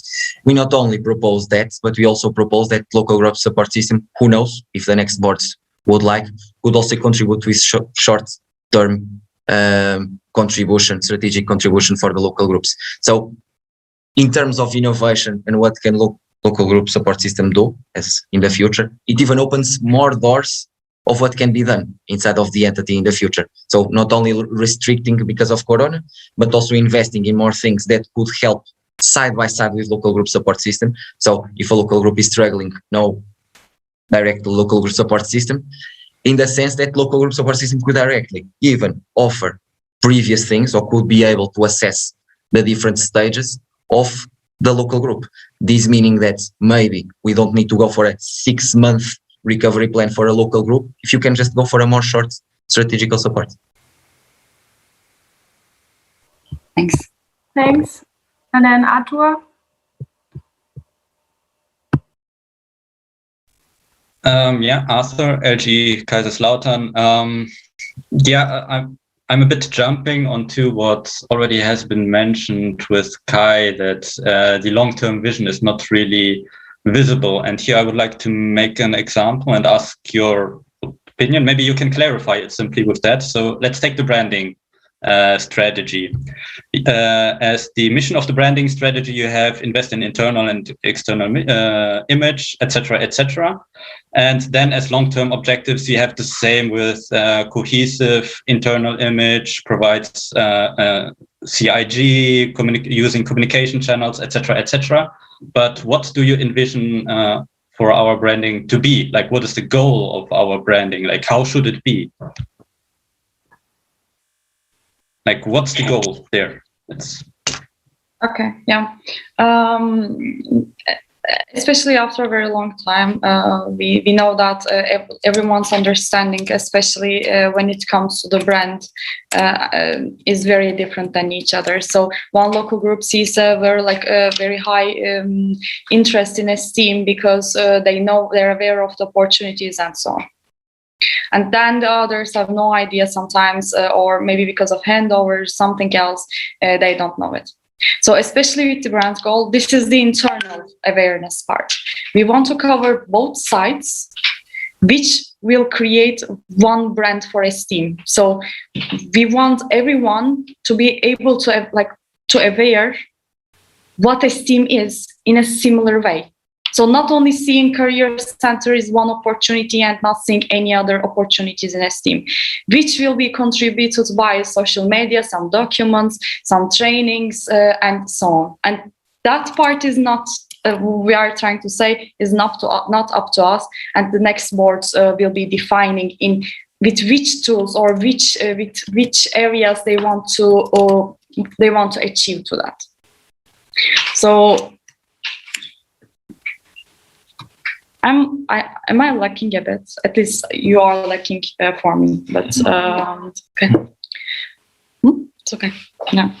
Do you have any follow-ups, Arthur, or did I clarify good or not? No, yeah. I'm still missing the vision that you have for the brand of ESTIEM. Like you explained, like the brand is providing very well how we can achieve a brand, like a cohesive brand, etc. But it's still missing the how should it, like the what, like what is our brand? Like, I don't know, are we what is written in the vision of ESTIEM, like being the connector of IEM students with an IEM Europe or whatever? Like, the vision is still missing of this goal, the concrete one. Okay. Then, so to raise then a bit what was the purpose with this. As you know, the 28th made their strategy, and then they saw that the current mission and vision of ESTIEM was not up to date with what they were proposing. So they also rephrased what was and reproposed the update of the mission and the vision of ESTIEM. The strategy that we try to elaborate, or at least the long-term objectives that you see there, are clearly what we see aligned with what we aim to be as a network as a whole, so as the vision of ESTIEM. The problem there, and why we try to split it there as such as long-term objectives, is that we see that, of course, years change, there are some focus on different years, but there are some fields being neglected from year to year. So let's say that in this year, we care more about one, then the rest, when you're going to invest about an extra topic, the previous one is already a bit forgotten. So in the sense of raising together as an association and see what at the end of the years, it will be directly. And I think that with the KPIs, it's even more interesting to see. Like, you'll be directly able to see what did you do different of the previous board, on how you raised, compare that to the previous board. So instead of just needing to achieve that 100%, you can directly see, okay, this was what was built from the previous board, from the year goals that you proposed, and my year goals are going to take this to this. That's why we're trying to implement here. If the question was, did we make vision statements for every strategy? No, we didn't, because we have one strategy with 6 areas, and the purpose is that we have a mission for each of them on how they contribute to a final strategy to ESTIEM. Okay, so we have one question from a delegate, and all other questions need to go to the forum because we don't have time anymore, unfortunately. And yeah, David. Hi, I'm David Barrero from LXII. I think I understood like the way you're like the strategy you're planning. So basically, you are given the freedom as the next board to tackle every objective in the long term. But I was wondering that, okay, if we do that, maybe GA is not, like a control system good enough for that, because I think everyone would like to make sure that the objectives every board is planning with a specific action are good enough. So should we have more like mechanisms of control system to see that those specific actions are good enough? Good question, David. So the goals themselves, okay, they have, for you to set that year goal, you are going to also state to the council what is the target and what's the KPI that you're measuring. So that's the mechanism that you talk about for us to actually see exactly what, if those things are being achieved or not at the end of the year. Okay. So for each board, after they propose their year goals, you would, as council, see clearly if the target that they set at the beginning of the year was achieved or not. Not my fit answer. Yes. Okay, thank you. Okay, you're welcome. Okay, so there are many opinions that we should add more time to this. So, Luis, I don't know what you want to do. We already increased the time, I believe, from what you put in the beginning, at least for half an hour. We can continue and have a bit more questions. Of course, if there are still main questions in the air, it doesn't make sense to close the agenda point. So we can proceed with more questions if there are. Okay, Ines. And I would specifically ask you to, whatever, if you don't, I believe that we are a democratic association and we have different points of view. But if you just want to ask for more questions, you don't need to write a 3. I will raise a question, Max. Then, like yesterday, you asked us for more time for questions and we gave it. And it's as simple as that, okay? We can then proceed with the questions. Okay, thank you. Yeah, I'm sorry in advance because I don't think it's going to be concise, but at least we have live stream. And I think it's important. Okay, I think it's very important to understand if this strategy is actually here to solve a problem or to simply align the whole association into a unique direction. Because if we're talking about solving a problem, and I believe that this is why so many questions like Max is asking right now are appearing, because with the 28th strategy, we thought we were trying to solve a problem, right? Because we weren't offering local groups what they wanted. But where did this statement even come from? Were we not getting any applications for events? No, we were. So why did we come to this conclusion? Why was it a problem? And since we don't know how to answer this question, we also don't know how to answer if the problem is solved. So if we now move on to the next strategy with the same premise, we want to solve this problem and we go into the same direction, then of course, after 3 years, we will still not know how to answer the question if the problem was solved. But if instead the next strategy isn't actually to solve a problem, rather to move ESTIEM into the same direction based on the core problems, but not as a problem, then the whole outcome is different. How we look at the strategy is different. How we make certain expectations for the upcoming boards is different. What we want to see there, if it's percentages or KPIs or results, it's all different. And I think it's very important to understand if the next strategy, if the goal really is to solve the problem, that we are not offering LGs what they want, or if it is just to evolve and progress. Okay, I think you gave the answer that I'm going to give, Ines, because you mentioned in the both scenarios that you said. This is not the strategy that the 28th presented. That's why we also wanted to include the slides of the differentiation between one and another, of course. Fine. But one thing that we are not going to do is, if after revising all the strategic analysis that they did, after agreeing, because we agree that the mission and the vision of ESTIEM are correct, and after identifying the same core issues that they identified, we cannot propose something completely different of what they did. Okay, this meaning what we want to do is to indeed tackle those issues, but aligning more the network, because what we have right now, it's a clear path, like program of what you need to do in each year. What we want to do is make sure that all the areas, even if they don't have that specific thing, are included for the correct alignment of the network. Okay. And after all, you will see if it worked or not. Of course, we never implemented the strategy, and I think this is the first time that we are doing it. I would, by taking what we had from the 28th, I guess that also with the assessment that you made in the beginning of the year as a handover to us, our idea since the beginning was to, okay, let's first see what we found out. Found out that the core issues that we identified are still the same. Not saying that the network hasn't evolved, because it did, but in another sense. But those core problems are still there. And we do think that by presenting these proposals of these areas and adapting also the ones that were before, because we feel that some of them weren't fully developed, that we are going to achieve not only the mitigation of this core problem, but an alignment as an association.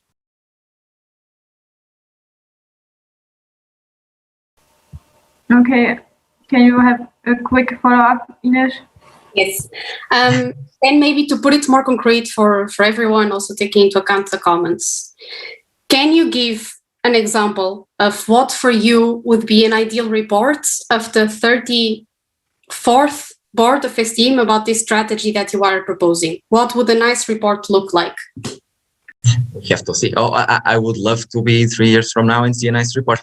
But the idea is that I can actually track what was the evolution on the long terms. So this meaning you, Inês, you apply for 32nd board again, and you decide that you want to propose this year goals for each and every one of them. Okay. And then you arrive the second board after you, someone applies, they present also based on what you did on the past year, they present the following goals.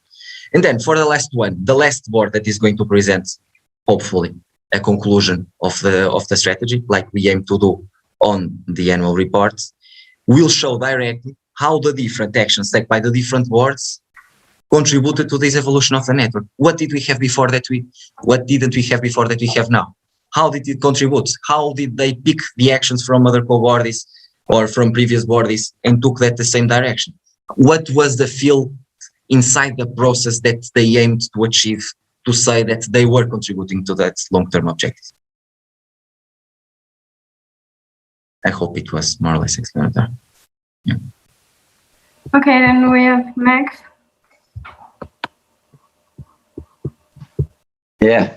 My main concern basically with this whole strategy is like we were talking about, it's about solving a problem. It's a coherent approach for that. So we should know what, why, and how we will solve it. At this moment, there's no action plan. We have those objectives, and then you just gave an example of ESTIEM organized activities focused on development of IAM, but we're already doing that. So if you take it as generic as it is, if you take it in this form, then the next board can basically say, I do nothing, I achieved the strategy. We don't have that know-how. We don't know how we'll do it. So how can we vote on a strategy if there's no perspective on how to achieve it, on how to solve the problem? So are we actually voting on a strategy, or are we voting on things that could or maybe should happen? Because we're striving for things, and I agree on that. But there's no how or how to solve it.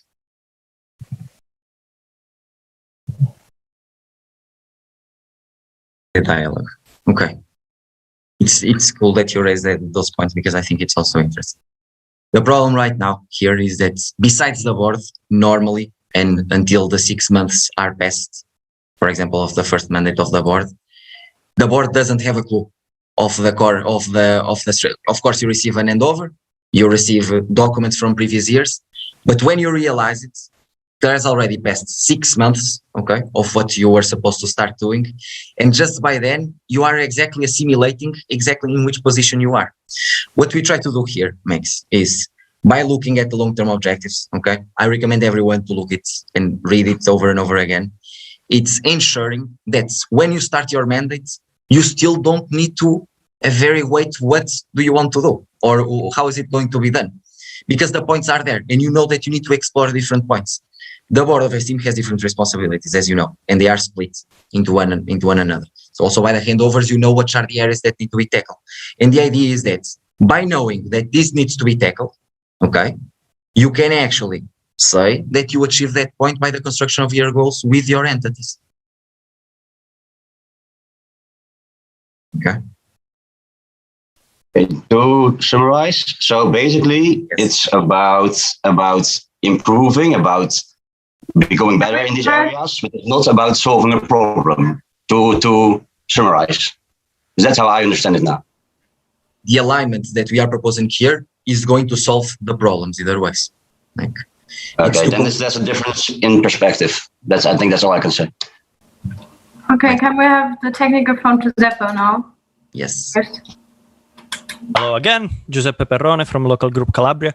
I just wanted to say that I think that both the goal of the council and of the board is for people to understand what's going on. So I would suggest for people not to comment on the chat, and for both who ask questions and who replies to them to be way shorter, because people should not be put in the condition to vote on something that it's made harder to understand.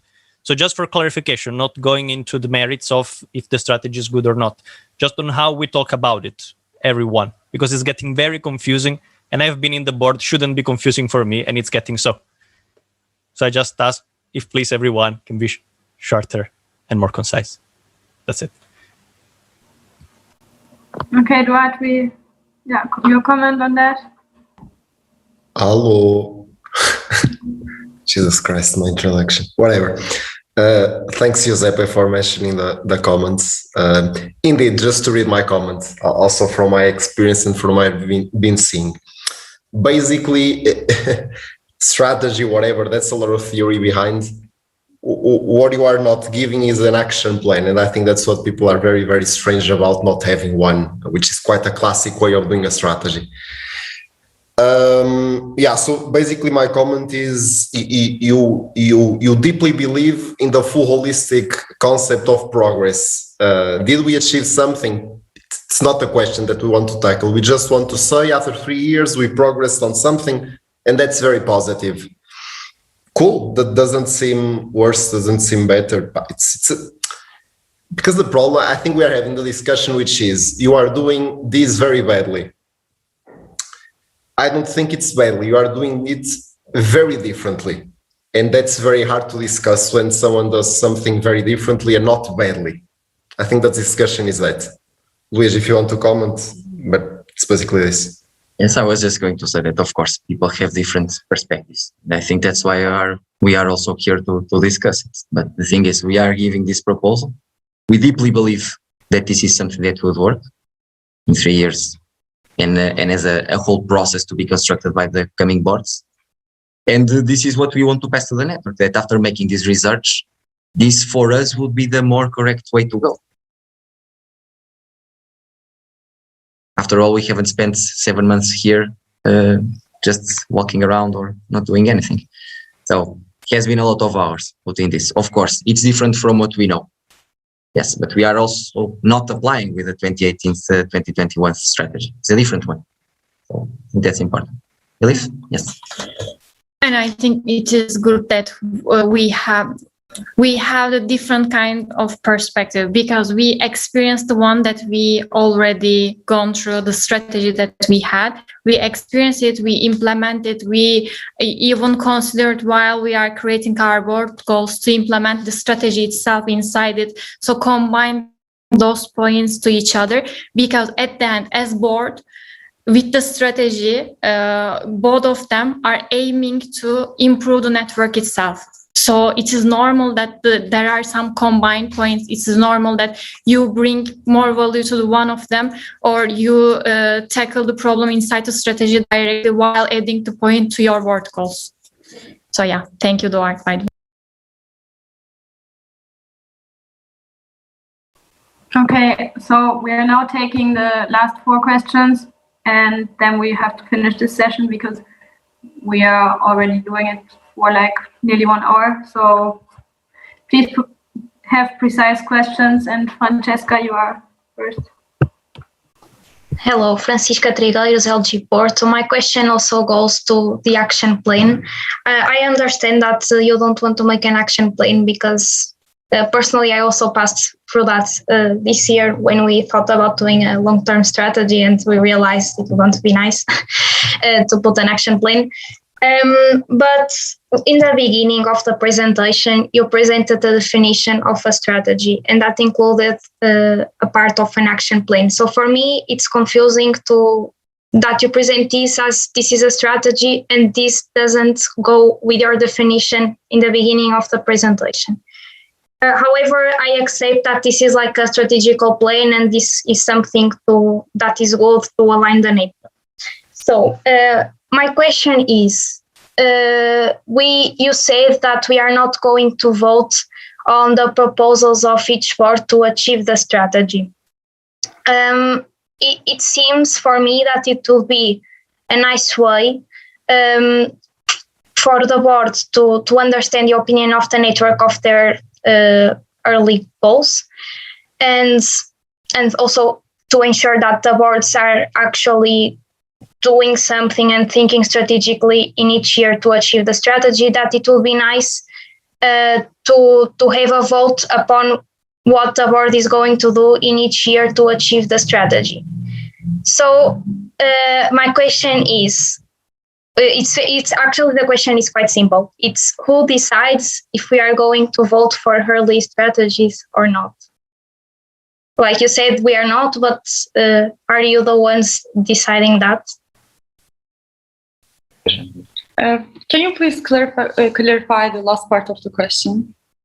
Yes, this was like a clarification from quite a long, So the question is, you said that we are not going to vote on the early action plan that like the board will present how they want to achieve the strategy, but the council won't vote on that. They can like ask questions, comments, but the council won't vote on the early action plan. So my question is, who decides that the council is not voting on that? Maybe it's like a question from a newbie, but I actually don't know. No, the thing is, this is a student association. We cannot put that limit on people to work upon their things. By the time you apply to the board, you are the council electing the board. You are the ones putting the trust on the board that is going to develop the work. So it will make sense to elect them, plus then approve the ideas that they have, because by electing the board, you already know what are the ideas that they are willing to contribute for the year that they are going to develop. Okay, we will take the next question from Arthur. Arthur, LG Kaiserslautern, and I think it's actually a cool transition, because now I would like to ask a question towards the applicants for the next board. I mean, you guys are supposed to work with the strategy. So what is your impression, and do you think you will work for this one? Or Hello, Michelle, can I go? Yes, of course you can answer.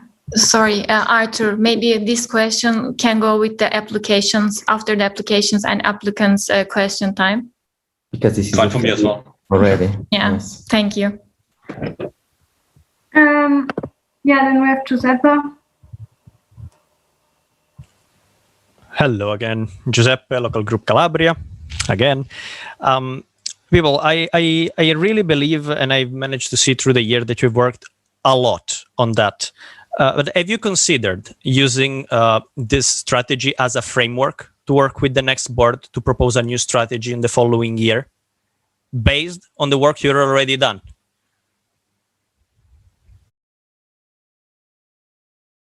Can you clarify the question again? Yes. Sorry. So as I do not have a way to say I managed to do what the strategy wanted me to do, I see it more as a framework where I have a list of things that are extremely important to work with in our network every year. So now that you have highlighted those, would it be possible, instead to vote on it as a strategy now, to use it as a framework to build a strategy on top of it and present it next year?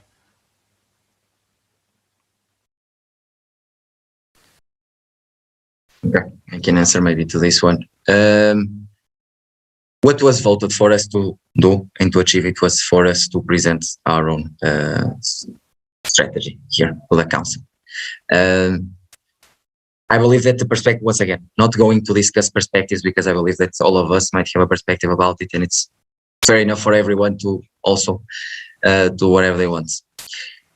I believe that here, Giuseppe, what we can do, and it will for sure do, it's help the next board implementing the first year of their strategy, but helping the next board of redesigning a strategy for us wouldn't be something on the table. Of course, as board, we have the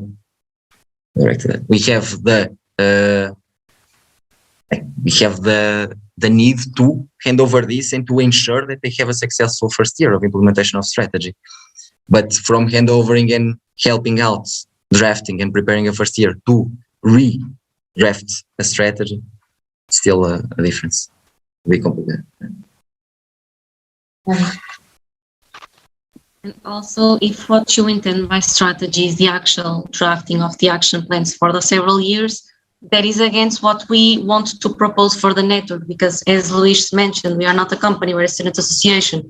We think it's important to have a defined direction of the areas that are important to tackle and long-term objectives that are valuable for the network to achieve.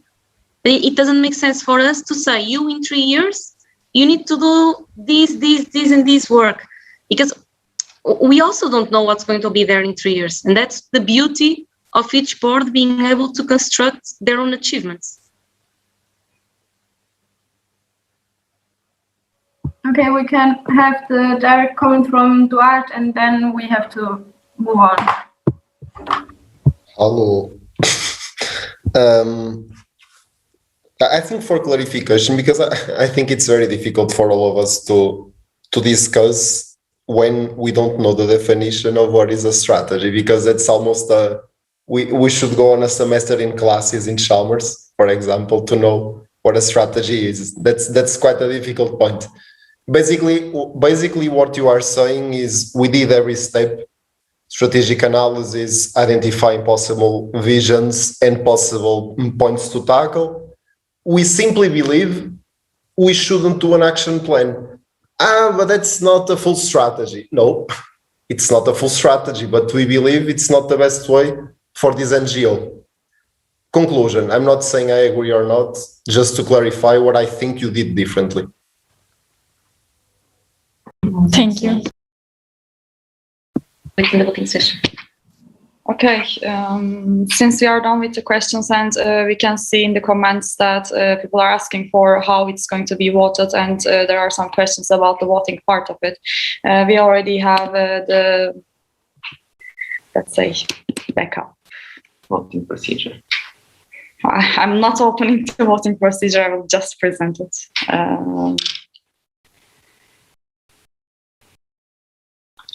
And this is going to be our proposal for the voting procedure.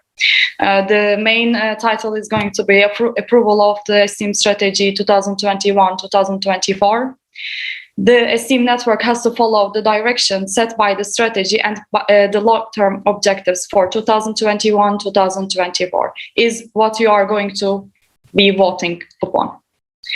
Then the ESTIEM network has to follow this, yes, and as a follow-up, ESTIEM will keep the current mission, vision, and values with the approval of the ESTIEM strategy 2021-2024, as the proposal of the ESTIEM strategy is aligned with the direction of ESTIEM. So this is not going to be a separate motion.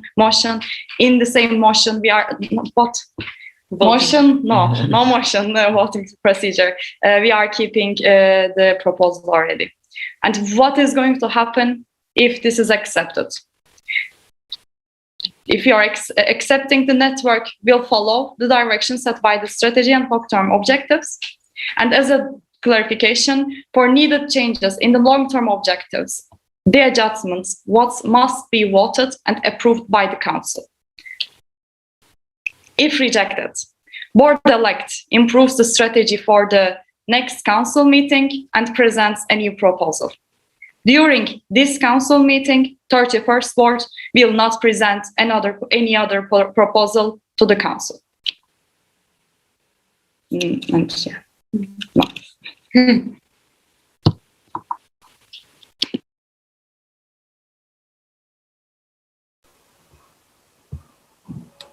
Okay, thank you, Merve. When do we vote upon this? On Sunday. It will be on Sunday. I have a quick reply to Ines' question in the chat, if it's okay, Michelle. Yeah. Okay, thank you.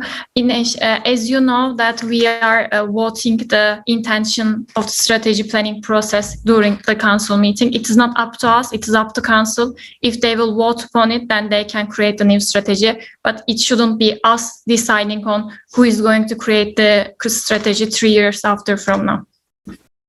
And also 35th. Okay, thank you. Then I will now close agenda point 21, ESTIEM strategy, and I will open agenda point 30, miscellaneous.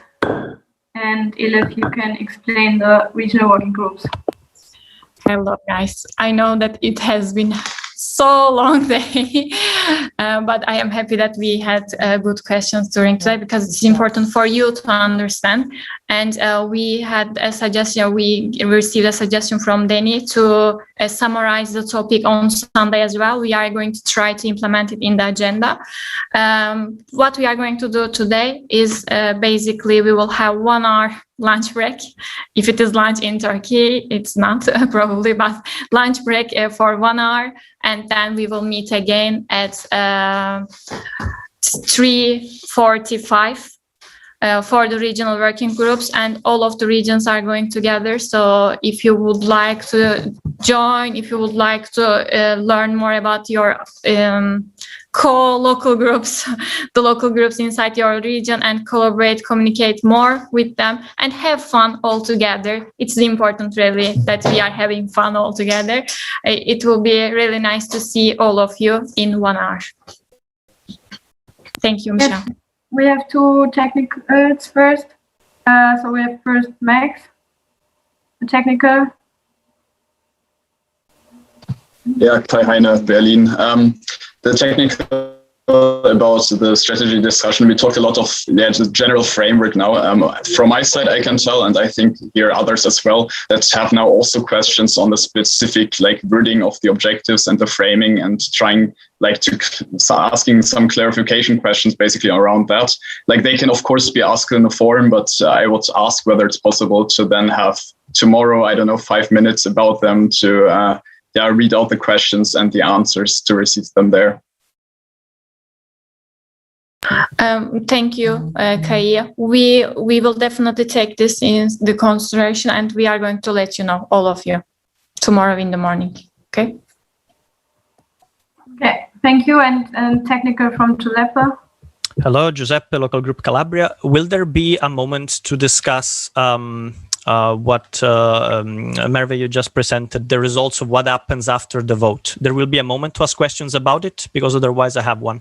Yes, there seems to be nodding. So, okay, thank you very much. Okay, thank you.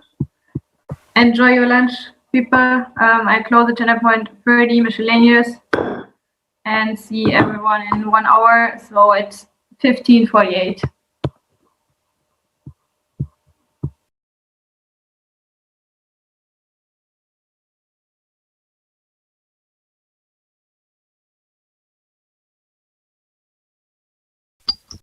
Well, that was fun. I also enjoyed it. I agree. Right, Robert? Long time since I witnessed some CM drama, so it was fun for a change. Does somebody want